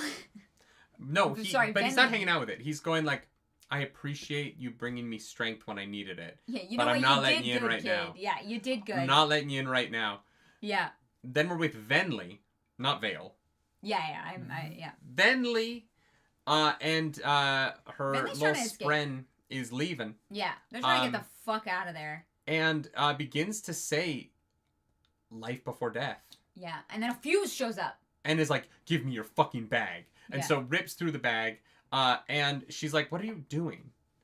Yeah, you Suddenly weirdo. she's like, oh, I've got is that gas? Is that acid reflux? Yeah. And then she's like, oh no, Timber's in my heart. And the void spren is in my heart. My gem Timber heart. has captured a void spren in my heart, meaning I have all of the forms, all of the rhythms, and I'm a Knight Radiant. I got all that shit. Yeah. I got more shit than you do, fucking Kaladin. Pretty much. Which is why they're going to be a great couple. And Jesus Christ. We'll see. yeah, she sneaks onto a boat. And then she goes, life before death. Strength before weakness. There you go. Journey before destination. Journey and then before she's like, pancakes, actually. I am radiant. And she breathes some stormlight in. Adolin is with Herdalm, and Herdalm is fucking fighting fused. But Adolin is like, we practiced this. Hey, Maya, babe. My other love. Babe, we practiced. We practiced this. They say that distance makes the heart grow fonder. Oh. And then he reels back, whips his shard blade, and right through the heart of a fucking fuse. It is dope. But then the thunderclast is there, and he's like, oh shit, 1, 2, 3, 4, 5, 6, 7, 8, 9. And then Maya... actually, he doesn't get to 9 because he gets to 7. He goes, Maya, and then she's just there. 3 seconds early. Maya's in his hand. What? Yeah. Is she alive now? I don't know. Is she still a Deadeyes? She was 3 seconds early. Yeah. She was 3. She's either in the process of becoming alive, or she's alive. I'm alive. Or his heart was just beating faster than he was counting. He wasn't even... No, it says that, like, there's magic that you hear your own heartbeat louder. Like, you're super aware of it. So it wouldn't have been early if his heart went faster. Yeah. No, for sure. For sure. And so they... yeah, so she's early. And usually Adolin's the one that comes early. But this time it's his friend. Yeah, this time it's Maya. So, they're just trading places. And so Renarin shows up and they fight. And Renarin heals Adolin, and it is like, Adolin, back off, bud. I got this one. And Adolin's like... It's like, sir? You know what? Yeah, that's probably fair. Yeah. And so Renarin is just absolutely immediately obliterated by the thunderclast, and Adolin's like, oh, fuck! And then he's like, oh, wait, my brother's a goddamn radiant. He literally heals super What am I fast. worried about? He's like the superest, fastest healer little boy. And so he's able to, like, chop up the beast, the Cuts its thunderclast. fucking hand off. Yeah, Adolin is like, you know what? I actually am not as useful here. So, Maya, you're going to be a good girl. Okay, you're going to go fight with this guy. I know. Look, well, because Herdalm has plate, but not blade. Yeah. They're like, this is for the best for both of us. And Maya's like, you know what? Fuck, you're right. Yeah, so Maya gets passed around, by the men in the army. Zeth is, still fucking doing stuff. They get the ruby. Zeth and Lift finally get the fucking ruby. And they go to the edge of the thrill. And Zeth is like, I can't. If I go in there, bad shit's gonna happen. Yeah, it's and not good. Lift is like, okay. All right, I got and this. so Lift just walks into the thrill and is like, cool, thrilling. Yeah, very thrilling. Kaladin. Oh my god, the end of this book. Kaladin is fighting Amaram. He keeps changing into different things. They keep fighting. But Kaladin is fucking getting his moves in. And he's like, oh shit, I understand how to do this now. And he cracks the gemstone in the center. Are you comparing Maya to Amaram's mom? Yes. Is very funny. Yes. Good pull. And so Amaram like falls dead. He's fine. Nobody ever actually fucking dies in the series. And then 8 He's Fuse... actually dead at the end of this. We say that now, but I don't even know if I believe it after what happens in the final chapter. So 8 Fuse start to fight Kaladin. Because they were going to go after Dalinar. He's going to stop them. Cut over to Renarin. Renarin, Herdalm, fucking kill the thunderclast. It is rad. Yeah. We're so proud of Renarin for listening to Gliss. and for actually doing the dang thing. And Renarin's like, all right, time to go to the Oathgate. Shallan is running out of Stormlight, and her body's like, oh my god, I can't handle all of this. But the illusions around her begin to fall. Jackson, these two really like to hear themselves talk. It's a fucking podcast, brother. I don't know if you know what a podcast is. Normally, people don't sit in silence in a podcast. I don't know what podcast you're listening to, but I do not want to participate. If you would like to not listen to us talk, YouTube, go anywhere else. I think 10 days of video are uploaded to YouTube every hour. So if you would like to go watch somebody else talk, go to any other video. Literally just any other video. There's probably a whole list of recommendeds of people not talking because that's the content. Go to Patreon and sign up for our full-length reactions where we don't talk as much. I don't know why you guys watch it, to be honest. I don't know how, are you fucking stupid? Sorry, this is mean. Did you click into a video and think that we were gonna not be speaking? What did you think was gonna happen here? We're actually supposed to sit here in silence. Because this is more entertaining. Well, what? Jackson, I'm sure you've left by now, but what did you expect? I think that they were I think that they were gunning for the dumbest comment on YouTube today, which is a really, really high bar, okay? But I think you might have cleared it. I just can't imagine going into a live stream on YouTube and being like, oh, God, the people on this live stream are speaking. Crazy. There are words being spoken. Well done. Honestly, Jackson, well done. You won. You won the award for dumbest comment on Jackson, this platform. I'm not gonna lie. As soon as this ends, I'm not speaking for the rest of the day. These are the last You're words going I will on vocal utter. Rest. I have to do 10 shows this week. I know. We're going to a spa so that I don't have to talk after this. Okay. He's dead already. I get it. I like to talk. I know that I like to talk. I get that. But that's why we have a YouTube channel with podcasts. I just can't imagine going into a live stream and being like, God, the streamer, yeah, talking is kind of what we do here. Oh man, that's so funny. Does anyone have a podcast they like where people don't talk? Can you please send it to me? I want to know what this podcast is where people do not speak words. All right. I am so curious. Linus Picture, thank you for the super chat. I think you underestimate the number of reaction channels that are say hi, hit play on the video, at the end of the video say that was cool, bye, and stop. Probably. I don't actually watch reaction videos. I just make them. Yeah, thank you, Linus, for that super chat. But yeah. Sign language is still talking, That's though. Still words. Yeah. Just not verbal words. We could do this in sign language. I don't know sign language, so I'm not going to. Yeah, no. What I probably just did was offensive. Probably. Yeah, you probably pissed off somebody. Probably Jackson. All right, the illusions are dying. Yasna goes over, finds Shallan, reaches out and touches Shallan, but Shallan's not there. Her hand passes through, and then Radiant leans over and is like, oh, hey, no, it's me. Got him. Shallan is not well. And so... yeah, Shallan is like, are you real? Because Shallan is not well. And Yasna's like, yeah, we're gonna need therapy. Yeah. Actually, we're gonna get you some help. It's gonna be okay. And Yasna is just soul casting prisons of stone around the fuse. It's very cool. Renarin gets to the Oathgate, but there's a bunch of fuse hovering above it. And so Renarin's like, fuck, what are we gonna do? And they're like, I mean, that seems like a you thing. And Renarin's like, oh yeah, that's a me thing. I'm gonna go deal with that. And he walks up, and Renarin has Renarin's like, oh god, I hope I don't have one of my fits. And then because he thought about the fits, immediately has one.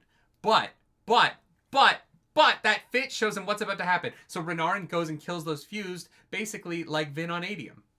Pretty much, yeah. It's like, I was able to glean insight from the future. Not see the future, because the future is not set, but I was able to infer and get insight so that I can make informed decisions about what to do next to possibly aid me in the best way possible. And as he's about to go fight 12 fused, the Oathgate behind him lights up, and who comes through?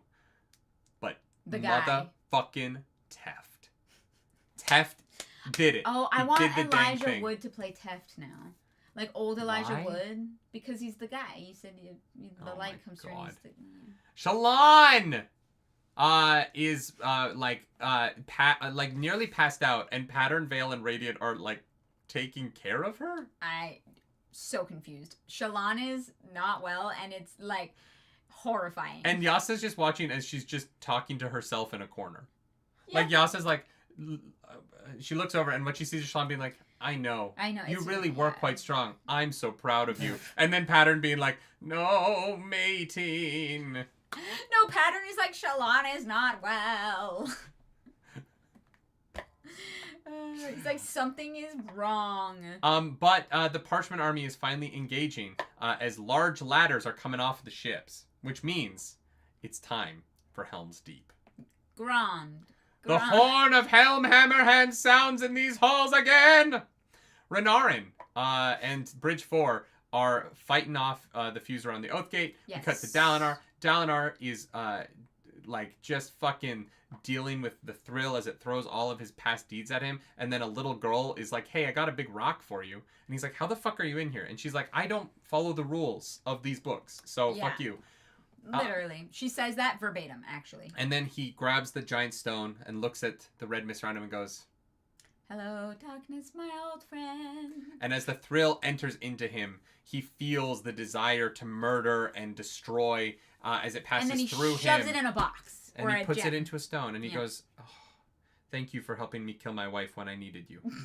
And he repeats that over. He keeps being like, thank you for the strength I needed back then to kill my wife. And conquer, you know? Yeah. Mm-hmm. And to like, oh God. It's baby steps. You helped me kill that child that one time. And that was just fucking great. No, he didn't kill the child. That's the whole point. That's why they got into this mess. But he did the second time. It's not a child anymore. He was like 17. He had children. Oh, yeah, he did. Yeah, that was an adult. But then he did kill his children by lighting them on fire. He did. Yeah. So, yeah. Kaladin fights and all 8 fused. He kills a couple of them, but he's running out of Stormlight. Don't you put it in your mouth. Don't do it. And then the fuse start to retreat because the thrill gets fucking shoved into a stone. Yeah. And Amaram stumbles up, finally back in the fight. We all knew it was going to happen. Yeah. But Kaladin, after killing Amaram once and fighting off 8 fused solo, does not have the power to kill Amaram a second time. But it's okay because in the face, two arrows out of a shard bow. Kaladin looks over. Who is it? It's fucking Rock. It's fucking Rock. Yeah. Because bows aren't fighting. So he didn't technically break his vows. No, he did. But emotionally, he feels like he did. He did, yeah. Because Rock is not honor. Rock is more odium, where he is about the spirit of the oath and not the word of the oath. Not the letter of the law. Yeah. Rock is not a Stormbreaker. No. Definitely not. No, he's a Windrunner. Goodness. Yeah, for that. Shallan is we get like a bit of her being like, basically Shallan's POV is here to show in the distance what's happening. And the fuse retreat, the Parshmen are like, yeah, we're not going to do this. Not today, Satan. Not my monkeys. Like. And then we're with Kaladin one last time.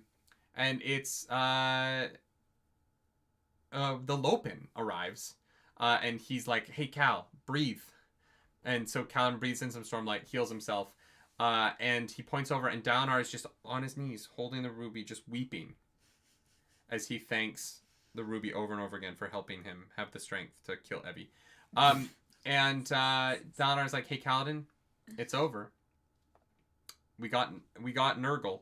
He literally looks up like Frodo at the end of fucking Return of the King. He's like, it's over. Literally. It's done. So this Unmade is named Nurgowl. Right? Do you think that it's a Nurgle reference to Warhammer 40k? I wouldn't know, as someone who has never played. Because it feels like a Nurgle reference. Who's one of the, like, chaos people. If you say so, I believe you. I think that Brandon Sanderson is throwing a little Warhammer 40k reference into the Stormlight Archive here. I think it was just for Henry Cavill, actually. Yeah, just so that Henry Cavill could call him and he could be like, actually, you can't be Kaladin. Yeah. Because he's exactly. Asian. And you're 40. Hey, Henry, I don't know if you know this, but you're 40. Wait, Nurgle is a real Sumerian god? Oh, I did not know that. I know Nurgle from Warhammer 40k. Never mind. Nurgle Nightly. Chris, thank you for that. That's so funny. Super chat. Surprised you didn't talk about Tef's Oaths. What do you mean? We did. We literally did. That was a while ago. Yeah. That was like an hour ago. Yeah. If you want to ask us any questions about them, you can do so in the Discord for the full book recap next week. That conversation was a couple of years ago. Guys, this book, the end of this book, so much happens. I'm sorry. I'd love to talk more about it. We are trying to get through this so hard. Okay. Chapter 121, Ideals. The chapter is called Fuck Moash. The chapter is called Fuck Moash. Moash is brought into a plan to kill Jezrin. And then Navani. Navani runs to Dalinar and embraces him. And Dalinar's like, hey, I know why my memories came back. It was so that I could have the strength to turn down Odium, because Odium was probably going to give me my memories back. Yes. Because if I had walked into the thrill with my memories, it would have fucked me up, and it was a whole thing. Wouldn't have been able to resist him. Shallan is desperately trying not to get in a palanquin, even though she's tired as fuck. Oh, no, wait. Also, Dalinar's like, teach me how to read. Oh, was that there? Yes. Oh, yeah. Yeah. Teach me how to read. Teach me how to Dougie. Teach me how to Dougie. And then they all start throwing a dance party. It's great. Yeah, and then like a Bollywood movie, it ends with a fucking dance party at the wedding. Yo, I would have loved to see the wedding. Honestly, that would be how the movie ends. Would be with the Bollywood, like, dance ending. Absolutely. Yeah. Absolutely. Jai ho! Jesus Christ. You are the reason that I breathe. The Pussycat Dolls show up. It's great. Jai ho! Okay. So then Shallan and Adolin meet up in an alley. And he's like, I love you. And she's like, I love you too. And then she turns over and Kaladin's flying ahead. And she's like, actually, he's really hot. Vale takes over. And Vale is like, let's go fucking get fucked with Kaladin or something. And then Adolin is like, actually, you know what? You guys go be together. I'm going to let him have you. Yeah. And she's like, let him have me? Bitch! Look, I'm so grateful that the like trio stuff is over. Yeah. Right? At the same time, this dialogue felt so much like dialogue ripped out of a like 2012 like feminist rom-com movie. No, I felt like it was literally commenting on the like kind of like YACW-esque like love triangle like garbage that people put into things. It's like the let him have you, the like, oh wait, this was actually unhealthy. Like, I think that you're being very generous by saying that it is a commentary on it, and not just that is the level to which Brandon Sanderson kind of writes romance dialogue. Oh yeah, no, I thought that this whole resolution to the love triangle was Brandon Sanderson's comment on like the kind of cringiness that sometimes... So he just wrote cringiness for it to be a commentary on cringiness? There's not really a commentary in it. Yeah, I thought so. It's just kind of like, it is cringy. I thought that's why Kaladin was like, I didn't actually really love her. Like, we just had I don't mind Kaladin's part of it as much as I think that Shallan being upset with Adolin's language when Shallan has given him every reason to think that she's into Kaladin. So you're upset that the teenagers talk like teenagers? They're not teenagers. They're like 20. 20, yeah. Yeah. They're children. And I found the let him have me dialogue to me felt a little bit like something I have seen in a modern movie. Yeah, but it would also be my reaction. Sure, but you live in 2024. The thing that I'm saying is that it felt too modern. Oh, okay, sure. The dialogue here felt a little bit too modern to me, is what I'm saying. Sure, yeah. Yeah. It felt pulled from, like, a modern Netflix show, as opposed to feeling like a, piece of another culture. Oh, yeah, they also mention rats several times in this book, and we were like, oh, rats exist here. Do you remember that? Yeah, rats exist. We were like, oh, like rats exist on Roshar, and we didn't realize. Oh, yeah, on the boat. Yeah. Yeah. Nimvin says, how old were you during your bad breakup, Nerdy? Which one? The one you mentioned earlier. 23? Yeah, okay. So, like, in between Shallan and Adolin's age. It wasn't bad because of the dialogue being cringy. It was bad because I was an asshole. No, I get what you mean. I guess it is tried to break up with modern. her, and she told me she was, like, being really pushy about why and didn't accept my reasoning, and so I told her why, and then I realized that I was just kind of, like, yelling mean things about her outside of this bar, and I felt really bad about it the next day. But she wouldn't let me leave until I explained why I didn't want to be with her anymore, and it wasn't great, and I'm not proud of it to this day. Anyways, yeah, the dialogue aside, like, I don't think it was particularly deep, but, like, again, I did like that Shallan at kinda least kind of acknowledged. Okay. She's like, look, I'm not okay. Yeah. I have people in my brain that kind of, like, weirdly take over, and, like, you know, Vale actually was kind of into Kaladin, but, like, I pick you, and I like you. And Adolin's like, but I can't fly. And she's like, oh, is that the bar that we're setting for ourselves? Oh, so just because you're, like, so sweet and hot, and your abs look great, and you're... And I want to lick Nutella off of them. Like, literally... But you can't fly, so I guess they just can't be with you. Yeah. Yeah. I thought it was funny. I like that she somewhat takes responsibility for it, though. But, like, it is fully a, like... The reason why Adolin thinks that she's into Kaladin is because she keeps being into Kaladin directly in front of him. Yeah. Yeah. Yeah.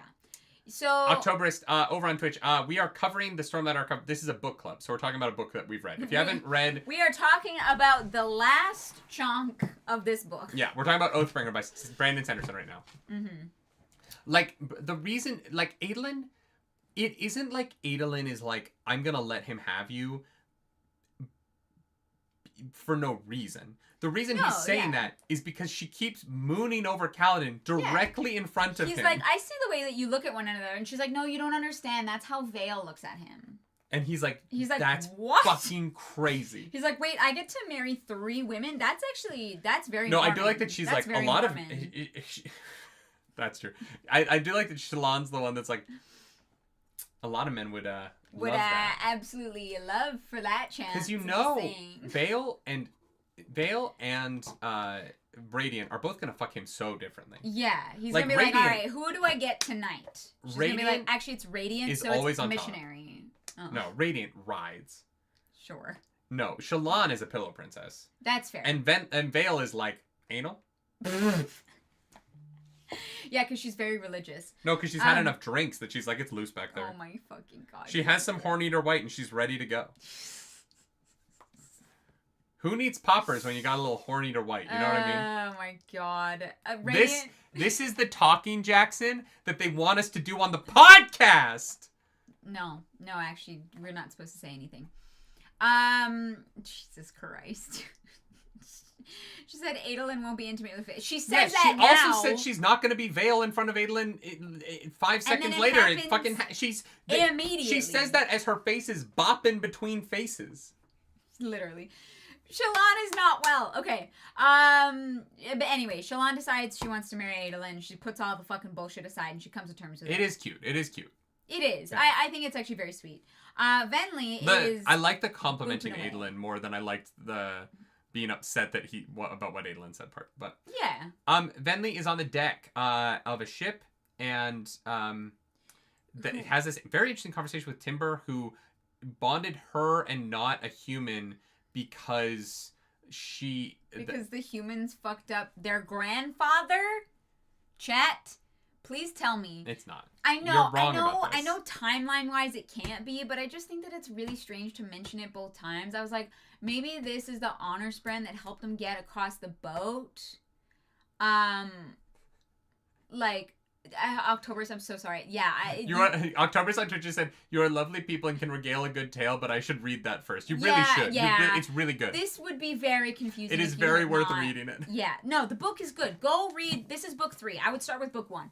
But yeah. Come back tomorrow night. We'll be live on Twitch or something else. Yeah, I was like, there's no way that it can be the same spren timeline-wise because Timber has been with Venli for this whole time. But it is funny that they both mention their grandfather being turned into a Deadeye. And it can't be also be an honor No, it can't be the captain on the boat. Because it was his dad. Oh, I thought it was his grandfather. No, it was his dad. It wasn't his grandfather. It was his dad.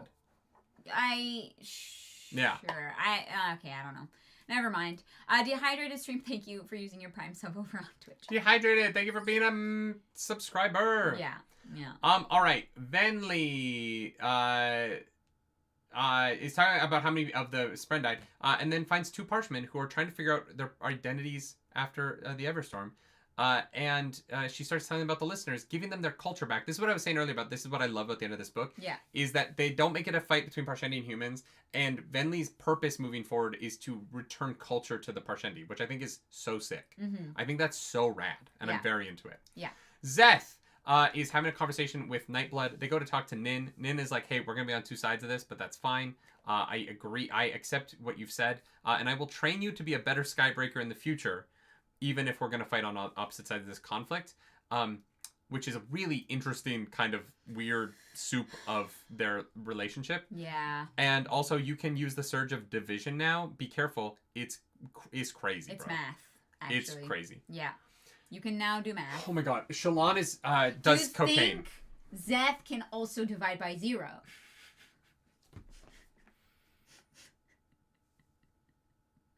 I'm just saying. How many zeros can you put into 5? You could put as many as you want. Exactly. Infinite. You can't divide by 0. But that is still an answer. Okay, so the answer is infinity, which you can't write on a calculator, so calculators give you nothing back. It's a little upside or sideways 8. Cool. It's fine. I'm losing my fucking mind. The book brought up division, James Ross. It was not me. Okay. Anyway, Shallan, it feels better after some tea. This is the longest book club we've ever done. That's good. Maybe. I don't know. The last battle was also so tired. Pretty long. Oh no, wait. We already went over this. Kaladin talks with Syl about, having lived here forever. So are they really colonizers? Their ancestors were, but like now what did they do? How do we figure out that? I don't know what's right. And he's like, Bridge 4 and the Knights Radiant probably aren't going to come down on the same side of this, which is real interesting. Yeah, it's like Bridge 4 gets it. Yeah.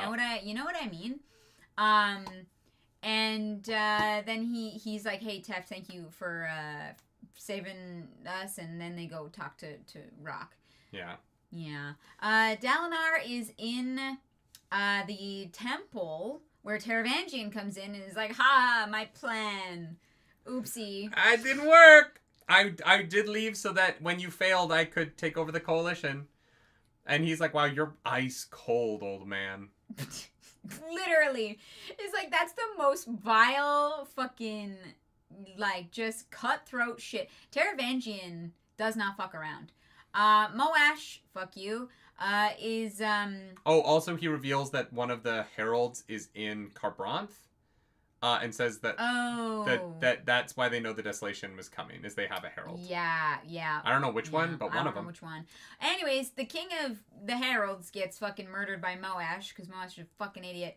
Rezalin. Yeah, who also is Ash's dad, gets killed. But like dead, like real dead, like not like fake dead, I'm gonna go torture for eternity. Like my soul is now forever dead, I think, maybe. Because there's a special they have dagger. a dagger. Special little dagger that has a gem in it, which is maybe unmade. I'm not gonna lie. At the end of the book, I was like, "Oh my god, don't introduce new stuff.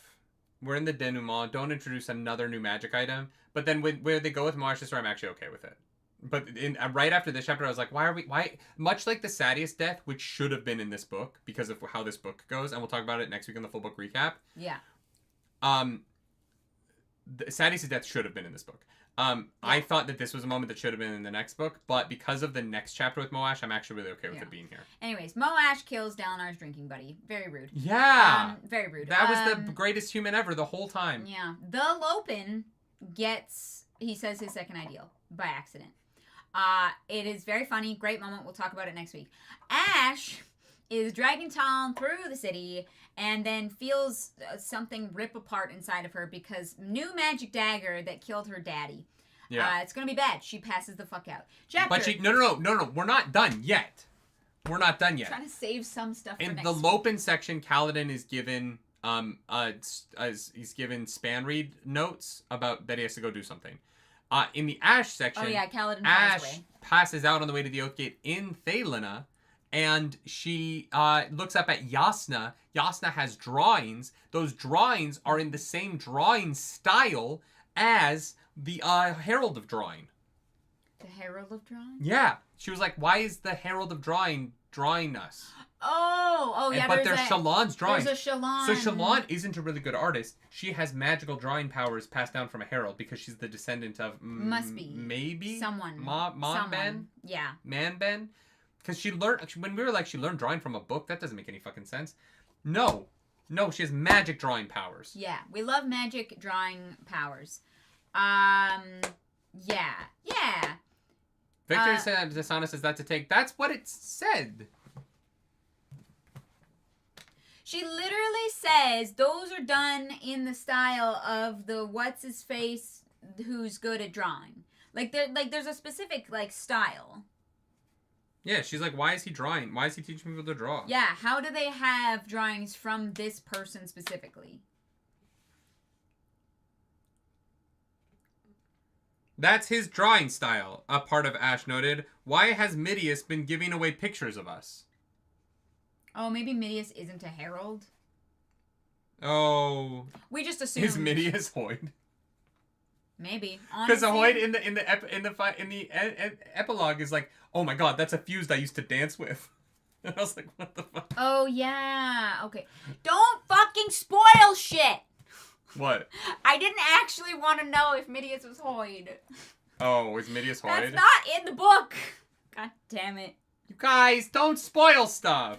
I shouldn't have asked. You know what? I shouldn't have asked. It was a hypothetical question. No, but you guys should know should better. know by now.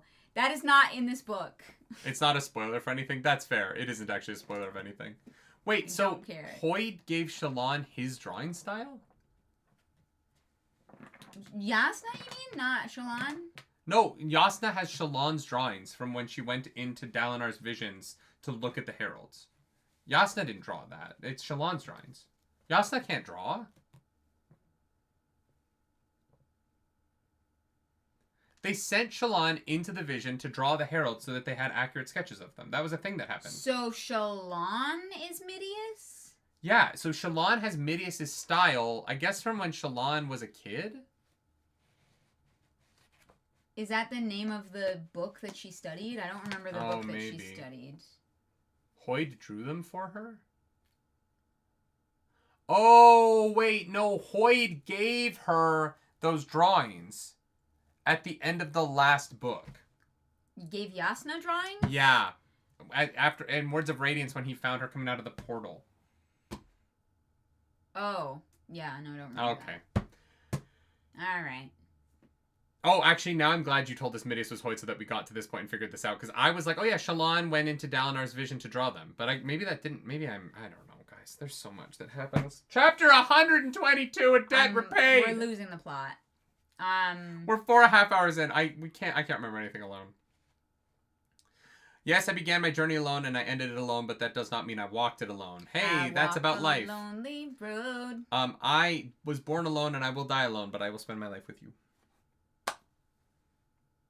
At least from like 28 to my death. Yeah, you know, we had a few years in where we were apart, but you know, it's fine. When this gonna end? Soon. Kaladin flies around, and then he finds some people. It's Bridge 4. They survived the fall of Kolinar. Hey, look, it's Drahi and Scar. They're fine. Also, Gavinor, the kid, also alive. Because why would anyone be in danger at the end of a Stormlight Archive book? Because Gavinor is going to become the villain. Look, I want to be... Because he's been tortured by Spren his whole life. This is gonna be a controversial take. These books need to, at some point, live up to the stakes that they set, instead of always making the situations less dangerous than the book tells me they're going to be. Because at some point, I just don't... Elhokar died! No, Elhokar died. I'm not saying that there's no stakes at all. No, I know. But, I'm like, making fun of you, yeah. Oh, no, they're caught on the tower. Everyone's gonna die. No, they didn't. Here's the thing. Oh, no, the Everstorm is gonna be the most devastating thing ever. No, literally not one important character died. I definitely think that, that moment could have waited till the next book. Yeah. We could have been left being like, what happened to them? For, like, theorizing and stuff like that. And then, For a minute. Yeah, I agree. I just didn't need... Yeah. Anyways, Taravangian is dumb, so Odium shows up. And is like, you thought I would let you negotiate when you're smart? Huh? No, you fucking idiot. And Odium goes over the diagram in the room. But his diagram is bigger, because he can see even further into the future than Taravangian did. Giggity. And so Taravangian is happy that he's dumb, because if he was smart, he would be obsessed and he'd never sleep again, which I get. That is fair. I too will never sleep again. And I wish that I could. I miss sleep so much. Shallan makes another map, and they oh no! Wait! What? So Taravangian left messages in the diagram for dumb Taravangian to say in the future, so he can participate in the conversation. Because dumb Taravangian can't come up with what to say fast enough, and so he just starts reading what his past wrote for him to say, and that's how he knows how to say "you need me." And Wait, so really? yeah, so Taravangian. I definitely did not catch that. What? Yeah, smart Taravangian left messages in the diagram for Taravangian to read in this moment. I thought somehow Renarin had affected the diagram, which is why Renarin was mentioned. No. Renarin's name being blacked out is the next bit. But at this bit, Taravangian left himself messages to read. Hilarious. Loadbolt, thank you for that super duper fucking chat. I will. We are gonna go get it. I'm gonna have Bailey's and hot chocolate after this. Oh, I was gonna get a bubble tea at the spa, but I'm down for Bailey's hot chocolate. Two great options. We could do both. We could do both because we are adults who can make adult decisions. Yeah. Okay. All right. But so Taravangian ultimately, because of smart Taravangian's messages, they are able to. Taravangian makes a deal with Odium that anyone born in Kharbranth and their spouses will be saved, but everything else is going to get destroyed. Yeah. Yeah. Yeah. Shallan, Dalinar, and the generals are looking at a map again. Yeah. And then they're just mostly looking at a map. They change the colors. Figure out what to do next to get, have the advantage. They basically turn the map into a game of Axis and Allies, which takes forever to play. Yeah. So we're going to get to that in the full book recap. And then they're like, by the way, Adolin, you get to be king. And Adolin is like, actually, I killed Sadeas. And Dalinar is upset about it. But he's like, I can't be king, obviously. I'd be really, really bad at it. You know who'd be good at it? And then we cut to fucking Jasnah walking in. No, we cut to Pelona. And at that point, I turn to you in our audiobook reaction. I go, like, oh my god, Sabariel's going to be king. Because he's good at, logistics. Like, he cares, but he doesn't want people to know that he cares, Yeah, no, actually, psych. It's Jasnah. Jasnah is the king. Probably queen, but, It doesn't matter. Jasnah's in charge. She can tell me what to do any old day. Moash, fuck you, Moash, you suck. The Fused rename him. Okay. No, but first, some of the Parshendi, the important part of this chapter, weirdly, the most important part of the chapter is not that he becomes Vyre, he who quiets. True. But it's that some Parshendi walk in and they're pissed about having to become farmers, and they want to follow Moash. And so I'm really curious. Moash is becoming a weird, almost like a nail. But also Moash is becoming the anti-Venli among the Parshendi. There's some really cool, as much as it's fuck about Moash, there's some really cool stuff happening around Moash right now. It's the complication of the Parshendi being the point of our freedom is to have freedom. Not to be slaves to someone else. Exactly. So we'll talk about that for the full book recap. Those are the discussions that I want to get into that we don't have time for right now. So he gets Jazarazazazazazazaz's honor blade, and he becomes he who quiets, and he starts to fly. Yep. Shallan is fighting with her alternate personalities, which is an insane thing to say. Yep, and then her family shows up. Balat, Wickham, Jushu, they're alive. We're not sure the Ghostbloods are the baddies anymore. We reserve judgment. We'll the see. Ghostbloods might be the good guys. We'll figure that out. They mostly seem to want to stop the Unmade. Here's the thing. The thing with Ja-Anat, they said specifically to serve the Ghostbloods, which that gets a little bit weird. But if the Ghostbloods' goal is to use the Unmade to beat Odium, that makes them the good guys? Maybe. What have the Ghostbloods done wrong? Question mark on the Ghostbloods. That's all I'm saying. Other than try and kill Jasnah. Yeah, Ghostbloods may not be But Jasnah might be evil. They might not, Yeah, they tried to kill Jasnah, but they might have had misinformation. At the very least, Jasnah is a difficult hang. You know what I mean? Sure. They're like, man. She's a difficult hang. It's really hard to have small talk with Jasnah, so we're just going to kill her. Yeah. Final POV. Dalinar writes a book. Yeah, well done. And that takes place after the wedding. Fuck you, Brandon Sanderson. Yeah, no wedding because we can't have nice things, actually. This is why we can't have nice things. The epilogue is Hoyd. He goes and he gets, first of all, he puts this grieving mother and grieving child together to take care of one another. It's very beautiful. Good moment. We'll talk about that again next week. Then he gets Elkar's spren. And after he saves him. sneaks by a fused he used to dance with, which makes me think that by dancing he means the horizontal hustle. He fucked that fused. Well, I was gonna say maybe Hoyd is the granddaddy of all the Horn Eaters then. All right, we did it. We did the book. Oh, Hoyd is the great grandfather of Horn Eaters. Yeah. I like that. Yeah. That's why they have a sense of humor. Anyways, we made it. Guys, we're going to get the fuck out of here. We're going to do... I'm so sorry. I am, like, fading. I am struggling. If you like the video, like, subscribe to the channel. If you don't, hit the dislike Wait. button. Leave me in comments down below because the algorithm goddess is hungry and we Hello. must feed her. This episode, that algorithm goddess is... Queen Yasna. Shallan? Okay. Radiant? Or Vale. Vale? One of them. One of them? If you like us, follow us on the internet. I'm at nerdynightly. I'm at Claris. We will be back with a full book recap. We're going to keep talking about this book next week. There's so much to talk about. I'm sorry that the second half, the last hour and a half has just been us yelling things at you. And Jackson, I'm so sorry that I was speaking. But we're going to be back. We're going to probably talk for another 3.5 hours about this book next week. Yeah. Go to the questions channel in the Discord. Ask your questions. Don't know if it's open. I will work on that with the mods.